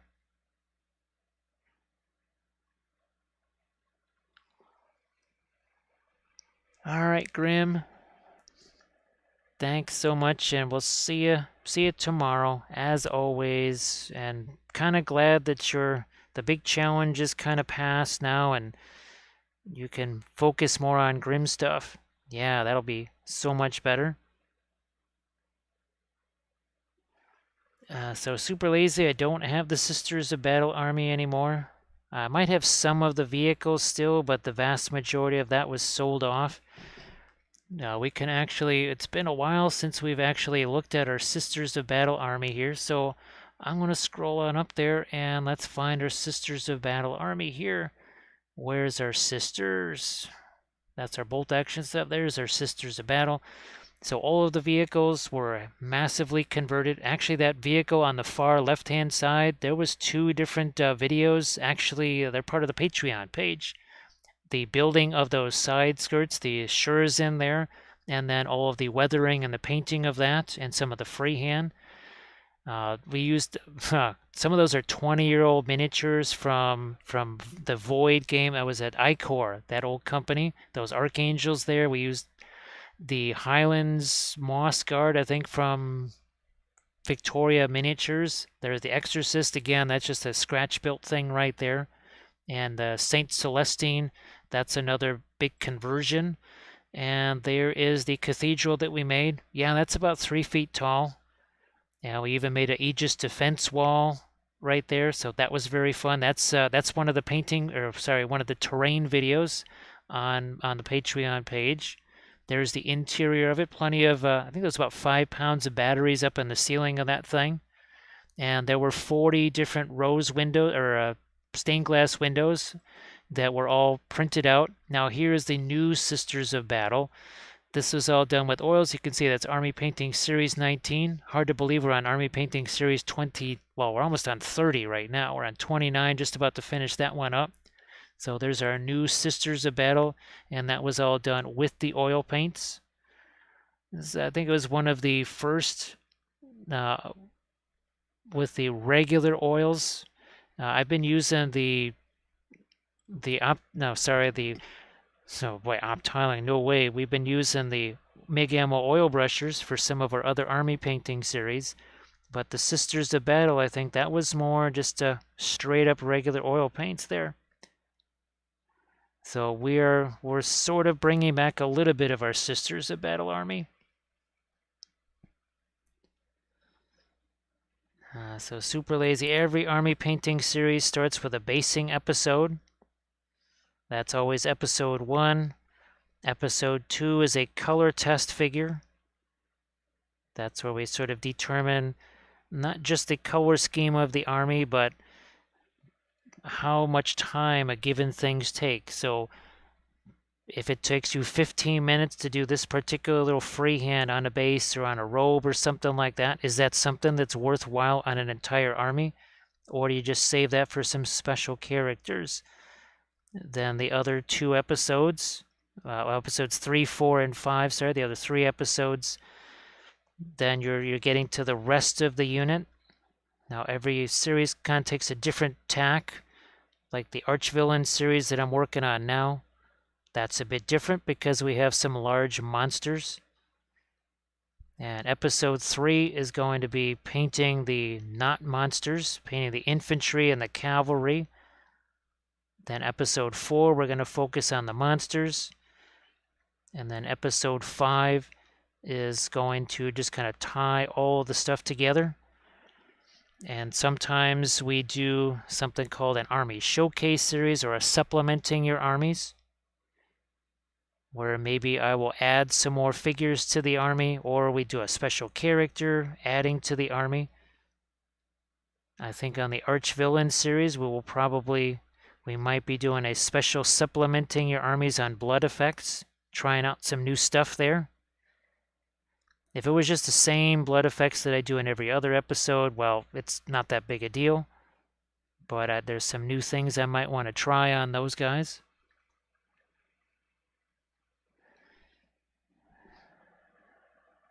All right, continuing with our lighter color here. Because, yeah, let's line up a couple of these areas on his neck. What's going on with this thing here? I think we need to do a little more right there. Do I need to darken up? Yes, I will. I'm going to take some of my Perline black here. That's that really dark green. We'll come back and we're going to sharpen up some of these edges right here on the carapace.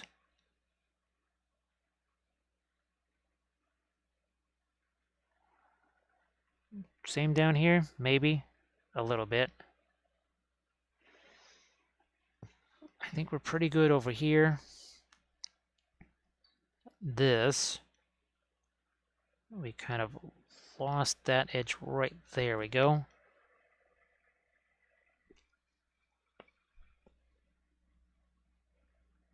We'll bring that back. Again, this is a really dark green here. Very dark green. Hi, Deuce. Thank you so much. Oh my goodness, look at this. Oof, that's a sad sight right there. Thanks for fortifying that last bit there, Deuce. I appreciate that. So, Deuce, how have you been doing today?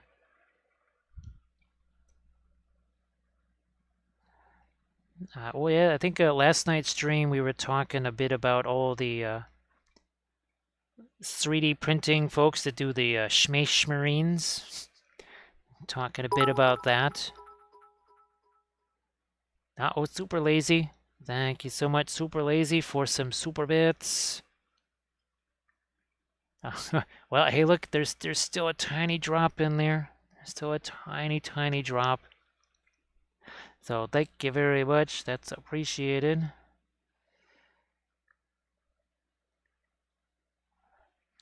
Yeah, here, let's, we got Grey Wolf Studio firing back. Well, thank you so much for the parting blast, Grey Wolf. We'll just get you a little bit of a toast right there with those shamrocks shaking around in there. Thank you so much. And like I said, I'll try and give you a heads up or something like that if it's going to be much, let's say, later than the 5:30-ish time frame. But hopefully that's what we're gearing up for tomorrow.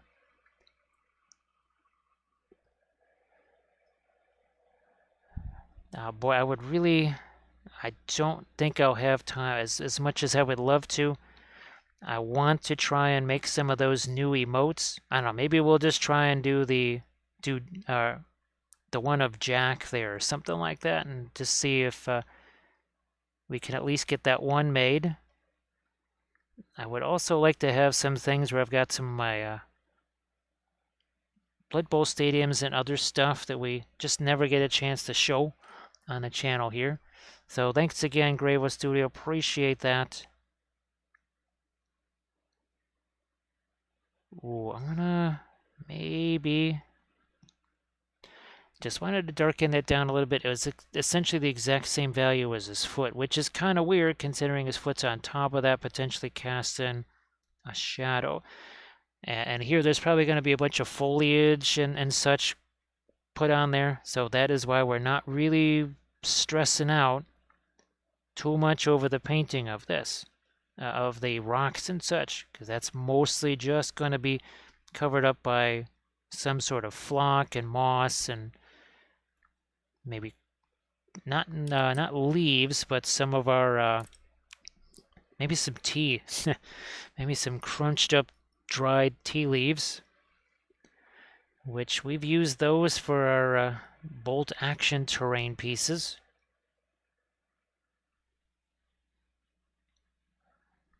Ah, what the heck, I'll throw a little bit more of the light color here on the bones. Maybe on this too, right here along the spine of that.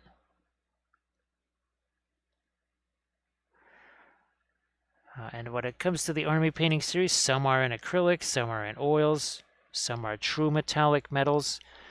We actually did 2 different series on Necrons.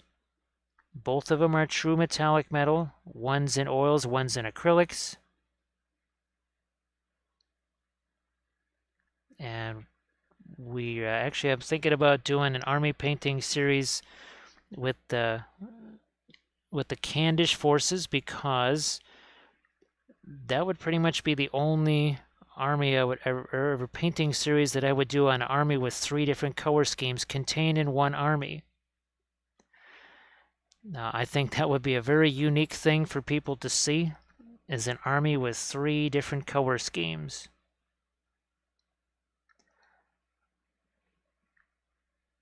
And it would also involve, that would be the first series that would involve miniatures from several different companies, including 3D printed stuff. Boy, that sounded more and more like fun to me. There would be some of the ancient metal miniatures. There would be some of the plastic ones from Fireforge, and then there would be all the 3D printed ones from Medbury. So that would probably be very fun too.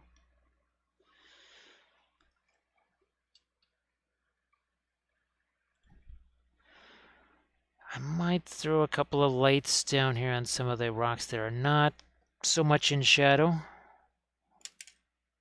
I think what's happened, I can see my hand is actually wiping away some of the paint here on these rocks that are on the outer edge.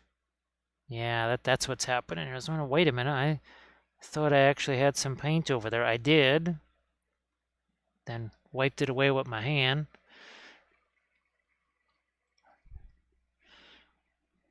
These, again, I don't want to do too much because we've got a big old lizard sitting on top of them. Now, what I did was I used a GW oval base here and then filled out. There was some, about 1/4 of an inch there where the printed miniature was shy of the edge of the base. I just filled that in with the usual texture paste from Vallejo, and then took some of the Luke's APS ground cover rocks and such like that and put that in there, trying to again make that look like it was all originally that way.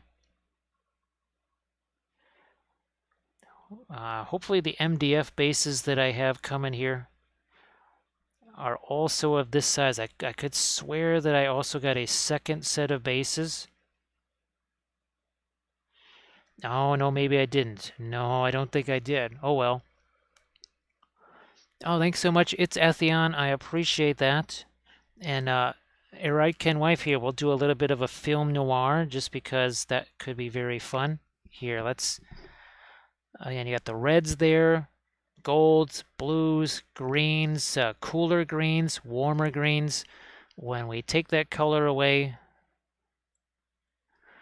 there is still some lights and darks, but you notice there's not as much of a difference anymore. You certainly don't see a difference really between the red there, or the orange, red, the gold, and the green. They all look the same value, right?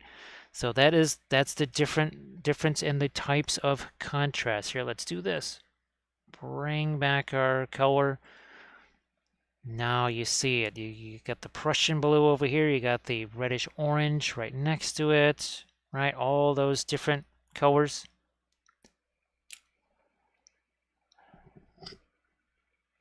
Oh, Dan, so now, well, the giant ones, which I've got the MDF version of those were, oh gosh, 120 by 92. Very strange dimension. So yeah, 120 by 92 on those. I wonder what the heck these are. These are the bike bases. These are the ones that I think I need. I know that Titan Forge, well, they have bases of this size, but they're not blank, right? They have texture on them. So I'll have to look up the size that these guys are and see if I can relay that to you. My guess is that these are probably maybe 90 by 50. These can't be 75 millimeters wide because this is a 60. So yeah, they're not quite 60. Maybe this is something like 100 by 55. I don't know. So 120 by 92. Those are the really big ones. But this is the next size that I've got to get. Is this base right here? I don't know what it is. I'll have to research that. My guess is that it's a 40K bike base, and I would imagine, some of the sort of mid-range Sigmar ridden monsters go on a base like this,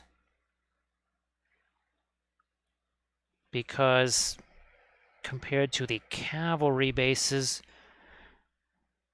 which these are probably 60, maybe not even, yeah, these might be 60.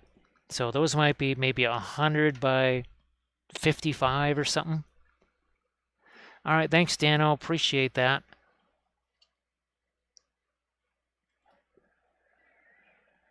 Where's my... There it is. This is, again, some of the Prussian blue here. I want to get her this lower cheekbone with a little bit of the blue on it there.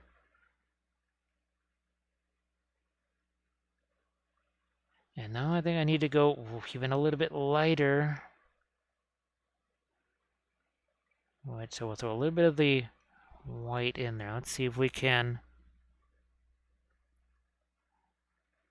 bring out a little bit here of the jawline. If we can, a little bit more of the arm over here.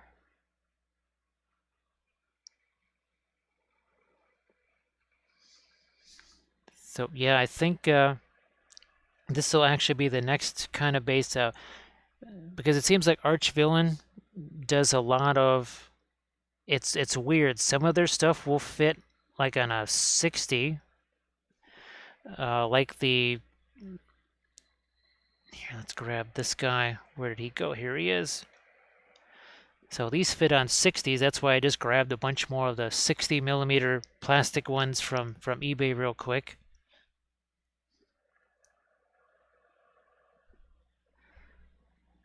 All right, now I think the feet are starting to get to be where I need them to.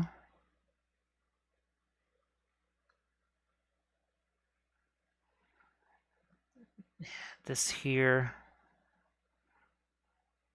I might want to get, yeah, I think I'm going to have to get some more of my light colors too on the golds here. And then we've got these guys, and maybe that should, maybe we'll do some Prussian blue and cadmium yellow here. That's a pretty warm green. I need to lighten that up though a little bit more. I don't know, maybe that's just going to be the same old, but it'll certainly be different from the red and the blue. Let's see what happens here.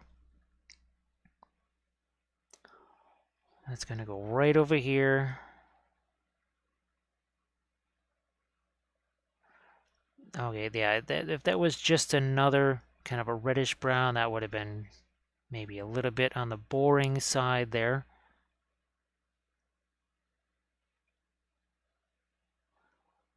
Okay.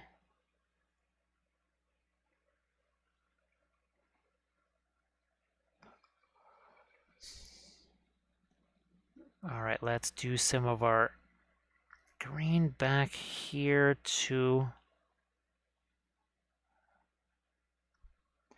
Probably maybe fighting a couple of support dots back there, no big deal. And again, these are from Archvillain right here. See if behind my hand there, or in front of my hand, sorry. So they really do some amazing stuff.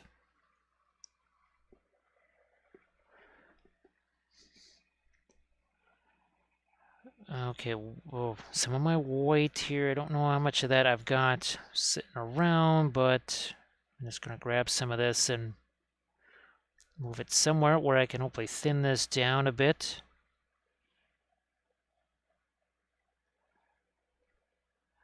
Now, when you do the stuff where you mix the paint and thin it down and have it in your jars, obviously you won't have to do something like this.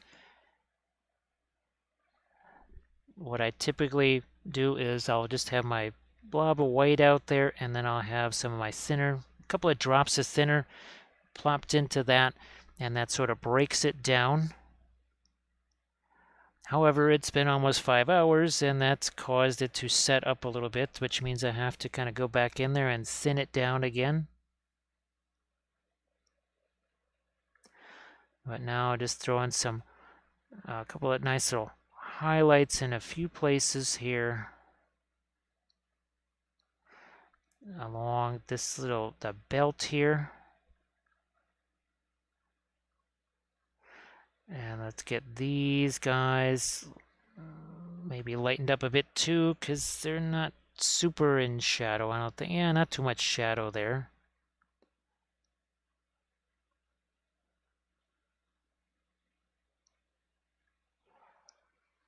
Hey, Flight Sim and Tom, nice to see ya.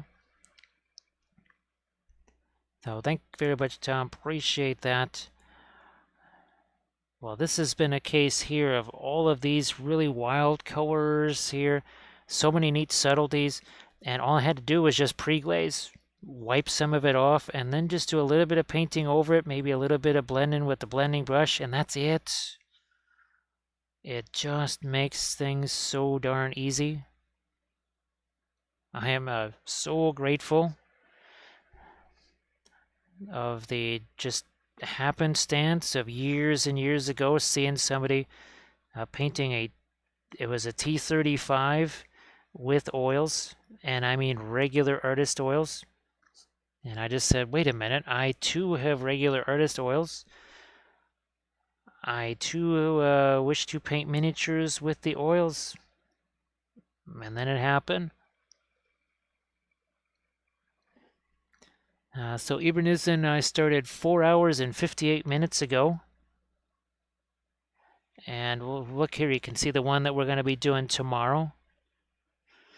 So this is the one we're painting tomorrow, and that's what it, basically you're looking 4 hours and 58 minutes ago versus now. And I think the other one tomorrow, we're going to give that the red treatment, I believe. Because I never got a chance to do that with that Mears Miniatures Lizardman army that I was painting as a commission, remember? I was stuck with, well, green here, turquoise there. I tried doing a yellow and stuff, but couldn't really do much with the colors. These guys, I have much more control over that.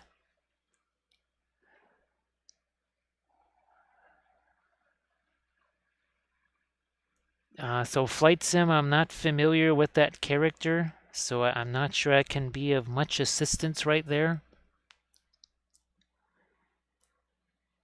Yeah, I do not know what that is. So I might not be able to help you with that.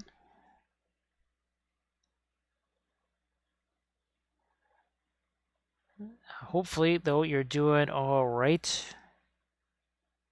And your Friday was a good one, and your Saturday is being nice and mellow too.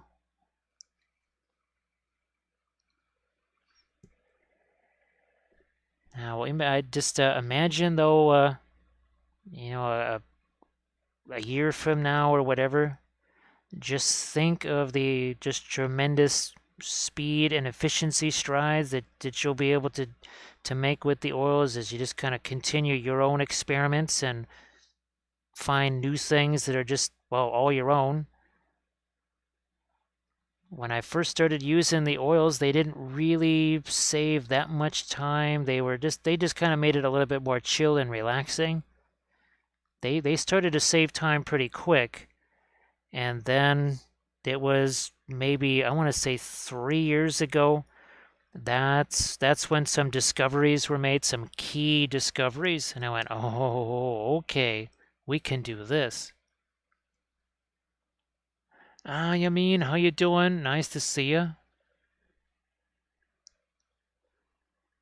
Well, Flight Sim, are you talking about metallics? Are you talking about non-metallics?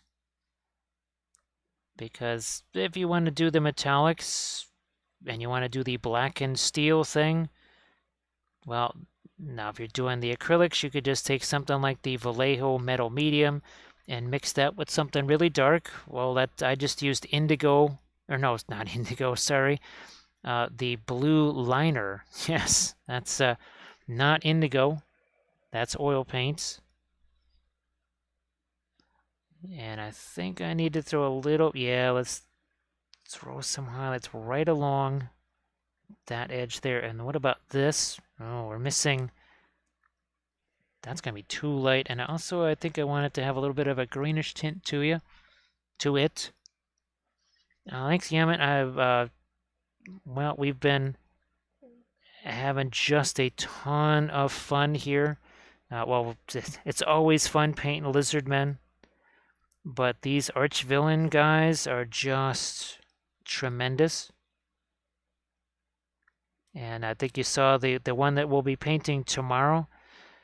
And I think there's 2 more of these that I can print up. Well, of course, I can print up as many of these as I want and try an infinite number of color schemes, which we love about the 3D printing, right? And these are the same folks that did all the Daughters of Sekhmet here, right? And the Sons of Sekhmet that we've been painting.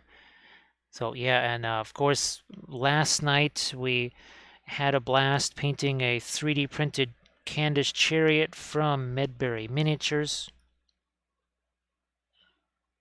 So yeah, our Candish army is going to be significantly larger even than I thought it was going to be. Now that I don't have to convert Tomb King's chariots into the Candish chariots. Yeah, I mean, it's the printing can always be a little bit of it can be frustrating at times, no doubt about it. But the options that it opens up are really incredible. Like even here, just these leaves, if I learn how to use something like a mesh mixer or blender, I could actually pull out these leaves and have those available to just print as, well, little bits of terrain or as basing bits. or if you just need a whole bunch of skulls or rocks or candles or torches, there's plenty of sculptors out there that make those type of items.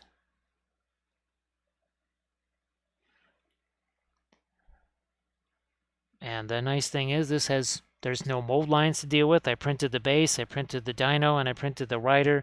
I just glued the 3 pieces together. Poof, done. That's it. No gaps, no mold lines, none of that stuff to deal with.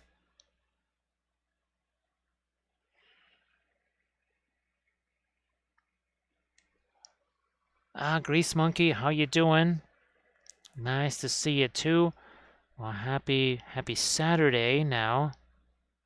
Not Friday anymore. Yeah, well, actually, it's 1:11 here in the morning. Yeah, well, Yaman, when you think about it, I do believe I think it's a $15 Patreon pledge. And even if it's your first month signing up, you will get this entire release, and it's an army. It's infantry, it's monsters, cavalry, ridden monsters, giant monsters. It's the whole shooting match. Plus, you would get the welcome pack. And then as you stay with them, I think their loyalty rewards are basically the best there is. I mean, Dano, if you're still around, wouldn't you say that Archvillain has the best loyalty rewards? I know that RN Studios tries pretty hard, and I think Monster Mini Mayhem does. I think Titan Forge has loyalty rewards, but I think that Archvillain probably has the best out of all of them. Now, of course, the Lord of the Rings ones that I subscribe to, that's not why I'm subscribing to them, and they don't really they're not doing full armies like this, so it's a whole different deal with those. Sippy Dippy, how you doing? Thanks so much for joining us here. Yeah, Loot Studios, they do some really nifty stuff. And like I said, we'll try to make an emote out of Jack here. Yeah, let's grab him. So this is from Loot Studios. We painted him up on stream a while back. It's like, yep, that's my name. Where's the lady with the hearts? Where'd she go? It's like, wait a minute. You don't have any hearts. You got lettuce. I don't want lettuce. I want hearts. So that's one of our favorite new characters. That's Jack. Oh, thanks, Grease Monkey. Now, Dano, I wasn't sure what you were thinking about printing from the newest release. A lot of it is really big stuff. There was a couple of I want to say, not quite monster-sized guys that are on some pretty intricate bases that I thought about. Thank you so much, Mini Painter Luke. Calls out the host with the most. Well, what does that mean? They're going to ride to ruin and the world's ending? It's like, wait, what? I heard about riding. That's cool, like riding around, but ruin? World's ending? He's like, yeah, dude, man, those Oliphants, they're coming this way. You might want to go the other way because I don't think that's going to go so well for you, especially with are you just going to hit him with the flag? Yeah, that's not going to work. So thank you so much for that.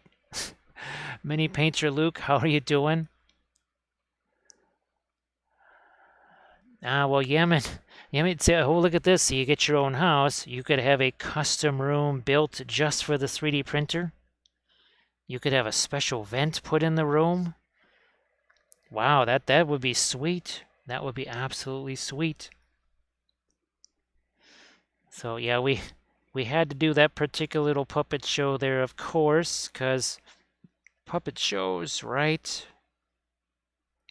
You come for the miniature painting, but what do you stay for? You stay for the puppet shows.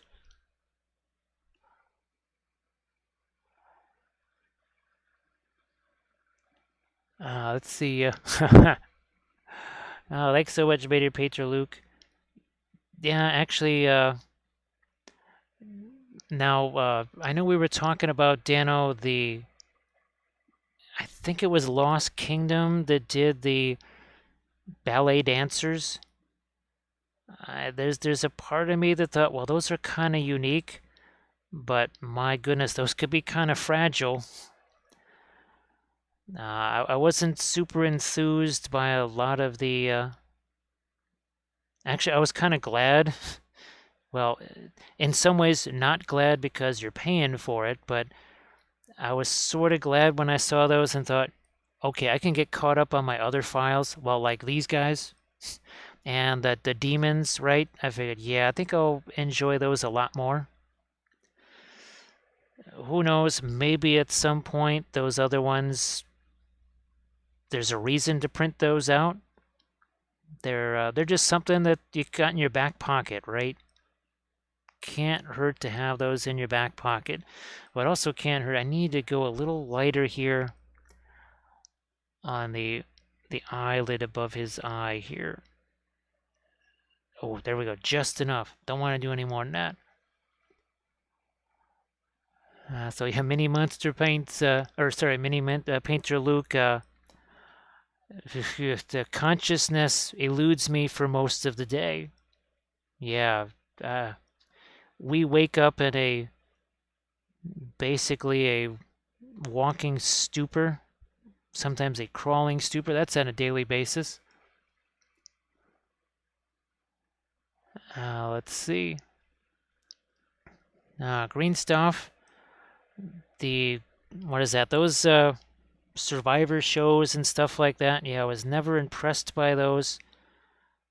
Survivor Alaska, where you have to not get killed by the angry moose and build your own cabin, or you just turn into a human icicle. Yeah, none of this. We're all just going to be wearing some bathing suits and basically hanging out in the Bahamas. Maybe eat a fake cricket once in a while. Oh yeah, Dano. Now I still haven't had a chance to even. I don't even think I finished making the build plate of those. But I swear I reduced those about 10%. And hopefully that's enough to make them, because I'm assuming he wanted those to be Mordor trolls, which would go on the 60mm basis. Or I guess maybe Hobbit trolls on the 80s. Not sure.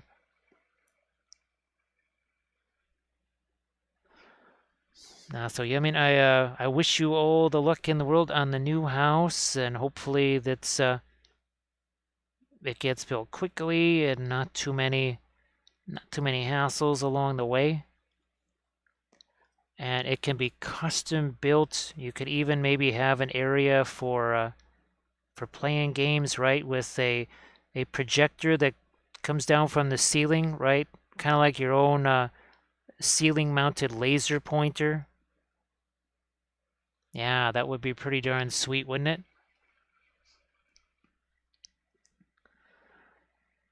And of course, Dano, I I didn't use the supports either, right?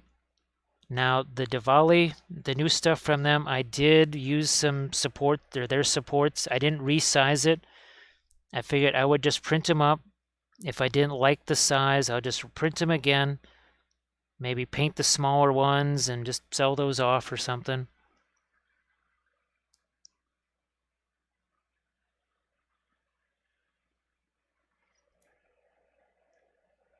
But geez, you mean just think about it. You could even have your own resin casting area. You could have an area for doing some pewter casting as well. You don't need things like bedrooms and living rooms and kitchens and all that unnecessary stuff. You just the priority, of course, we know what that is. That's our miniatures. You can always just, have some cans of food once in a while. The oven, well, you'll use that for baking Sculpey, of course. Yeah, you just get yourself McDonald's every day or something like that, so you can save all the rest of your resources for the thing that really matters, and that's our miniatures.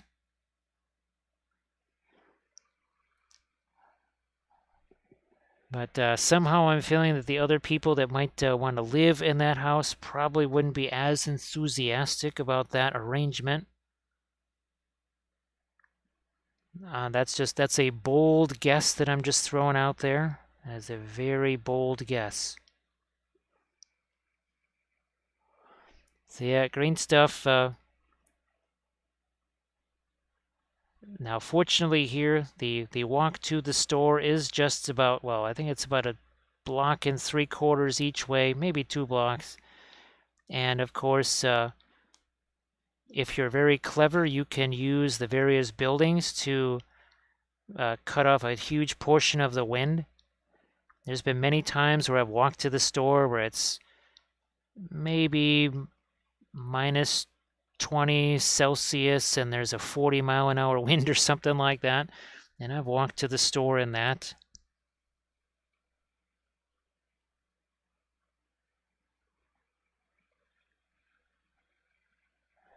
So my brother up in Alaska, that's actually, they're way more concerned up there with the moose than the bears, because the bears are smart. And they say, well, yeah, those humans, they've got those boomsticks, whereas a moose is very ornery and very stupid by comparison. And he'll just, or she, or whatever, will just kind of charge at you.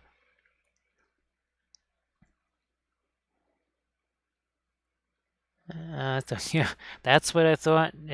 You mean that perhaps she may not be 100% behind all those various elements. Maybe she would consider them for not even a second and then say absolutely not, but you can always try. So super lazy bum, I think we've used all of them.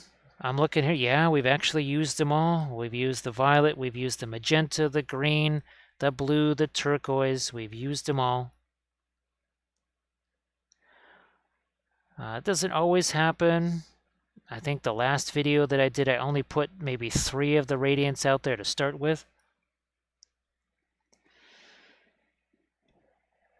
So yeah, I think, I don't know, I think today maybe it was about maybe minus 5 Celsius or something like that when I was walking to the store. Nothing too nuts. Maybe it wasn't even that. Yeah, it's maybe minus 5, minus 6 Celsius or something.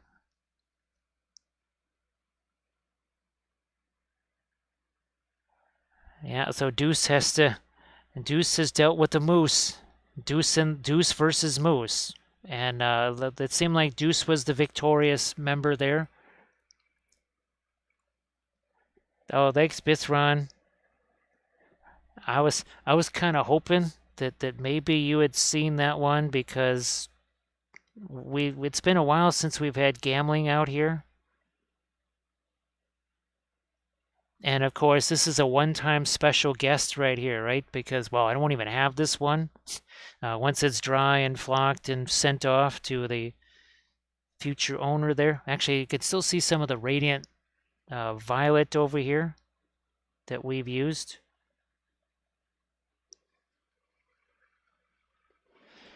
So you mean as done a deer but a kangaroo. Now, I know one thing that happens here with the deer is that sometimes they will actually run at you because they just get freaked out. And again, they're not the smartest of creatures. And they'll just actually run towards you.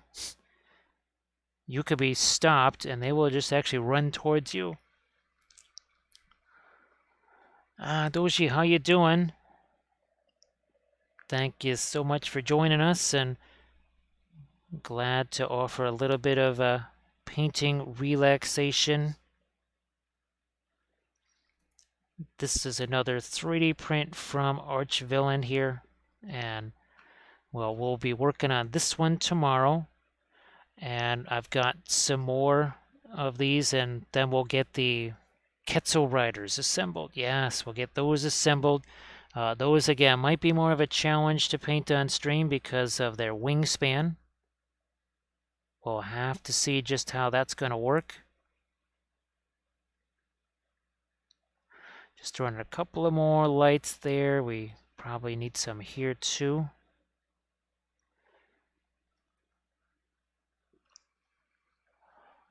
There's always more than one, and they will run away across the road in groups. Oh, that sounds like fun. Yeah, in the not fun way. So, right, Ken Wife, you have a good one. And well, hopefully we see it tomorrow. And hopefully, now, are you going to be doing any streams over the weekend at all before you head out there?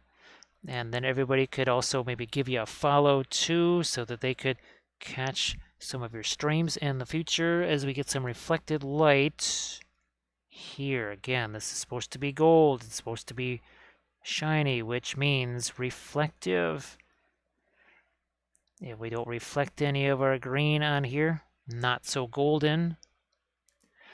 So there we go. Ride Ken Wife streaming between 6 or 7 Mountain Standard Time. Everybody give Ride Ken Wife a follow, and that way you can get that all-important alert. And yeah, we are now, we passed our milestone. I think we're pretty well set there. Sometimes, you know, people leave Twitch or whatever and you go backwards in your milestone, but we are now pretty well established in that 6,000 territory. Don't think we're going to be making 7K by next week, but we just have to get started. We're also going to throw a little bit of our green up in here. Some there too.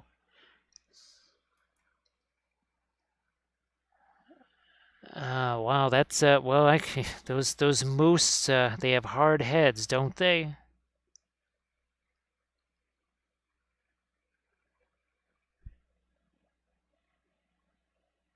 I think there's many times where the deer or whatever it was that's been hit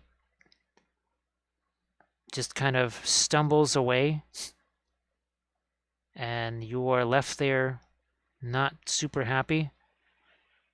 I don't think we ever really got any of our lighter greens out here. What was the, I don't know, maybe use some of this here. And we're just going to drop that right here on the tail. I knew that was looking a little bit darker. So, yeah, let's get some of our green over here. Just a smidge of our green. Maybe a little bit of our lighter green, not too much. And also trying to keep that texture. There, that's more like it. I looked at that and said, I think there's something missing right there. Yeah, these guys, a little bit, again, of some hints of lighter color.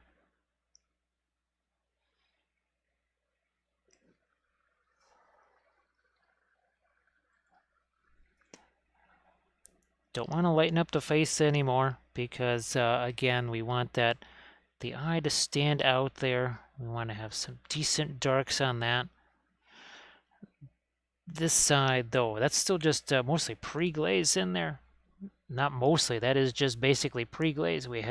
That's an area we haven't touched in probably 5 hours or more. And yes, this entire thing, 5.5 hours from start to where we are now. Which means, well, hopefully we'll be able to paint our other one in a similar time frame. Because I love seeing these things in the pictures all together. Boy, there's something really fun about that. just something about really fun about seeing the multiple miniatures together, like the Sekhmet figures that we did.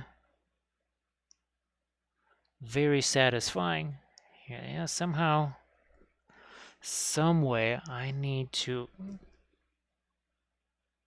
get a little bit of light right there. Just a hint of it, not a bunch. I like the fact that there's that dark in all of the spines here. Boy, and I just keep thinking of the mold lines that would be running through that area on a regular miniature.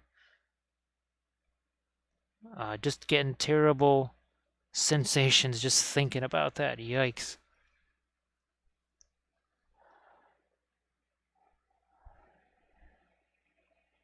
So yeah, the brother has lived in Alaska for, gee whiz, how many years? Since the 80s, I think.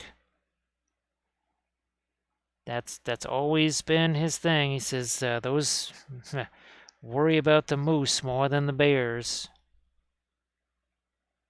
The bears pretty much will leave you alone. You have to try to make them come after you.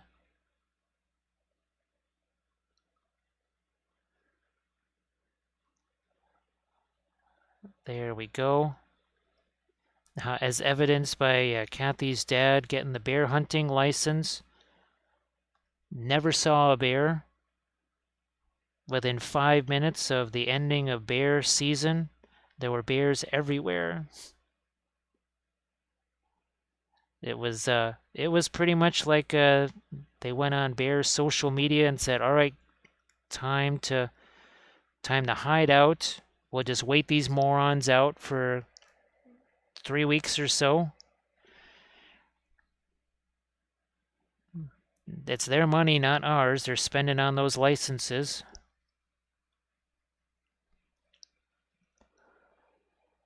Let's see. There's definitely a little bit of a back and forth kind of thing. There were a couple of ways around I found with the Dick Blick site. I forget what. Well, once you know what it is that you're looking for, it gets a little bit more trimmed down. Sort of. All right, a little bit of our greens right there. And here's another area where I think I want to get some of my lighter greens. Not too light. So I want to do, and I also have to do that with some texture on it.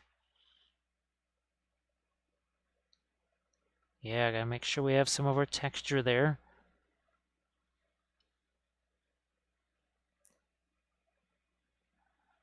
And that probably, oh yeah, we should get some. Nah, that is not red enough.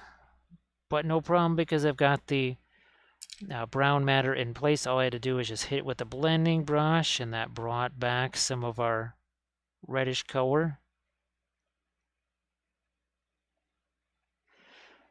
So you can see that little bit of a green reflection on the back of our gold right there. Now up here, something a bit different. We'll take our Indian yellow. Must be some fanchon red or something we're mixing this into because we don't really have, there we go, some oranges in our gold here. That's the one thing we're kind of missing. Let's see if we can work some of that in here too. I got a lot more respect for the first resort to deal with the green stuff. Definitely. There's some stuff. Well, we live in a neighborhood of police officers, firefighters, just basically a neighborhood of first responders. My original scoutmasters were firemen and policemen, so you definitely found out what that was like. And of course, the person who first got me into Lord of the Rings, and well, in 40K too, but Lord of the Rings especially, he was an EMT. His son is now an EMT. Now there's see that little bit of the reddish color in there now?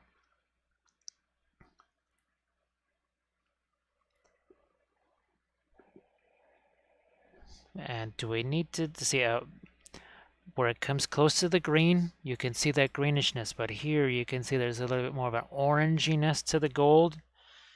All right, and up here too, we'll get a little more orange in that gold.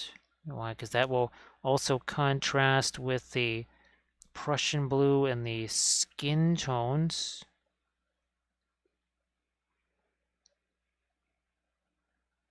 I gotta figure out what is happening. Oh, that's actually, I think I see a little bit better what's going on with that. And I might want to do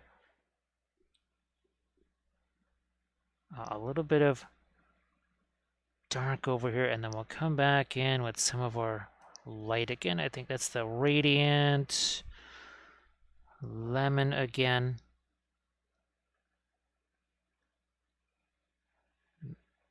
And just not quite sure what that might be right there. I think it's actually part of the, well, whatever headdress or armor or decor is. So that is the Radiant Lemon, also mixed with a little bit of the white, just a smidge of the white there. Do I need to lighten this up too? I don't know. Let's go back over here. Right here along the shoulder, I think. That didn't quite take. I'm going to make it a bit thicker. Ah, see, that's another case of had to change the thickness, the consistency of the paint. It was too thin. And that can happen sometimes. You just have to kind of take a look at it and see what the paint's telling you. And you'll just get better and better at that as you keep going with the oil paints. Obviously that, well, it's not 100% true, but the more experience you have with the oils from maybe just painting them with 2D stuff, the easier the pickup might be for doing the miniatures. Not always, not necessarily, because you could be so used to using the oils in a much thicker way that might also make things a little bit more of a challenge when it comes to the painting of the miniatures. As we lighten this up a bit more, I just realized that.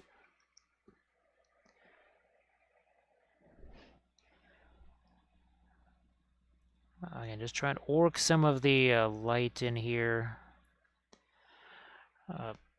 Maybe we do this another time if the lizard's a different color or something like that. Maybe we do the clothes more of a red, or we do some freehandy type stuff on there. There's a fair amount of undulations in the cloth here. I thought it maybe be a little bit easier to not do the freehand. We also have, I mean, there's so much going on, right? There's a wee bit of things going on. I do that was really hilarious, giving him this little expression on his face right here. He just kind of looks like Joe Cool or something like that, just checking you out over there.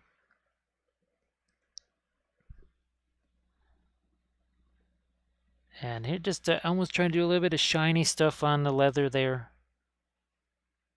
I know the big trend lately is with the worn leather look, or worn leather look, sorry.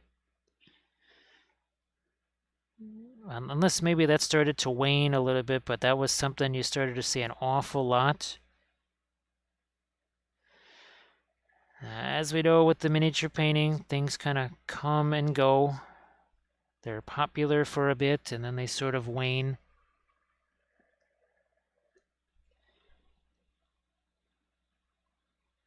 And that's what I'm hoping to do with the oils, is just have them not be just a thing that people jump on, but an actual tool that they can just use. I don't want it to be a technique or something like that that's popular for a while and then just people forget about it.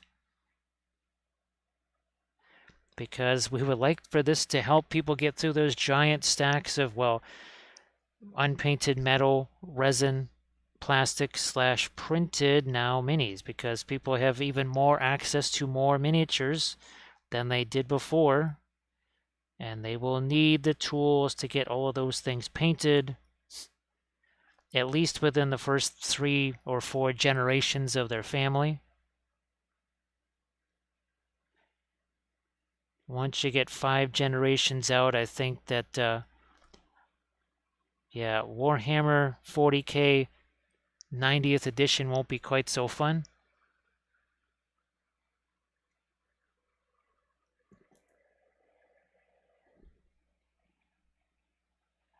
All right, do I need to lighten up anything more? No, probably not too much. Not too much. But I do think now that it's getting to be almost 2 o'clock in the morning, and we've been at this for 5.5 hours. We want to save the voice a little bit for tomorrow. And we've got, well, we have a figure that's all set and ready to go. Again, I think I will do more of a reddish type of a color scheme on that, because I think that could be very fun. And of course, I want to thank everybody for all those bits and the subs and well, and the follows too. Much appreciated. And I say, oh, that's a huge surprise. Jinx is painting some skulls, so that should be very fun. Let's also thank our moderator, Armored Wolf, who has been very generous with his time and, well, doing the moderation thing. That is always appreciated. And again, please check out Armored Wolf on Instagram. See all the amazing things that he does. And of course, check out Armored Wolf's Etsy page. And, well, go get lots of stuff, right? Yes, indeed. So here we just threw a little bit of our warmer Terra Rosa there. Why? Because now we got a little contrast with all the green and the leaves there. There we are. Just want to throw a little bit, maybe the same thing over here. Just a little something there. Again, most of it's just going to get covered up by all the flock and everything else we're going to put on here, but I thought at least for now, just a little splash of color there. So thanks so much, Bitron. And Ugly, thank you so much. Appreciate that. Again, thanks so much for all of the support here. We're going to get our raid countdown underway. Yeah, the voices are already starting to get a little gravelly here. Just a little bit on the gravelly side. So we're going to, again, try and save as much of that as we can for tomorrow. So Ugly and everybody, thank you so much. I think we can raid right now.